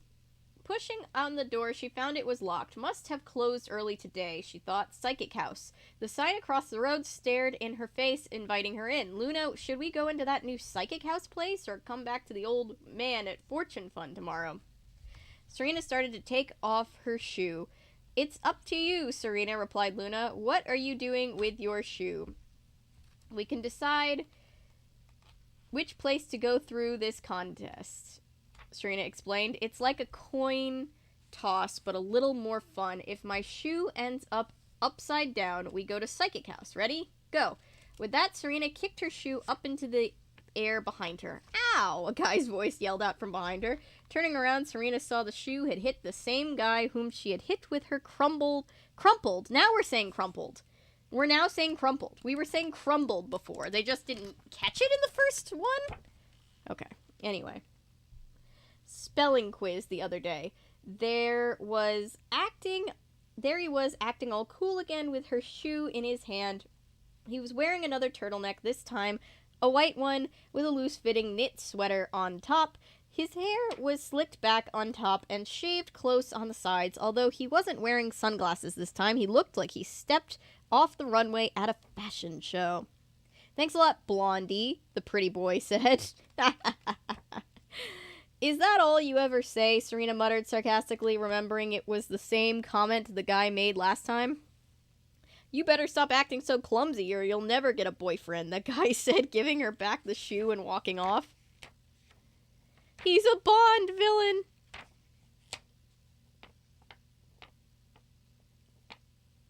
He should have said Meatball Head, yeah. Meatball Head is such a better insult. That's from the show. Alright. Let's see. Bite him, Luna, she muttered under her breath. Never get a boyfriend. How could that jerk say something so mean? Maybe I already have a boyfriend, Serena thought. Something about that guy was so irritating it drove her crazy. At the same time, though, just the sight of him gave Serena a jolt of nervous excitement that raced through her veins. Chapter 7, Bad Boys. What you gonna do? What you gonna do? Damn it. Hate that intro. Remember when we all just used to watch Police Brutality, the TV show, guys? Jesus. Welcome to Psychic. Is her boyfriend's name Steve? No. But keep guessing what Mamo's name is changed to in this version. Serena be like, I hate him, yet I love him. Making a scream joke. I know. I got you. But just, by the way, guess what Mamo-chan's name is changed to. Mamoru's name. What do they change it to in this overly American version? Welcome to Psychic House. Wearing a pink silk robe, the psychic was a beautiful, exotic young woman with a round dot on her forehead. Her hair was long and dyed slightly blue. Come in and have a seat. What is your name? I'm Melvin Greer, replied the embarrassed boy with Coke bottle glasses. Every time they say that, I think, Mary? Bob?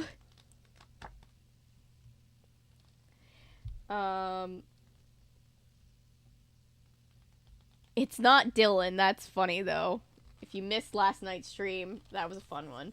But Hannah is right. It's Darren. It's close to Dylan. Close. Darren. They didn't even keep it with the same initials, which seems strange to me. Every time they say he's Coke bottle glasses, I think they're saying he has like a coked out whatever. I'm sorry. There was an urn in the corner with steam floating out of its spout, the psychic sat on a red velvet throne-like chair with marble columns on each side. The round table in front of her featured 12 tarot cards forming a perfect circle set on top of a red velvet tablecloth. She put down 2 cards in the middle of the circle. "I want you to look at these cards, Melvin," the beautiful psychic said. "Okay," replied Melvin, mesmerized. Melvin's eyes began rolling around in circles from tarot card to tarot card. The psychic's voice was as velvet as the tablecloth. She continued with her vocal candy. Her vocal candy? Vocal candy! This writer is painting such a picture. I was only guessing. Wow, my brain is really... I think it's Darren. It's totally Darren. You're totally right.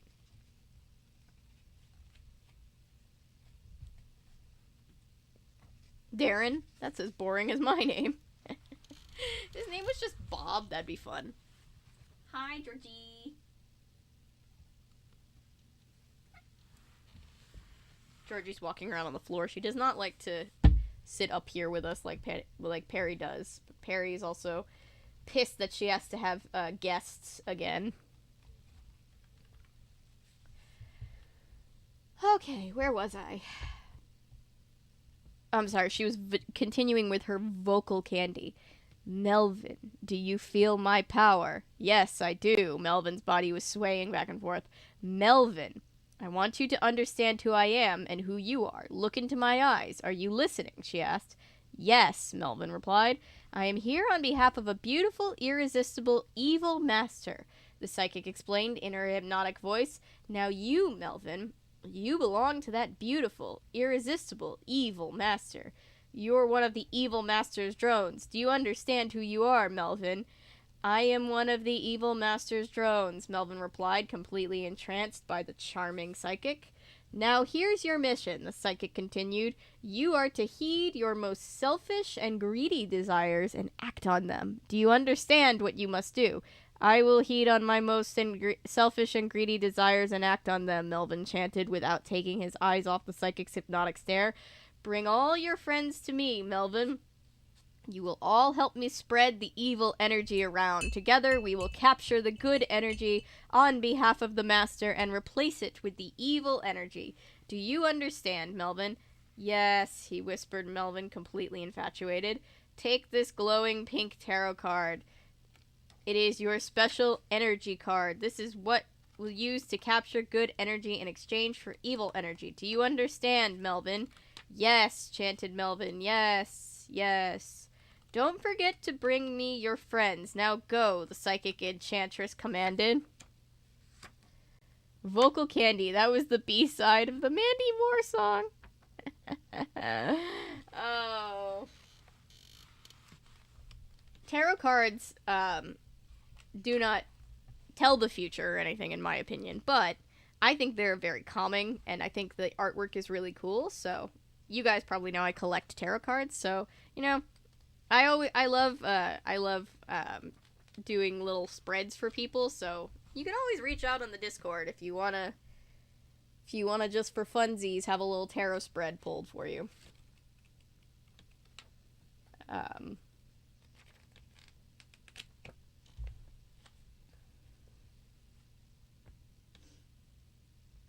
Where was I? It was a fine Thursday morning at the Crossroads Junior High. I was kind of hoping there was a picture of the author in the back.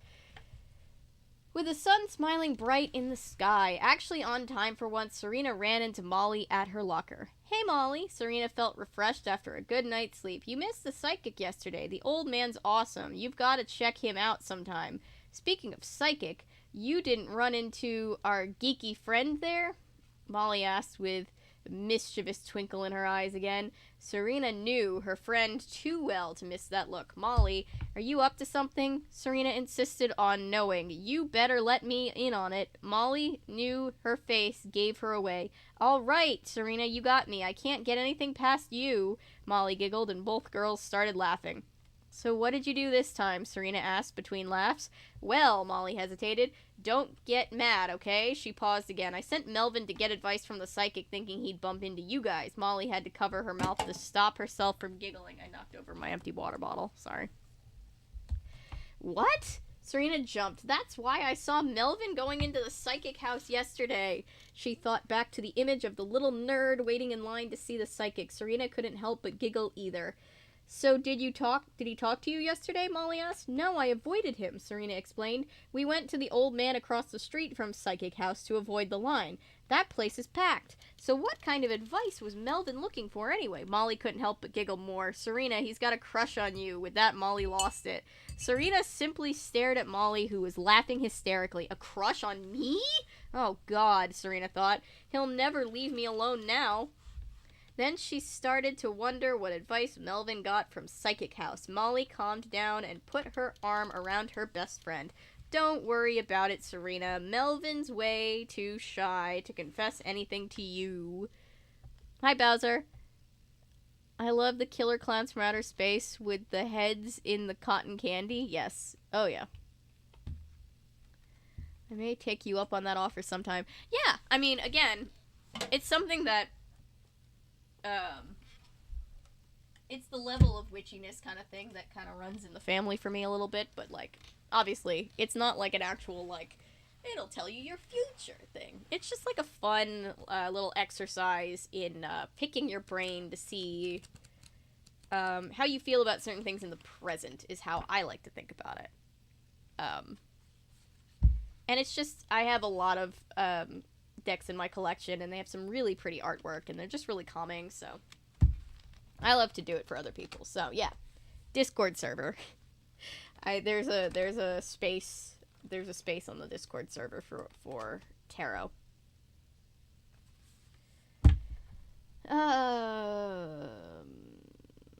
Let's see.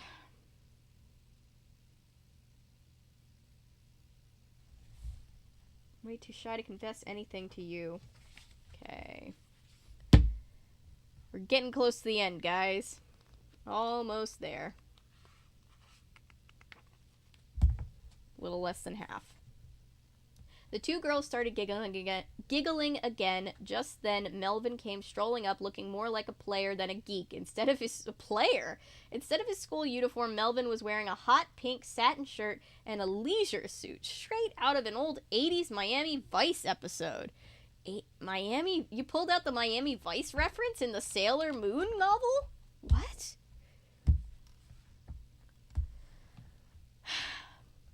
Stunned, Serena and Molly just stared at him as he approached. Yo, Serena, baby, what's up? Melvin said, leaning against Serena's locker. Serena, baby?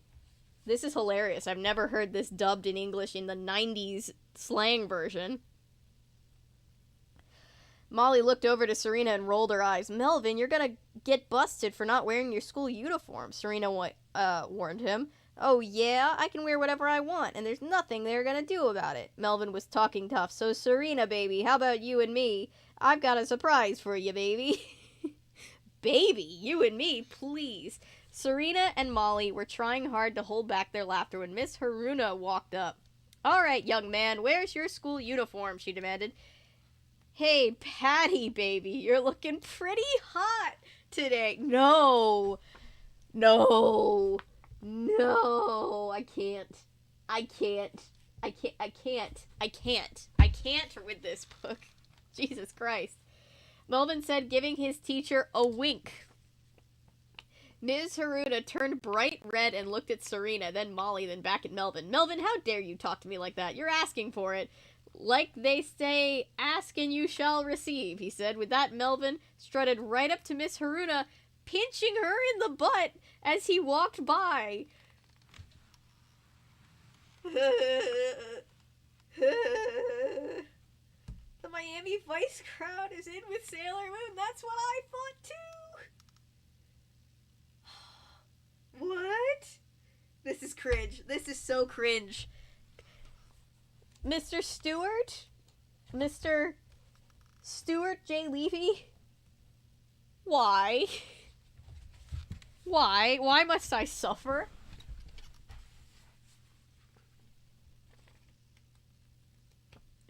Miss Haruna stood in a state of shock. Molly and Serena were so stunned that they stopped laughing and stood still, eyes bulging out. All of a sudden, Miss Haruna dropped to the floor and started crying.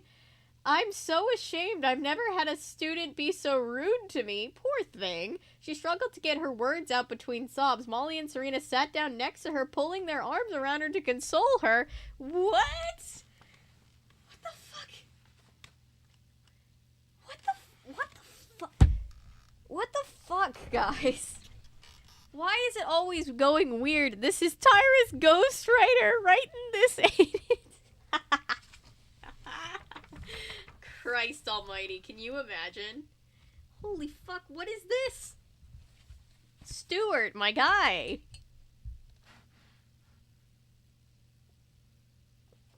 I know they asked you to bring this in book form to them, but you could have toned it down a little. Everyone in Miss Haruna's class that day couldn't ignore the most unusual sight. The biggest goody-goody in the entire class, Melvin, was acting like a total jerk, ignoring Miss Haruna's lecture, wearing the ridiculous leisure suit he had on in the hall, and reading comics during class, laughing his loud, obnoxious laugh during the funny parts. Serena and Molly were already shocked at Melvin's behavior earlier in the morning, but during class, Serena was already starting to think that something was up. Ha ha ha! Melvin was pounding his fists on the table, laughing hysterically at his comic book. What in the world is so funny, Melvin Greer? Miss Haruna was losing her patience. None of your business. Melvin had a wicked sneer on his face. That was it. Miss Haruna was completely fed up. Serena watched as Miss Haruna's face turned redder than a tomato. She rolled up her sleeves and marched over to Melvin's desk. As she walked down the hall, Tim House stuck out his foot out into the aisle, and Miss Haruna fell flat on her face. Serena couldn't believe her eyes. Tim House was a good kid. How could he do such a thing? What are you doing, Tim? Cried Miss Haruna. It's really annoying when you stomp in those high heels, Tim said, laughing at Miss Haruna. What? Miss Haruna couldn't control herself anymore. She started yelling at the top of her lungs. Get out! Just get out of here! I refuse to teach snotty brats like you. With that, Miss Haruna ran out the front door of the classroom, slamming it behind her. The rest of the kids sat in shock, totally silent. Serena knew no one would believe what had happened. Melvin, Tim, and 3 other of their friends started high-fiving each other and yelling, "Yeah, we did it! No more school! Let's go show the rest of the teachers how we feel," directed Melvin. "That's right! To the administration building!" The 5 guys stormed out of the building, picking up rocks and sticks from the courtyard on the way. Serena noticed that part of a glowing pink tarot card was sticking out of a couple of their pockets. Something's really strange here, she thought. Serena picked up her bag and ran after them to see what was going on. Holy shit.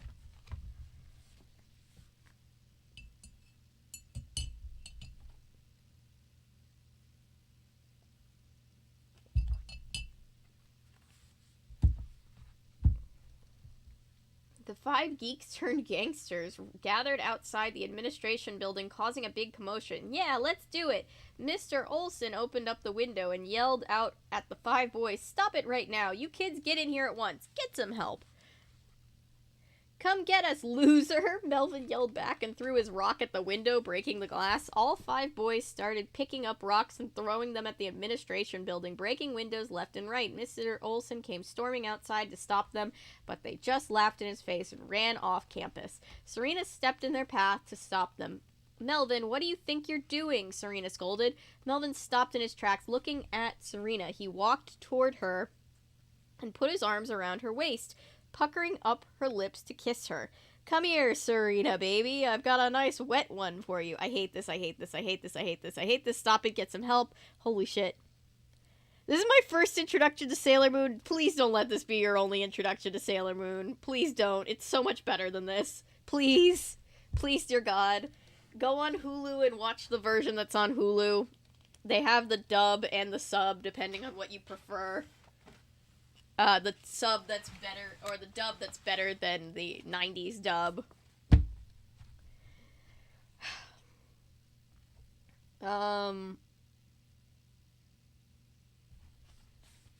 Serena pushed Melvin away and started screaming at the top of her lungs, one of the loudest noises imaginable to man. Ah! Serena cried. Shriek. I can't scream like I would at full volume because it will wake everybody up and blow out this microphone. Shrieking like a wild animal. Molly had to cover her ears with both hands just to stay sane. Guys, let's get out of here. This chick's way too loud. Melvin grabbed his friends and took off running down the street, jumping onto the hoods of cars and pushing other kids out of the way. As soon as Melvin and his friends cleared the scene, Molly grabbed Serena.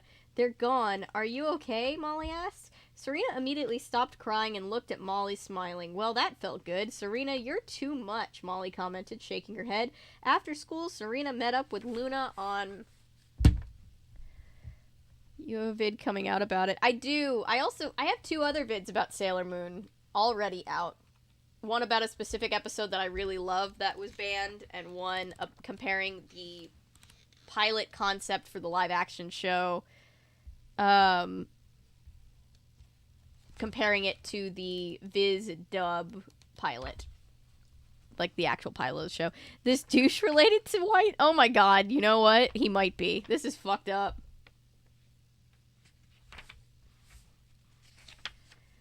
Oh my god, almost done, almost done, almost done.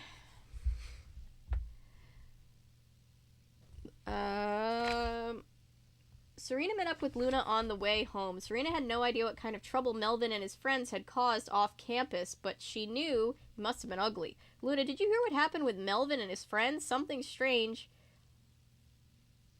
is going on. Serena's voice trailed off. I'm sure it's the enemy, capital E. Somehow the enemy must have brainwashed them, Luna reasoned. It's gotta be that psychic house place, Serena said. I know Melvin went there yesterday and his friend Tim had a tarot card in his pocket like Melvin's. Good work. Luna seemed proud of Serena. Thanks. Do I get a new magical item as a reward? Serena asked slyly. You've got to prove yourself a little more than that, Luna responded, smiling. Anyway, let's head over to the psychic house before things really get out of hand. Okay, let's do it, Serena cried as the 2 of them took off running.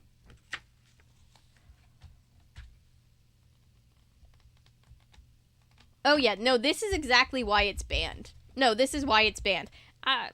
Yeah, this is why it's banned. And to be fair, like, they're not condoning this kind of behavior. I get it. It's to show that, like, he's under evil influence and stuff. But the American censors thought, for better or worse, whether you agree with them, that this was a little much for kids at the time. And they banned this episode. So if you've never seen this episode before, it's probably because you grew up with the deep dub and didn't watch the other versions, and it's missing from that. But somehow they put it back in the book. I don't know why they would ban the episode, but put it in the book. I thought they would probably, like, censor the hell out of it for the book, but nope, they put all this stuff in the book. I have questions.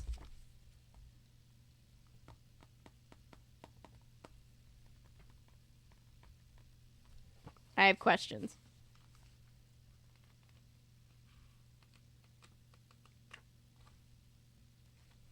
Chapter 8, Psych Out. Luna and Serena slipped into the side doorway at the mysterious psych house. The hallway was dark, and Serena felt her heart beating fast. What would they find? Serena looked down at Luna and whispered, I guess this means I have to fight again, don't I? Luna looked up at her with a stern face. Stop complaining. You're the chosen one. Yeah, I guess you're right, Serena said, accepting her fate. At least I was chosen for something other than detention, right? Okay. You've got to transform into Sailor Moon, Luna said. Serena realized she was still in her school uniform. Uh-oh, she thought. Luna's right. If I don't transform now, whatever we find is in this place will destroy me in a second. She closed her eyes and lifted her right arm towards the sky. She paused. Moon! Serena stepped, opening her eyes, and looked at Luna. Hey, Luna, I forgot the phrase. Come on, Serena. They're going to find us here, Luna said. She's only done it once, Luna. Maybe they did the books before they dubbed the anime? No, because this came out in 99. And the anime was on TV at least 3 years before that. I don't know. I have some questions. This is not, in fact, my first intro. I'm glad this isn't your first intro to Sailor Moon. Sailor Moon is is actually very, very good. It's the quintessential, like, magical girl anime. And I enjoy it quite a bit. This is just very funny.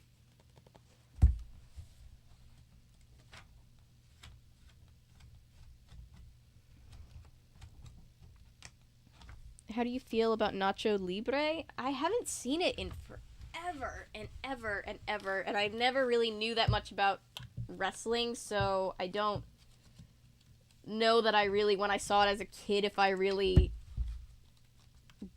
not grasped it, but just fully appreciated all of it, so I'd probably have to watch it back again.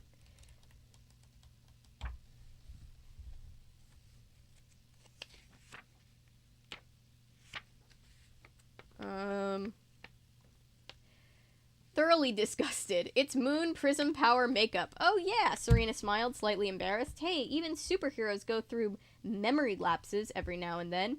Once again, Serena closed her eyes and lifted her right arm towards the sky. This time, she was ready. Moon Prism Power! She opened her eyes, getting ready to spin around and morph. That part made her a drop dizzy. So she wanted to do it with her eyes open this time. Make up, she yelled. With that, she started spinning around, her school uniform disappearing for a second, leaving her naked. That's not what happens. That's not what happens. They're not naked. They're just changing, and like you just see their silhouette because it's like they're just showing that they're changing in their form. Screams and confused Canadian noises. I think I liked it as a kid, yeah. But again, I remember none of it, but I remember thinking it was funny. My mom loves Jack Black, and I do too, but like my mom we would always watch like everything Jack Black was in. I don't know why this makes me so angry. I think it's because this is such a common misconception that, like, ew, they're naked. And it's like, but they're not. Even I was unsure of that when I first did the first pilot. But then I, like, learned more about it. But I'm like, this guy did the book. Shouldn't he have learned more about it, too? I don't know.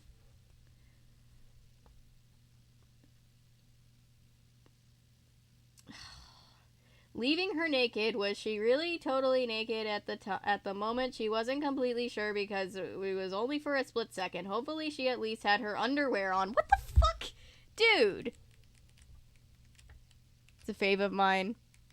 Yeah, it's one of those things like School of Rock I've seen much more recently, and I'm like, yes, gotta love School of Rock. But Nacho Libre is just one that I don't really remember. I know a lot of people love it, though, so I do need to watch it again. What the fuck, Stuart?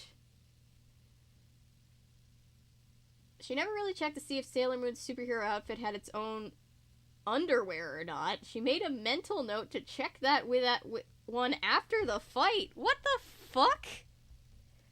Nani? Excuse me? This is definitely Tyra's ghostwriter. This is fucked. This is just fucked.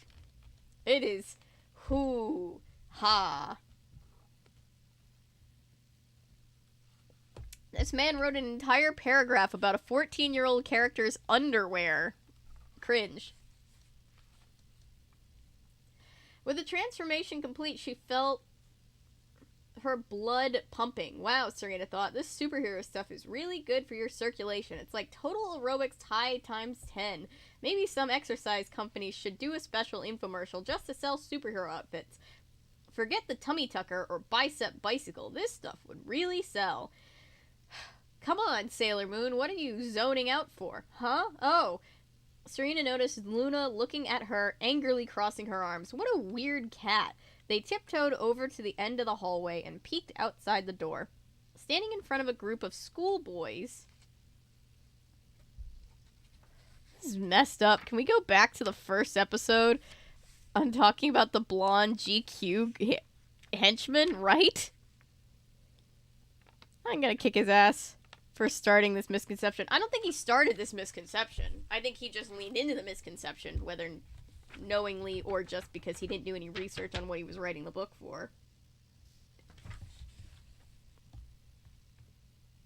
This is beyond cringe. Fucked is the right description. You're right. Fucked is the right description. This is truly fucked.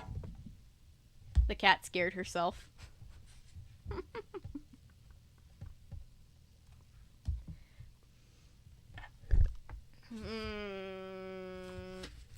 There was a beautiful, exotic-looking woman in a pink robe with round dot on her forehead. She must be the psychic, Serena thought. In front of her were 15 or more schoolboys, all with pink glowing tarot cards in their pockets. Serena could barely make out the edge of the cards, but the glowing pink shone through their clothing, making it slightly visible. In the center were Melvin and Tim.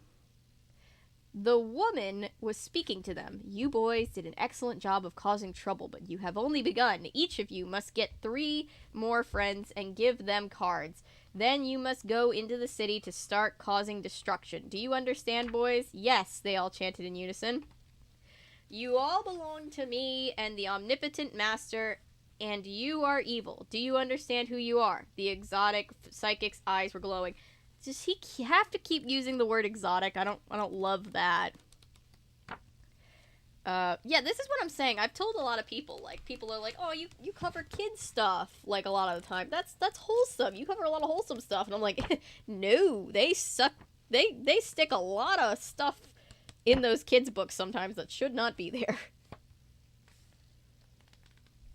And then people go and bitch that, like, drag queens reading to their kids is the problem. It's just like, bitch, you don't know what your kids are even reading. Come back to me when you actually know stuff. Also, drag queen story times are just adorable, and I love them. I love seeing the little videos that parents take on TikTok of, like, the readers. Like, they're just so wonderful, and they're just so good with the kids. It's wholesome. I like it.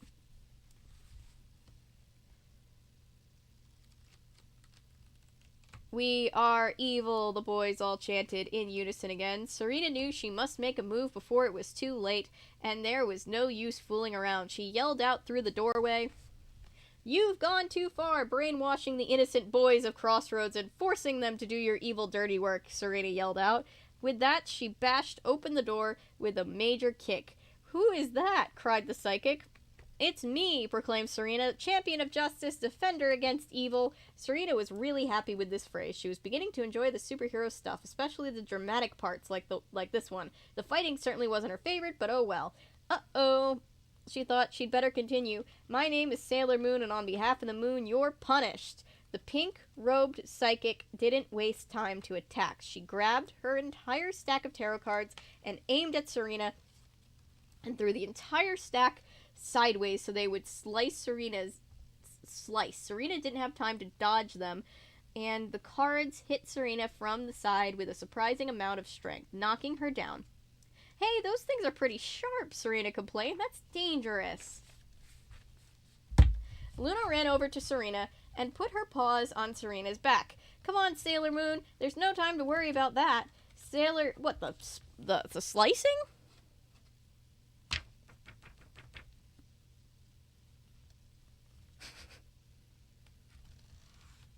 Yeah, Melvin and Tim. It's like when you were in school and they'd give you, like, the standardized tests, and the test would be, like, out of their way to have, like, a wide variety of names for the characters in, like, the math quizzes. Like, Melvin and Tim.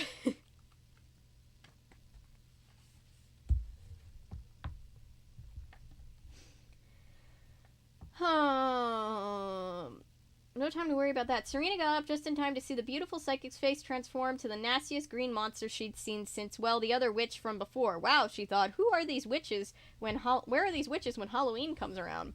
She'd pay some decent money for a mask like that. "Go get her," the witch barked out to the brainwashed boys. Melvin, Tim, and the other geeks turned gangsters. Geeks turned gangsters. Yeah, Molly and Melvin. Laser, if you haven't been listening, this this part is fucked. This is like just straight up the banned episode where Umino is a total creep and they're keeping it all in and then making it worse somehow.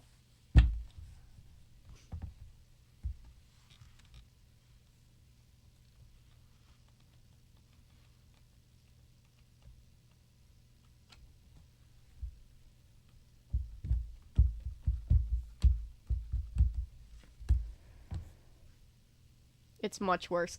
Do I need to just make a big video just on the topic of, like, weird shit in kids stuff? Because holy shit.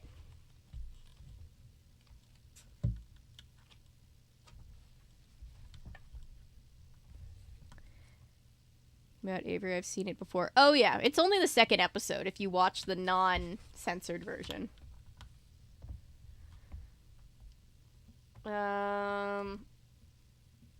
The geeks turned gangsters crept towards Serena, their faces green and yellow eyes bulging. Stop it! The geeks turned gangsters turned ghouls kept creeping up inch by inch surrounding Serena. Gross! Serena started to scream. If you get any closer, I'm going to have to do something nasty to you. Serena was a little scared, but more importantly, she certainly didn't want to have these geeks put their dirty paws all over her pure and clean body. What the fuck?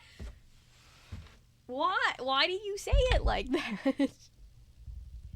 Beyond Mad Max Thunderdome level what the fuck territory. Geeks Turned Gangsters is definitely a band name. I thought the same thing.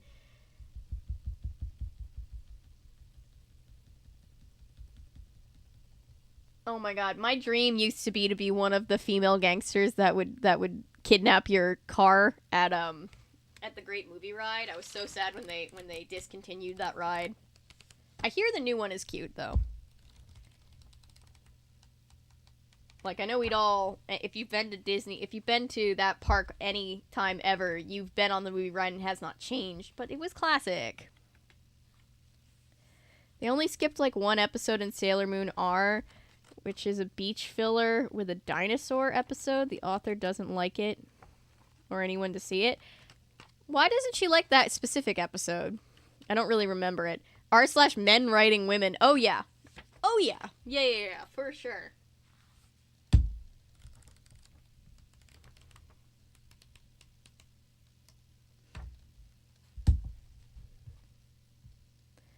I was upset too and realized it was my favorite ride of Disney rides. I sometimes quote the lines from it. It was so great. I loved it.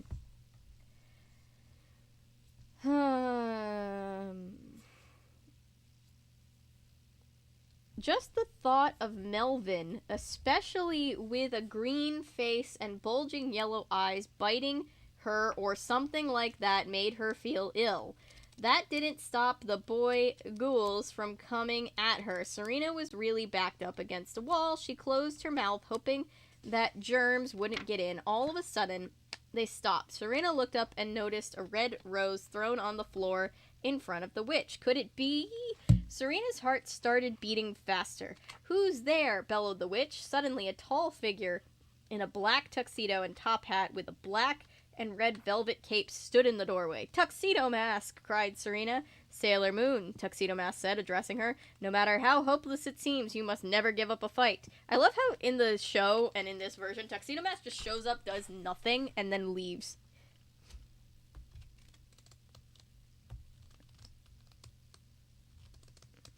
I know that it's the one where she befriends the dinosaur, but what does the writer not like about it that she hates that they see it?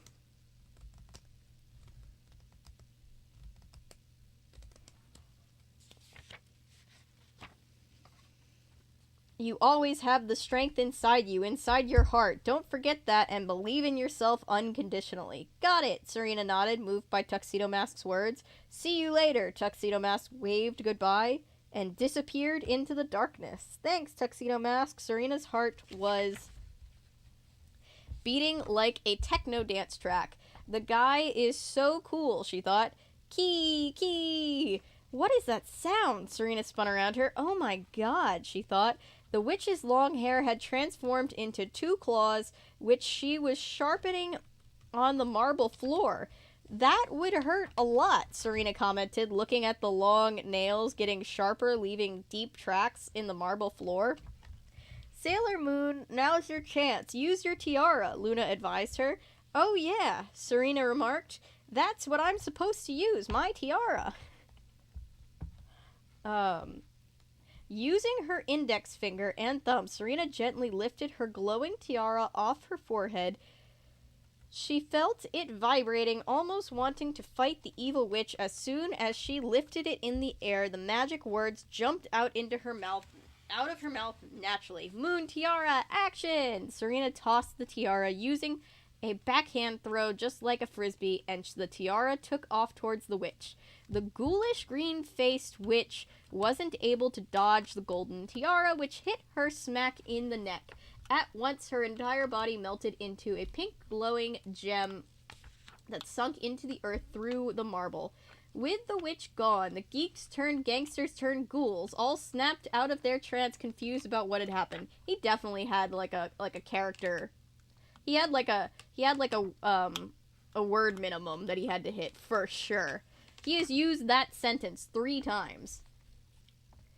Huh? What's going on? Muttered Melvin. Yeah, cried Serena, proud to have wiped out her second witch in less than a week. Melvin and his friends looked over at Sailor Moon in awe, and left the psychic house still dazed from everything, looking down on the entire scene from above, and invisible to Serena or anyone else was the tall, blonde, evil warrior Jadeite. Another defeat, Jadeite muttered. Queen Beryl won't be pleased.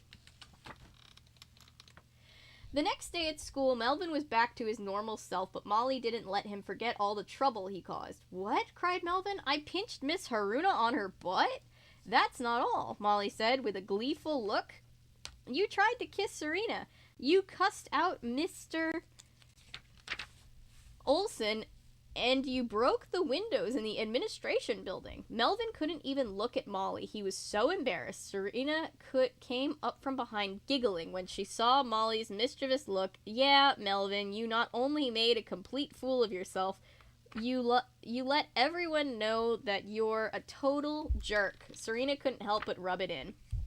Melvin's face turned even redder than it already was. I'm so... Melvin's voice was all choked up. Serena, please, I'm sorry. Serena couldn't help but feel a pang of pity for Melvin. After all, it's not like he was really a jerk. He was just a total geek. Sure, he acted like a total jerk yesterday, but he was brainwashed by that witch. Serena looked over at Melvin and smiled. Don't worry about it, Melvin, she said. It's no big deal. I mean... Forgiveness? I mean, it's kind of a big deal. I know we didn't mean to, but, like, I'm not entirely sure. It's a harmless beach anime filler. I haven't heard anyone who even liked that episode. I actually know a few people who really liked that episode. I attended a watch party for it, and people were excited to see that episode. I didn't know it was, like, a controversial image. Alright, if I do a video about, inappropriate shit slipped into kids' books kids' books, because nobody is ever talking about this stuff, what do we add in? It's the Goosebumps episodes, like the Plant Zaddy and the Slappy one, which I made a short about. It's the probably Animorphs and Babysitter's Club, I think, had some weird things. I'll have to think about it.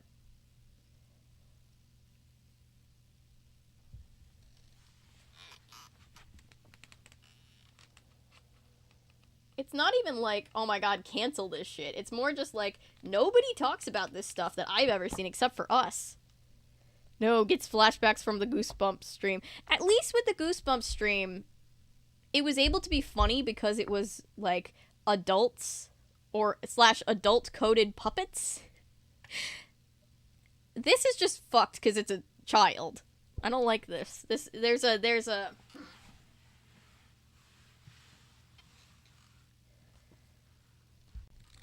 I'll just do a ranking inappropriate stuff in kids' books video. Alright. Melvin looked up at Serena. A big smile came over his face. You're right. Why should I worry? Why should I care?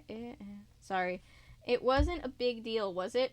With that, Melvin went skipping off to class as happy as a clam. Serena looked over at Molly and rolled her eyes. That's what you get for letting someone off the hook so easily, Molly commented, and the two girls broke out laughing. I mean, she's kind of got a point.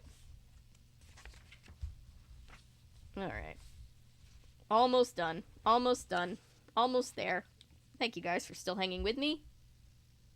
Especially if you were in my time zone.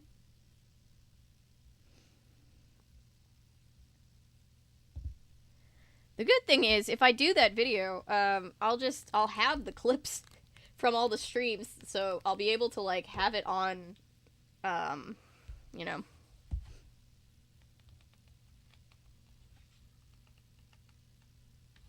Have it on camera.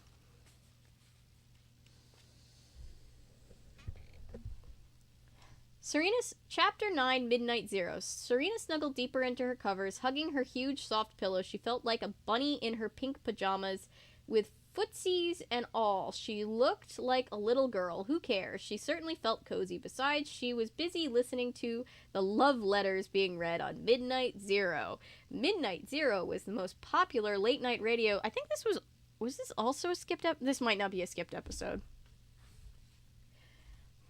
This was not, I believe, a skipped episode. Hi, Michael. Hi. We're good. We're reading an extremely,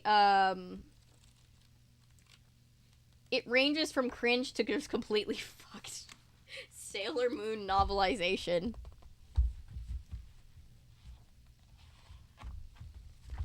Rewind back to the beginning of the stream if you'd like to hear us read Volume 3 of the original manga, which was lovely.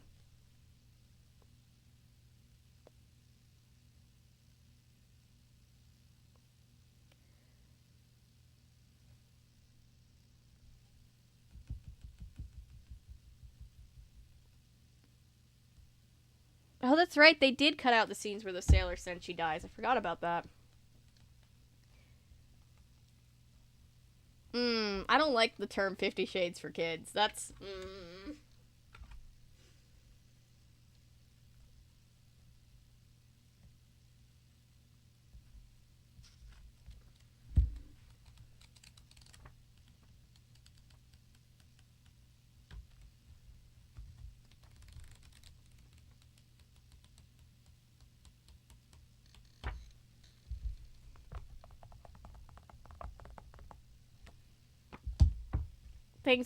Thanks for popping in, Michael. We love hearing from you.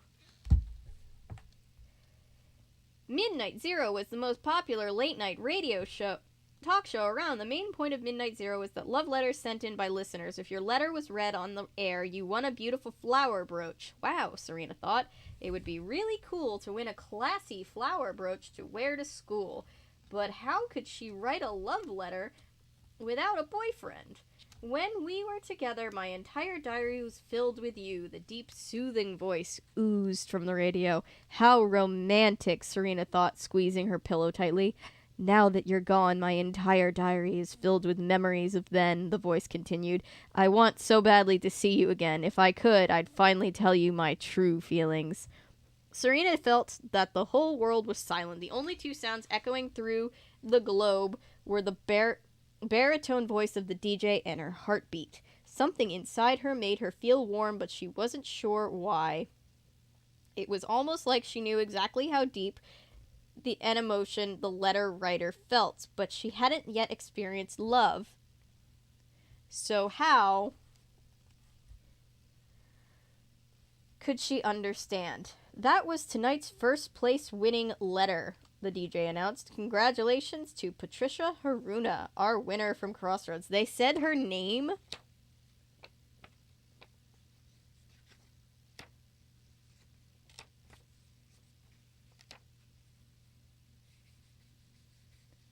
Right, and said they were captured. I remember. Patricia Haruna. It couldn't be, could it? Was that the same Patricia Haruna that Serena and her friends knew as Ms. Haruna at school? They're a homeroom teacher? Serena decided she'd check out Miss Haruna's outfit the next morning, searching for a flower brooch. Thank you for tuning in to Midnight Zero here on FM 10. The DJ's voice filled Serena's room. Don't forget to send in your love letters. If we read yours on the air, we'll send you a special flower brooch, which will bring you all the love you need. I'm Jay Dite.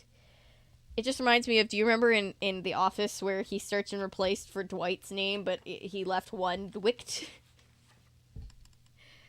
And this was Midnight Zero. Serena jumped up off her bed. If only she could figure out how to write a love letter, even though she didn't have a boyfriend. Maybe she could pretend, she thought. Serena! Luna yelled so loudly Serena could see the back of Luna's throat. What? Lately, Luna was getting to be a pain. After all, it's not like she was Serena's mother. What right did Luna have to keep bossing her around? Look, young lady, Luna lectured. Isn't it time you went to bed? If you didn't stay up so late listening to a cheesy radio talk show, maybe you wouldn't be late to first period so often. What's the big deal? Serena was annoyed. You need to get your priorities straight, Luna said, arms crossed. Not every girl in junior high is chosen to become a Sailor Scout. Who knows when the next battle will take place? You need your rest. Luna had a point. After the whole Melvin incident and that nasty green-faced witch, Serena was so exhausted she slept through the entire weekend. Her mother thought she had the flu and even made Serena take cold medicine and drink tons of orange juice. It wasn't that like she stayed up late on purpose. She just loved to listen to the love letters. They were so romantic. Oh well, Serena thought. Midnight Zero was over anyway. Sure enough, the next morning, Serena overslept. Her mother and father were downstairs eating breakfast. Her father muttered, reading the paper. Did you know about this sleeping sickness, honey? What sleeping sickness? Serena's mother read the newspaper about as often as Serena did her homework. Women aren't up to date on the news, of course. Always like an Office reference. Unfortunately, my brain doesn't remember stuff like it used to. I'm always down. I need to rewatch The Office. It's been a second. I haven't rewatched it. I used to watch it all the time, and then they took it off Netflix, and that interfered with my routine. I know I can find it like on other places, but I need to just look for it.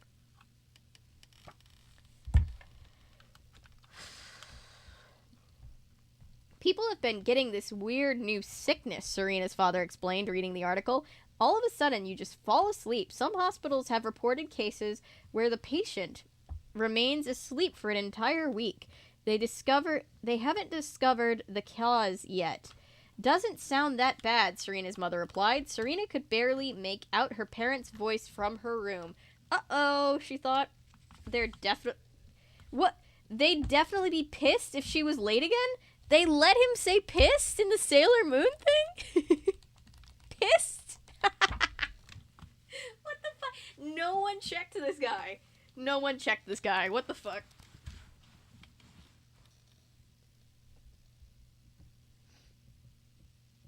The Sleeping Beauty syndrome from Kingdom Hearts, yes.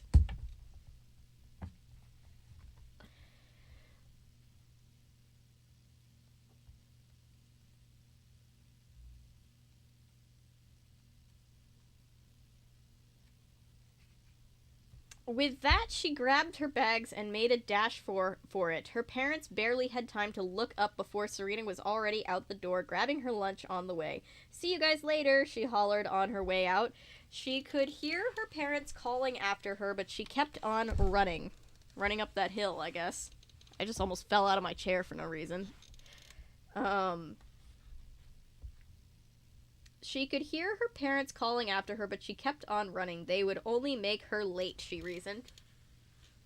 I can't believe they let him say pissed. That's hilarious.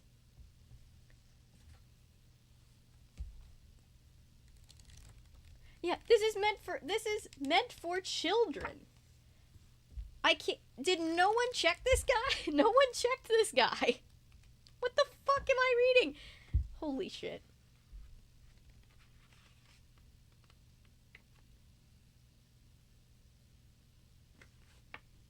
Running the entire way to school, Serena burst into the classroom, panting from exhaustion. Miss Haruna, Serena exhaled words in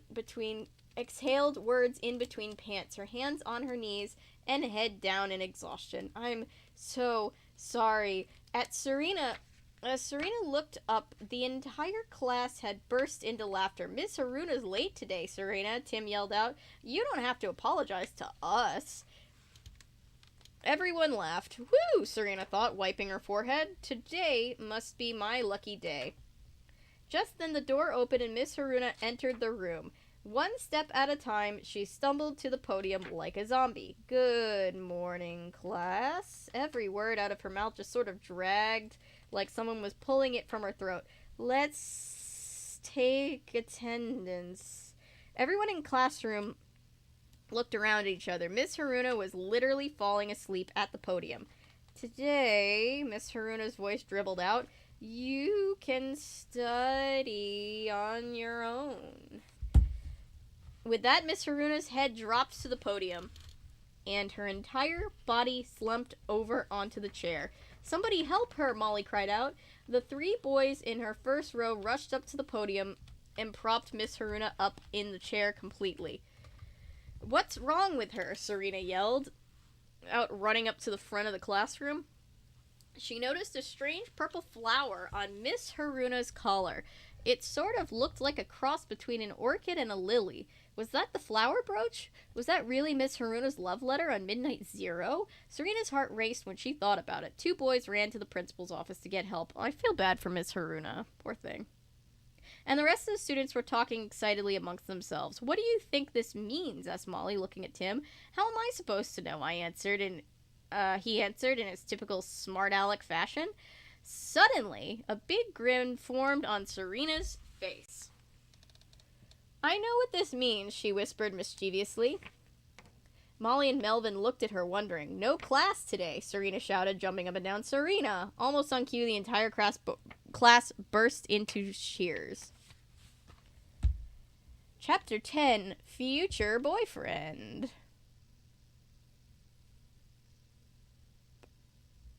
Alright, almost done, you guys. Almost done.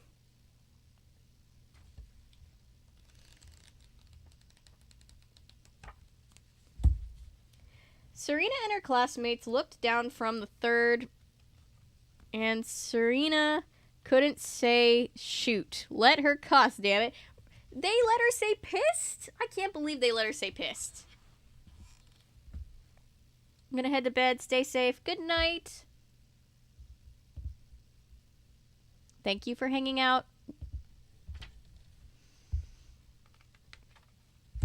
Serena and her classmates looked down from the 3rd floor window and watched the ambulance take off. What could have happened to Miss Haruna? It certainly wasn't like her to get sick. She hadn't missed a single day the school year. So what do you guys think it is? Molly said, looking up from the window.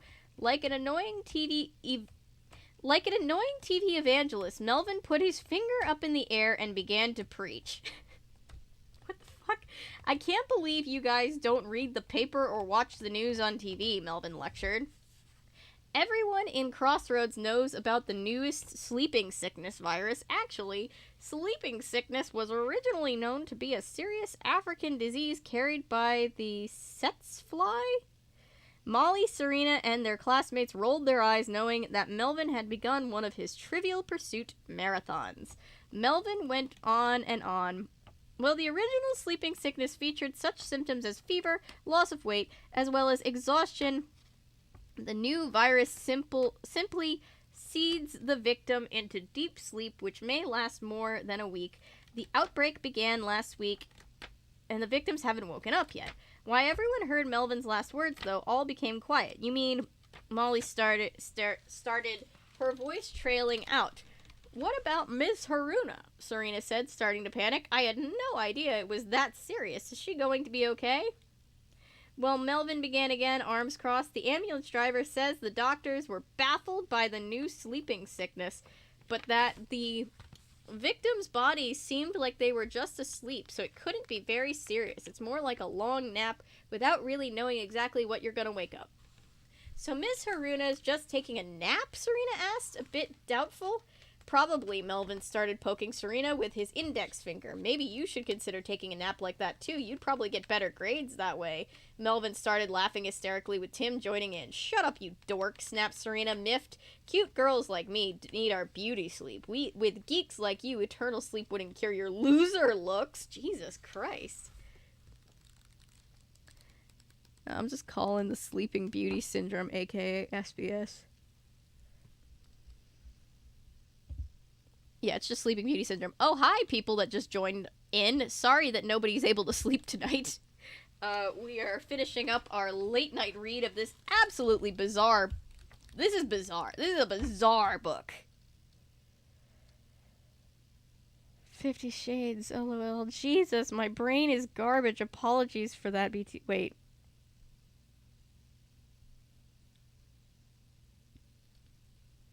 Wait, what? I missed something. With that, the other girls around chimed in, laughing and cutting Melvin back down to place. After school, Molly grabbed Serena and brought her to the Crossroads Mall to do some shopping. Oh, Serena, Molly looked over, her eyes revealing a tear or two under her sunglasses. Molly, what's wrong? Serena cried, surprised by Molly's sudden burst of emotions. I don't really know, but Molly's voice was slightly shaking. Serena reached out and pulled Molly's shades off her face so that she could really see her eyes. Come on, tell me what it is. Serena was starting to get concerned. Molly had always been a bit emotional. She and Molly went way back since before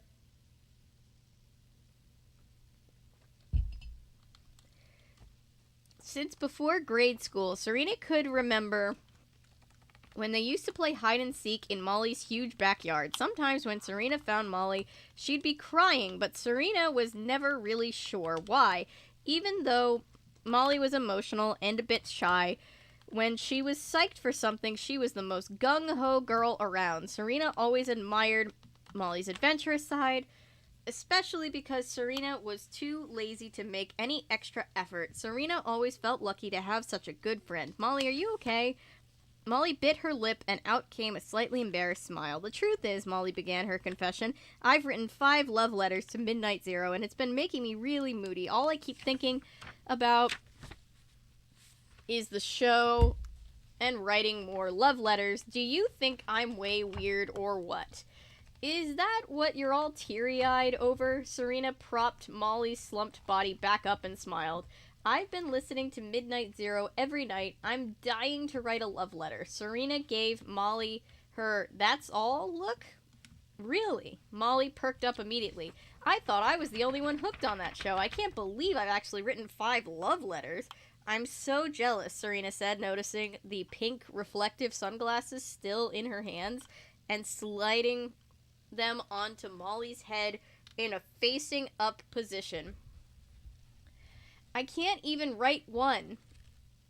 Why not? Molly asked, confused. Because I don't have a boyfriend, silly. Serena giggled, then suddenly looked up at Molly deadpan. Come to think of it, who have you been writing all those love letters to? Serena, Molly cracked up, looking at her best friend. You don't have to have a boyfriend to write a love letter.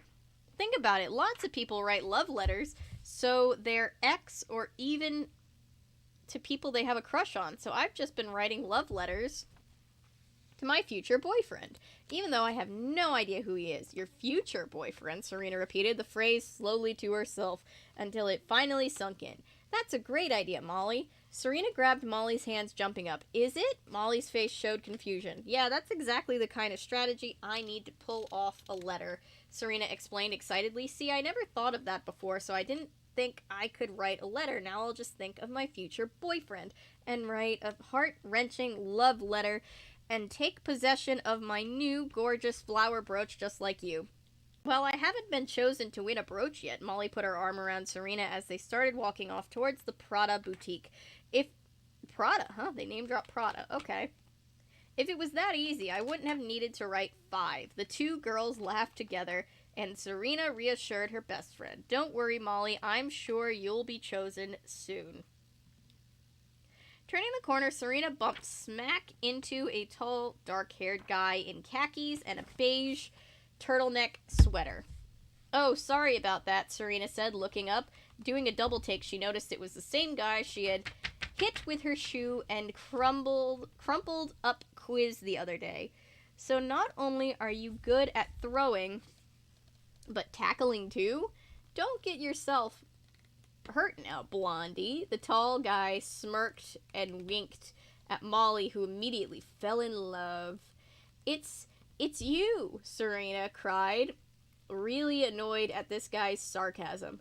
Who did he think he was anyway? Talk about attitude with a capital A. As the guy walked off, Molly's eyes followed his path. You know him? She asked Serena. No isn't the right word. Serena practically had steam coming out of her ears as she stood there, hands on her hips. He has the bad habit of showing up exactly when I don't want him to be.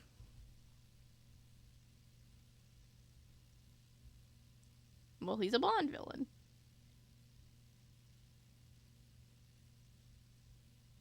Someone call the Kingdom Keepers! Yes! We have a problem!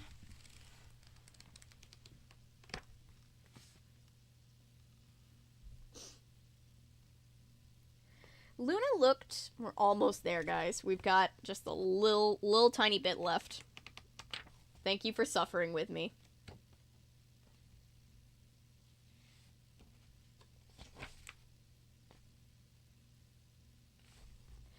Okay.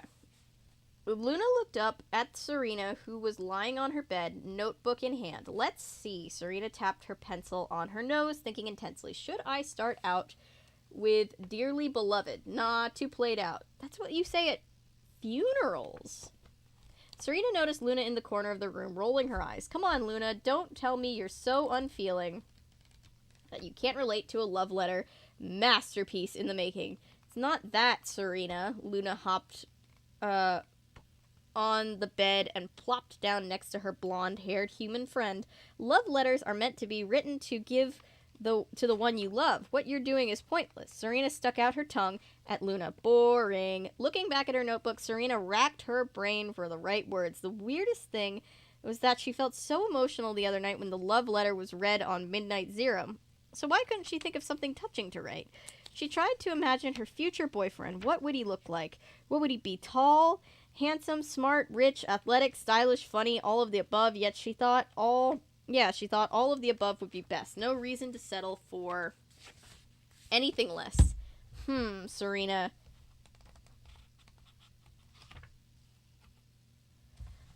Serena grabbed the pencil, ready to start.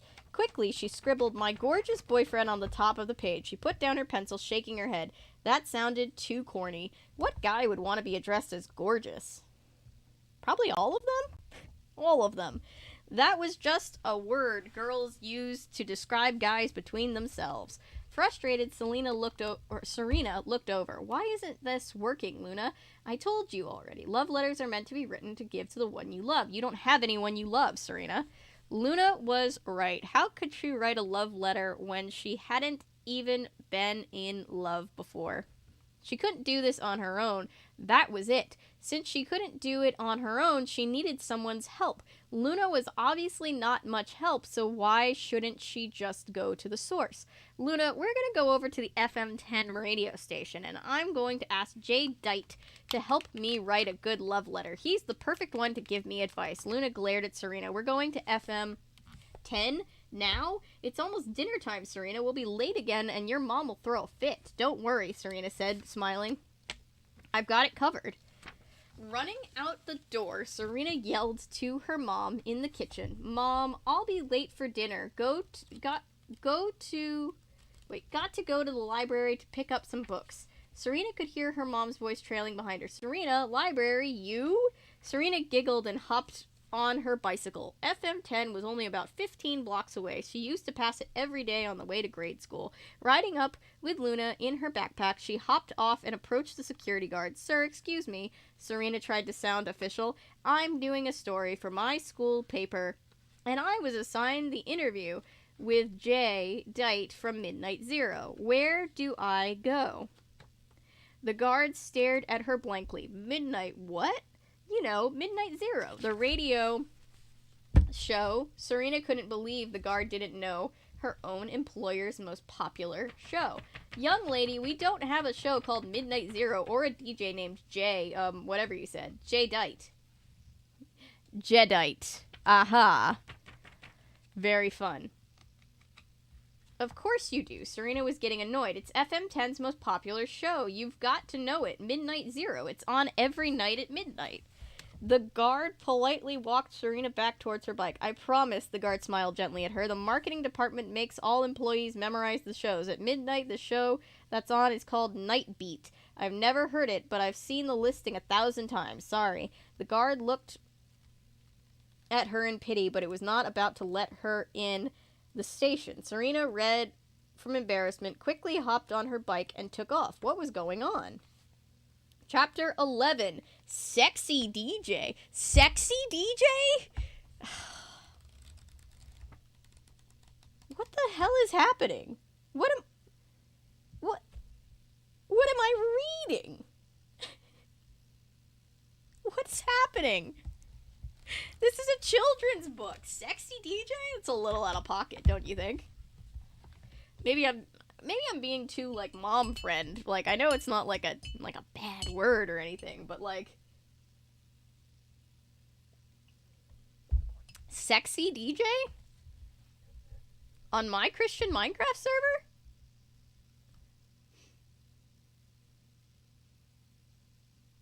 Whatever you're reading is not for its intended audience. Thank you for reminding me that I'm not going crazy. I'm glad we're braving. I'm not glad that you're having to go through this with me, chat, but I'm glad that I am not alone.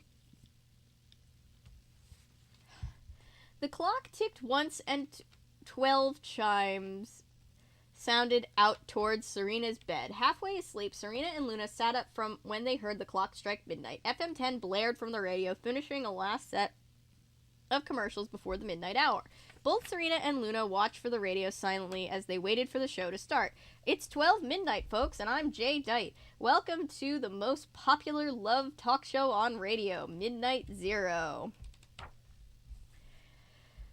Luna, it's Midnight Zero. Serena jumped off the bed, pointing her finger at the radio. That's stupid security guard was either the biggest idiot around or a two-faced liar. It's like when I went to drop off my mail-in ballot on voting day, and I ended up having to go and just vote in person and turn in the ballot that I filled out just to void, because I went to the place where they told me to go, and they were like, it was in a mall, and they were like, it was at the DMV inside a mall, because we have those here in Atlanta, and the guy at the front was like, oh, no, that's down at the tax efficient's office or whatever. So I walked all the way down there, and Anton was with me, and we walked all the way down, and I got in line, and they were like, what are you doing? And I'm like, well, I'm here to drop off the ballot. And they're like, oh, no, that's back at the DMV. And so I was like, huh, where do I go?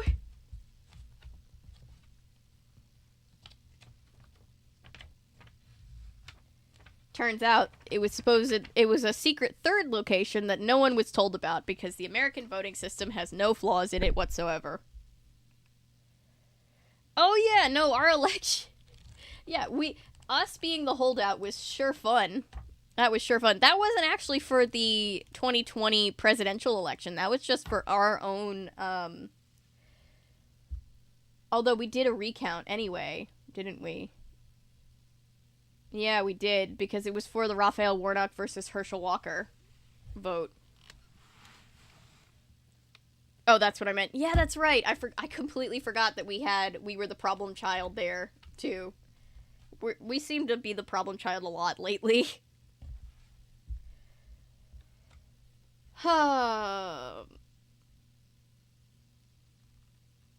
Either way, I could tell him a thing or two. Serena paced around her room, clenching her fist. She felt like the security guard made up the whole story just to get her away from the station. What a cheap shot. She wasn't causing any trouble. All she wanted to do was ask Jay Dite for help with her love letter. Serena. Luna stood on top of the newspaper near Serena's door. What is it, Luna? Serena didn't like being interrupted when she was mad. It says here that the program scheduled for midnight is Night Beat, like the security guard said. Luna pointed her paw at the radio schedule into the newspaper. Sorry, my nose is very, very itchy. I'm so sorry. No one tops Florida for fucked up election. Oh no. But we're really gunning for that number 1 spot. Georgia, lately.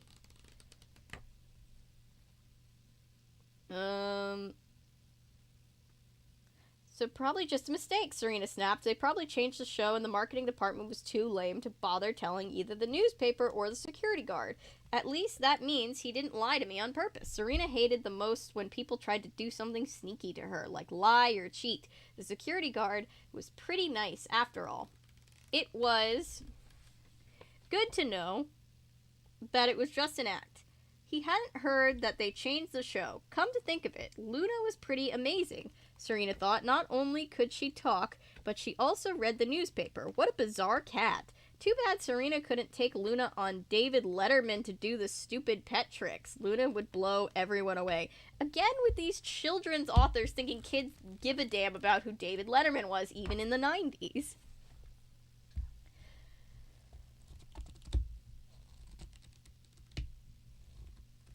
The radio DJ blared, "Our first love letter tonight is from a young girl named Molly Baker, who lives in Crossroads." Molly's letter made it! Serena jumped on her bed, psyched for her best friend. That's so cool! I'm dying to check out her flower brooch tomorrow.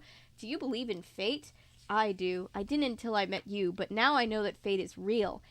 Can I change fate? I don't think so, but if fate is as kind to me as it was when I met you, I know that my future is set. After all, only fate can bring someone like you to someone like me. The deep voice of J. Dite purred on. Molly's letter sounded so touching, so beautiful, especially being read by the velvet-laced voice of J. Dite.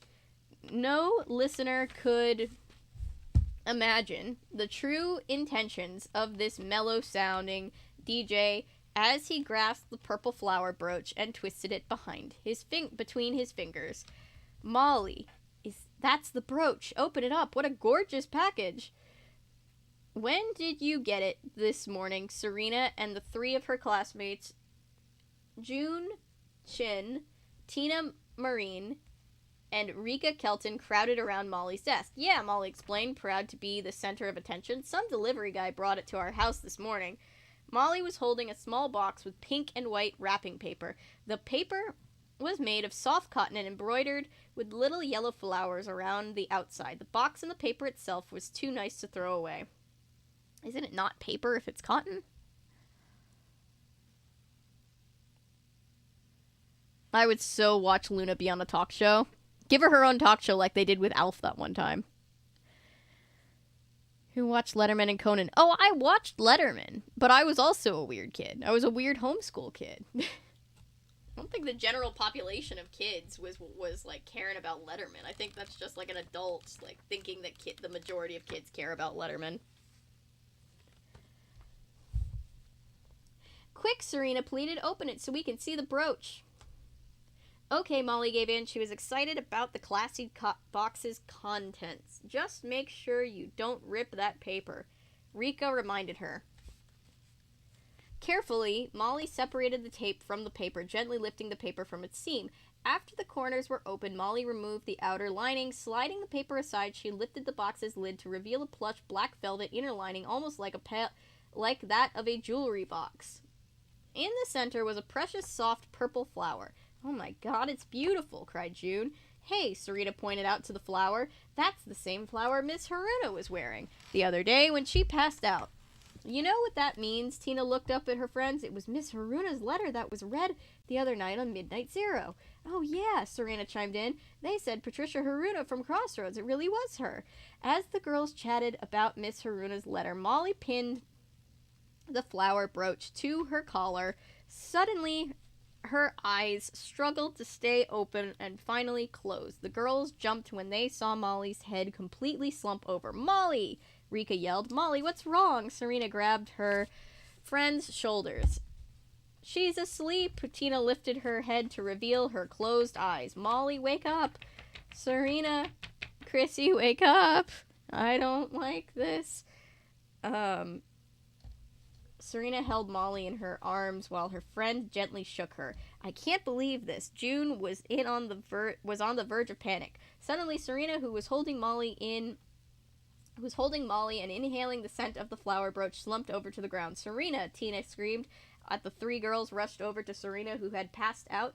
With both Molly and Serena unconscious, the entire class broke into a panic, and the entire ambulance-laden scene from Miss Haruto's incident repeated itself. Serena felt like she was floating. Looking down, she could make out houses and streets far below. Around her, there were clouds and drafts of warm air. Leaning forward, she started to move and realized she was actually floating in the sky. Off in the distance, she could make out a dark figure with the top hat and cape. Could it be him? She leaned forward and felt herself moving towards that figure. Gradually, his shape got bigger as she approached, coming from behind. She could now see that it was him. Tuxedo mask. Tuxedo mask, can you hear me? He turned around, pointy white goggles on his face. With the red and black cape flopped in the wind. Serena's heart was beating so fast. Does this mean that you're my future boyfriend? Serena couldn't believe herself. How could she let that question slip out? This wasn't like her at all. To say something so, well, desperate. She would never set herself up for rejection like that. It seems that way, doesn't it? Tuxedo's masked, nicely cut jawline revealed an attractive smile. Serena realized that he was so as attracted to her as she was to him. If that's the case, take off your mask for me. Serena's confidence was restored. For you, no problem. Tuxedo Mask lifted up his arm and grabbed the corner of his goggles. He began to lift from his face. Serena! The shrill scream came through the entire scene as Serena jumped up. What?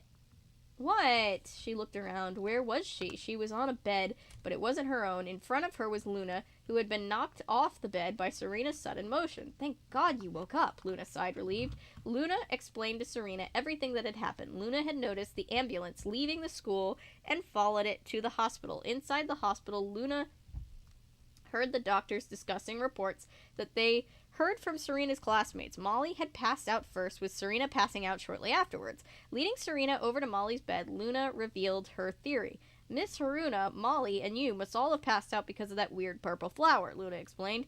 Think about that program, Midnight Zero. Something's not right. Serena agreed. It was too much of a coincidence that Miss Haruna passed out the morning she was wearing that flower, and now both Serena and Molly passed out immediately after Molly put the flower brooch on. Something was up with Midnight Zero. Come on, Luna. Serena was determined to save her best friend. It's time for me to make a special guest appearance on a certain radio talk show. Hi, Bae. Don't be sorry. Chrissy, wake up. Don't be sorry. We are in for a ride tonight. Feel free to rewind this at any point and see what you missed, but oh boy, is it cringe. It's completely fucked. This Sailor Moon book is so weird.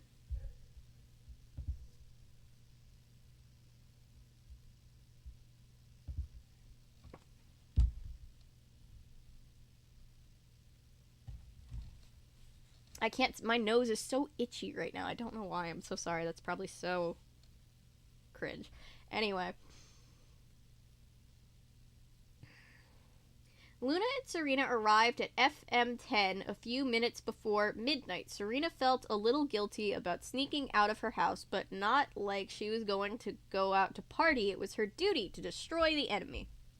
Outside of FM 10, the security guard sat in his booth, making sure no one without credentials got inside. Serena peeked around the corner of the building and eyed the security guard's booth as well as the tall fence looming beyond. Luna, how are we going to get over that mammoth fence? Serena paced back and forth. Serena, don't worry. Luna ran back behind the building and jumped high in the air, almost like she was a marionette. Luna did a double backflip and landed on her feet. A thick round pen with pink enamel and orange jewel on the end with a golden leaf decor fell on the ground with a clank. What's that thing? Serena looked up at Luna and wasn't sure whether or not to pick it up.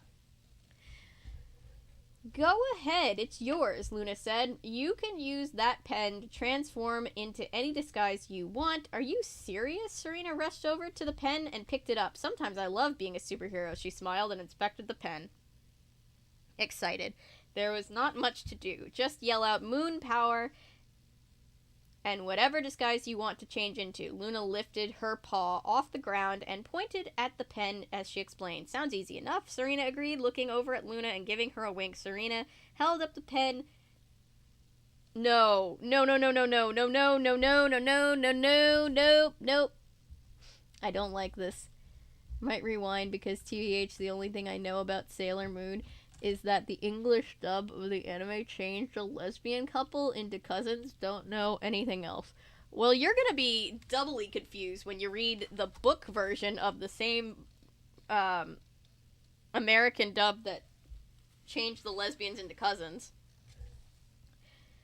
Giving her a wink, Serena, this character is 14, by the way. Serena held up the pen in the air and shouted out the command with confidence. Moon power, transform into a sexy DJ. I can't. I can't, guys. This is just... I'm so tired.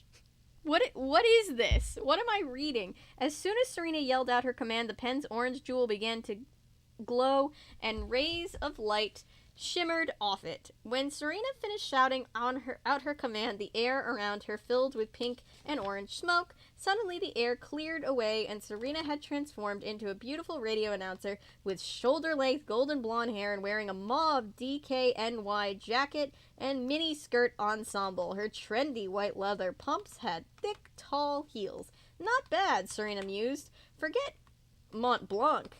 What's Mont Blanc? Luna gave Serena a puzzled look. Geez, Luna, you certainly act more human than cat, but you need to learn a bit more about style. Mont Blanc is only the most luxurious brand of pens in the world. At least until you came up with this magic Luna pen. You should sell this thing at Bloomingdale's. Come on, Serena. Luna started to run towards the security booth. It's almost midnight. Disguised as a sexy DJ, Serena had no problem convincing the security guard that she was a celebrity radio star about to go on the air. Huh.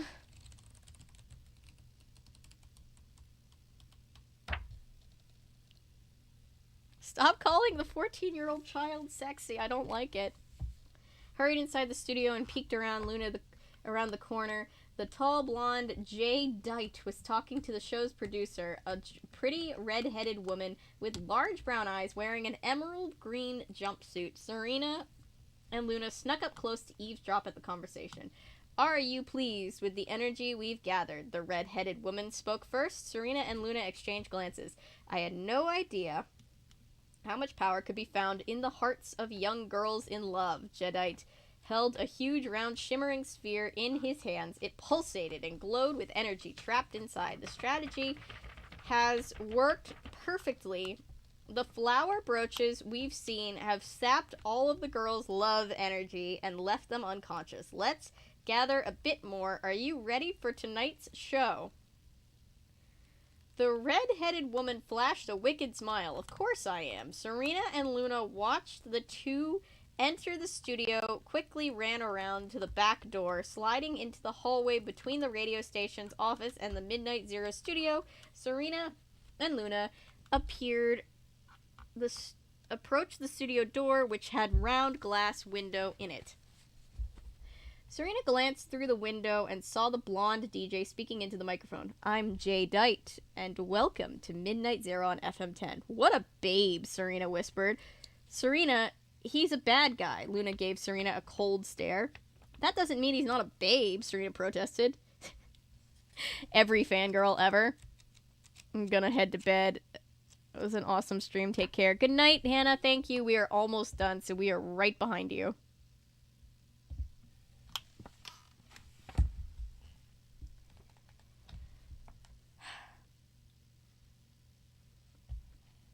Tom Cruise was a bad guy in Interview with a Vampire, but he was still a babe. Tom Cruise has never been a babe, in my personal opinion, but it's just a matter of opinion.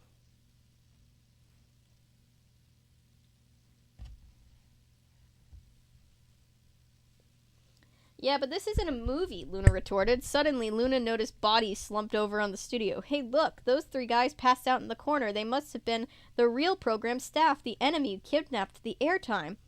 Well, it's time to put an end to those zeros from Midnight Zero. Serena stormed into the studio past the red-headed woman who was too confused to stop her. The first love letter for tonight was written by Carrie from Northridge.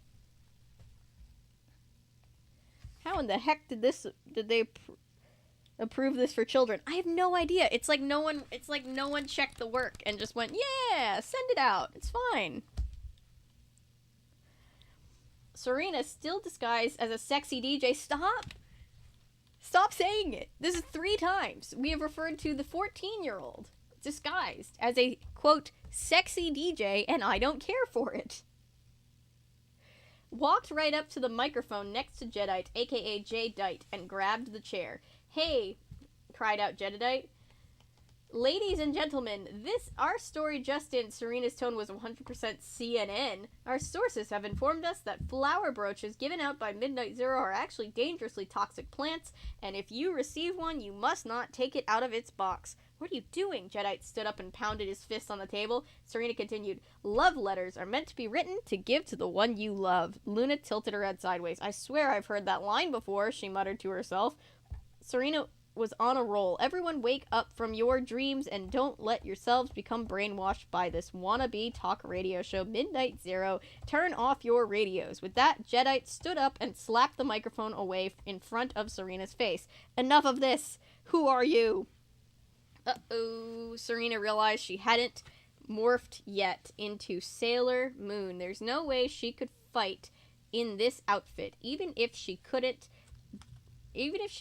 it would definitely be a waste to mess up this classy DKNY. Maybe she could stand it if it was out of style and Klein, but not this DKNY. What the fuck? She started to panic. How could she transform before the outfit got dirty? Men writing women, absolutely. I missed something fucked again? They keep referring to Sailor Moon as disguised as a sexy DJ. I don't like calling the 14-year-old sexy. It makes me very uncomfortable. Crash! The entire glass wall separating the engineer's room to the sound studio came crashing down as the red-haired woman jumped through it. Wow, Serena thought, she got some really tough skin. It would probably help if she used body lotion on a more regular basis. Suddenly, the red-haired woman's body started to shake with each vibration. Her body silhouette faded into a different color, ranging from purple to pink to puke green. Finally, the shaking stopped and the woman had transformed into a nasty-looking witch wearing puke green robe. Her muscles bulged and her veins popped out from under her skin. Her flaming red hair pointed towards the sky into a spiked tornado. You've caused enough trouble, you little brat, the witch ranted. This might be the last chapter. I think this is the last chapter. It's time you learned your first lesson in radio. Don't interrupt while someone's on the air. The witch, her eyes glowing a yellow that resembled raw corn, opened her mouth wide to reveal pointy fangs. After taking a deep inhale, the witch exhaled with all her might, throwing a pinkish red goo across the room, aimed straight at Serena. The pure force of the flying goo knocked through the studio door, smashing into the wall. Inside the engineer's room, Luna scurried into the engineer's room, following Serena. Would Serena still be conscious or a helpless wreck? Hope this writer got the help he needed. Right? What the fuck? Has this writer written anything else? Stuart J. Levy.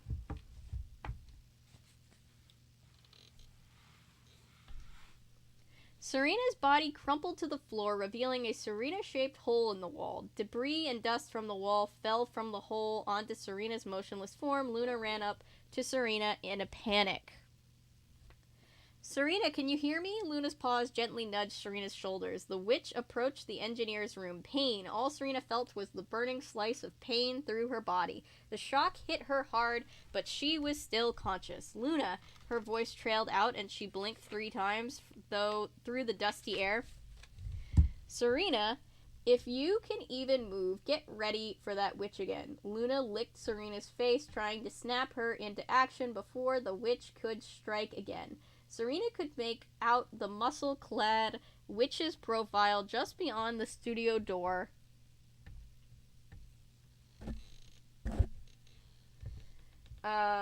She knew her only chance was to morph into Sailor Moon and use her powers. With all the energy she had left in her, Serena pushed herself up to a sitting position. She closed her eyes and barely held her arm up, yelling at the top of her lungs. Moon, prism, power, make up! Serena felt her entire body warm with fresh blood circulating throughout. All of her strength came back at once. As her Sailor Scout uniform finished transforming, she felt her skin flicker with light. For some reason, she actually felt stronger than she had when she morphed before. At least we didn't hear about her underwear. Jesus Christ. This is a kid's book? Sounds really fucked up. This is literally a children's... What the... I have no idea.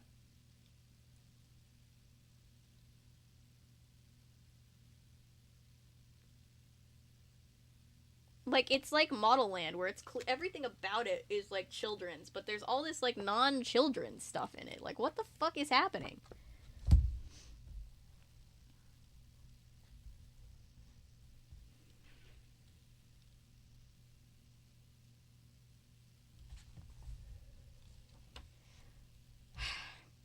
For some reason, she actually felt stronger than she had when she morphed before, even though she had hit the wall with such strong force. It was like her transformation into Sailor Moon had completely healed her. She was ready to fight. You've gone way too far. If you think you can just use the romantic dreams of young girls for your wicked plans, you better think again. Serena pointed her white-gloved finger right at the steroid-enhanced witch. Steroid-enhanced? What? No way, Jose. Oh yeah? Serena whispered, blushing a little. So what? She was supposed to be a superhero, not an English major. She always had trouble remembering all those cute phrases her dad used. Besides, that phrase seemed a little politically what?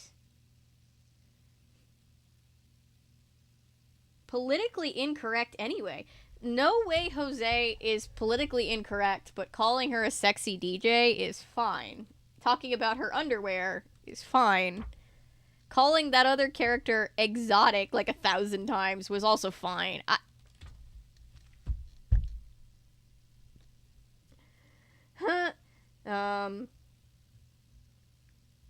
And it's not like the witch would know the difference. Speaking of the witch, Serena realized she needed to get back to yelling at her.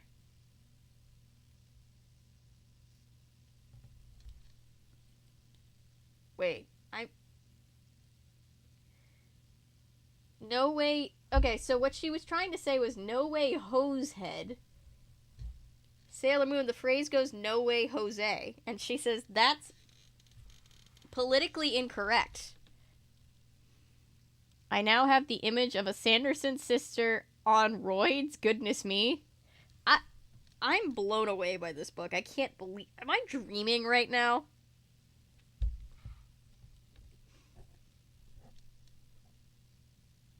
Speaking of the witch, Serena realized she needed to get back to yelling at her. I'm Sailor Moon, champion of love and justice, and on behalf of the moon, you're punished. Jadeite stepped into the doorway and strolled into the room, looking at Sailor Moon. So you're the one who's been ruining my flawless plan. Serena's face turned red with anger, thinking about all the damage the guy had already done. I'm going to lurk for a bit because I need to go somewhere, but I'll keep the stream on. Well, thank you. I appreciate that.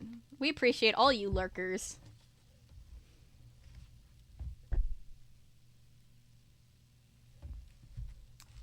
And he had threatened Molly's life twice now. Anger flowed through Serena's veins. So you're the jerk in charge of all this evil stuff. Serena snapped at him with her hands on her hips. He looked at her calmly with a satisfied smile. My name is Jadeite. I already know that. You said it on the radio. Jadeite. What did this guy think? She was an idiot? Yeah, but my real name is spelled differently, he insisted. My DJ name was spelled Jay, and that was only my first name. But my bad guy name is spelled Jedite. It's one word. That's really stupid, Serena argued. What kind of disguise is that? No one can see your name spelled out. It's radio. As far as they know, you could be spelled Jadeite, so that doesn't count as a disguise. Jadeite was getting frustrated. It's a pun. What the fuck? What? What am I? This is so unnecessary. Who cares if it's understood or not? What good is a pun if no one understands it? Serena wasn't impressed by this lame-o. Enough of this. The witch howled and hissed. I'm tired of hearing you two argue, Sailor Moon. It's time to wipe you out once and for all. The witch opened her mouth and blew out a thick stream of pink goo aimed straight at Serena and Luna. It nailed them and sent both of them flying through the wall. This time now, the Serena had already morphed into Sailor Moon. She took the hit and flew onto the roof of the radio station. Did this mean that Serena could fly? Of course. What good superhero couldn't fly? Lots of them. My bad guy name. Then again, Batman couldn't fly. Well, maybe she couldn't really fly, but it would be awesome. After she could just fly over to the Crossroads Mall more often and get some shopping done. Women be shopping. Either that, or fly over to Crown Arcade so they could play Sailor V games and see Andrew. He was such a hottie. Out of the corner of her eye, Serena noticed the protein-pumped witch flying out towards her. You're not getting away, the witch yelled down at her and heaved a heavy stream at Serena's way. Serena dodged the pink goo and set up for a little attack on her own. Moon, tiara, action! 4 more pages, 4 more pages, 4 more pages. Ellery, we're still live, we're almost done. Serena hurled. This book is insanity. This is too fucked up. It's so bad. It's so bad. I hate this so much. This is Model Land levels of fucked up. Serena hurled the glowing tiara at the witch, but the witch dodged the last minute. You've got lousy aim, Sailor Moon. The witch cackled her typical witch-like high-pitched laugh as she prepared her next attack. But Serena could feel her ability to control the magical tiara. As she moved her hand to the left, the tiara also turned to the left. What if she used her hand to bring the tiara back around and towards her like a boomerang? Maybe she could nail the witch from the backside. She hoped the nasty bodybuilding Betty the nasty bodybuilding Betty wouldn't notice. In one swoop, Serena yanked her hand towards her, and sure enough, the tiara started flying back. Glowing with heat and flames, the tiara soared straight towards the witch's back. At the last minute, the witch noticed its heat and turned around to see what it was. As soon as she turned around, the tiara smacked the witch in the stomach and melted her into nothing. By now, Jadeite had made it to the roof. As he watched as Sailor Moon destroyed the witch, Serena noticed him and was ready for him next. Jadeite, it's over for you too. Jadeite smirked. Are you saying you want to go one-on-one with me? Serena was ready to go. She grabbed her tiara back from its battle with the witch and hurled it towards Jadeite with a yell. Moon, tiara, action! Jadeite's eyes focused hard on the tiara. His hand curled into a ball and sparks flew from his fingers. From his hand, an invisible force energy launched towards the approaching tiara. It's not as easy as you think, Sailor Moon, he quipped. Serena was shocked to see her tiara frozen mid-flight. Jadeite chuckled, which made Serena even more determined. Take this. Sailor Moon raised her arm behind her to thrust the tiara towards Jadeite with more power, but Jadeite raised his hand. Out of his raised hand came a huge field of energy that coiled itself over and over towards Serena. With a solid blast, the energy hit Serena and knocked her onto the ground. Ow! Serena was losing the battle. Jadeite stepped towards Serena, stepping closer and closer. He prepared to destroy Sailor Moon once and for all. 5 steps into his walk, a red rose hit his foot and stopped him in his tracks. Jadeite looked down at the rose. Humph, he muttered. With that, a black shadow appeared in the sky and sucked Jadeite through it until he had completely disappeared. That rose, Serena felt, her eyes beating fast, was Tuxedo Mask. The next morning at school, both Molly and Miss Haruna were in class, energetic as ever. Everyone's chatter and energy. Oh, hold on, I need a tissue.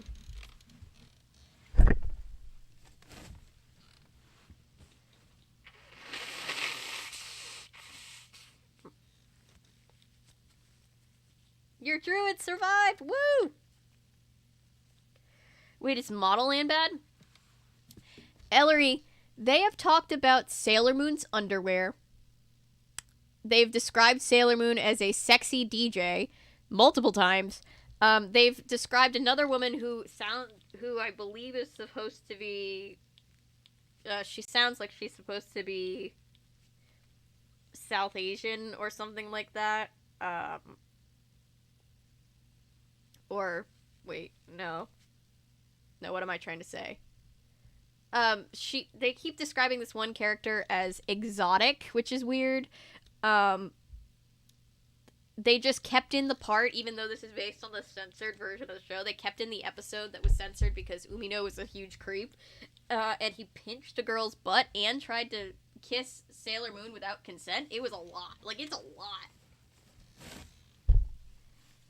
I like how I just know this book was written by a cishet man. Yeah, his name is Stuart J. Levy.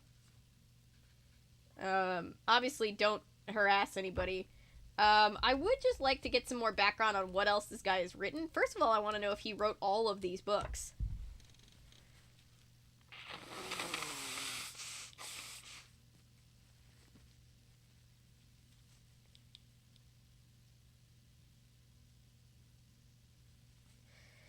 They described her as having, like, I get that, but this is the Americanized version of that, and they describe her as what I pictured in my mind to be Indian, so maybe I just took it wrong, because they described her as, like, I don't know, they described her as being, like, an Southeast Asian woman in my brain. Maybe I just took it wrong, and if I took it wrong, that's at least something. But still, the other stuff is fucked up.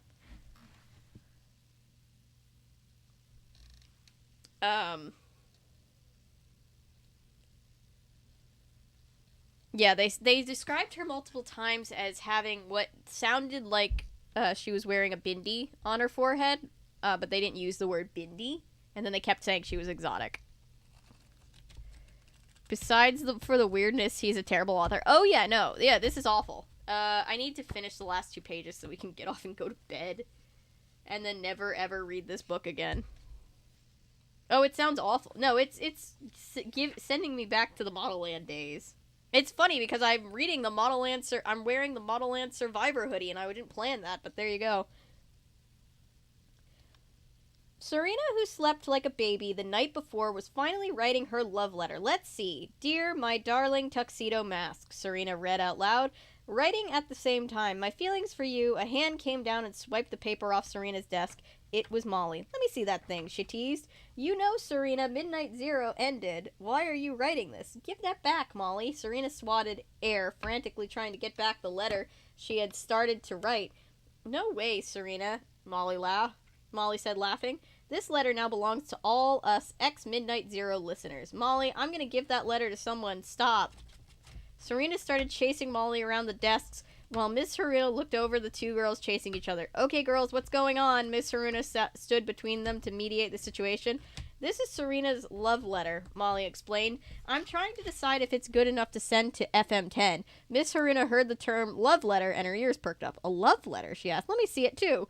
With that, Miss Haruna started to chase Molly, too, who wouldn't let either Serena or Miss Haruna have the letter. Molly laughed and looked at her best friend. Serena, it's just a silly love letter. It's nothing to fight over. Serena smiled to herself. That's what you think, Molly.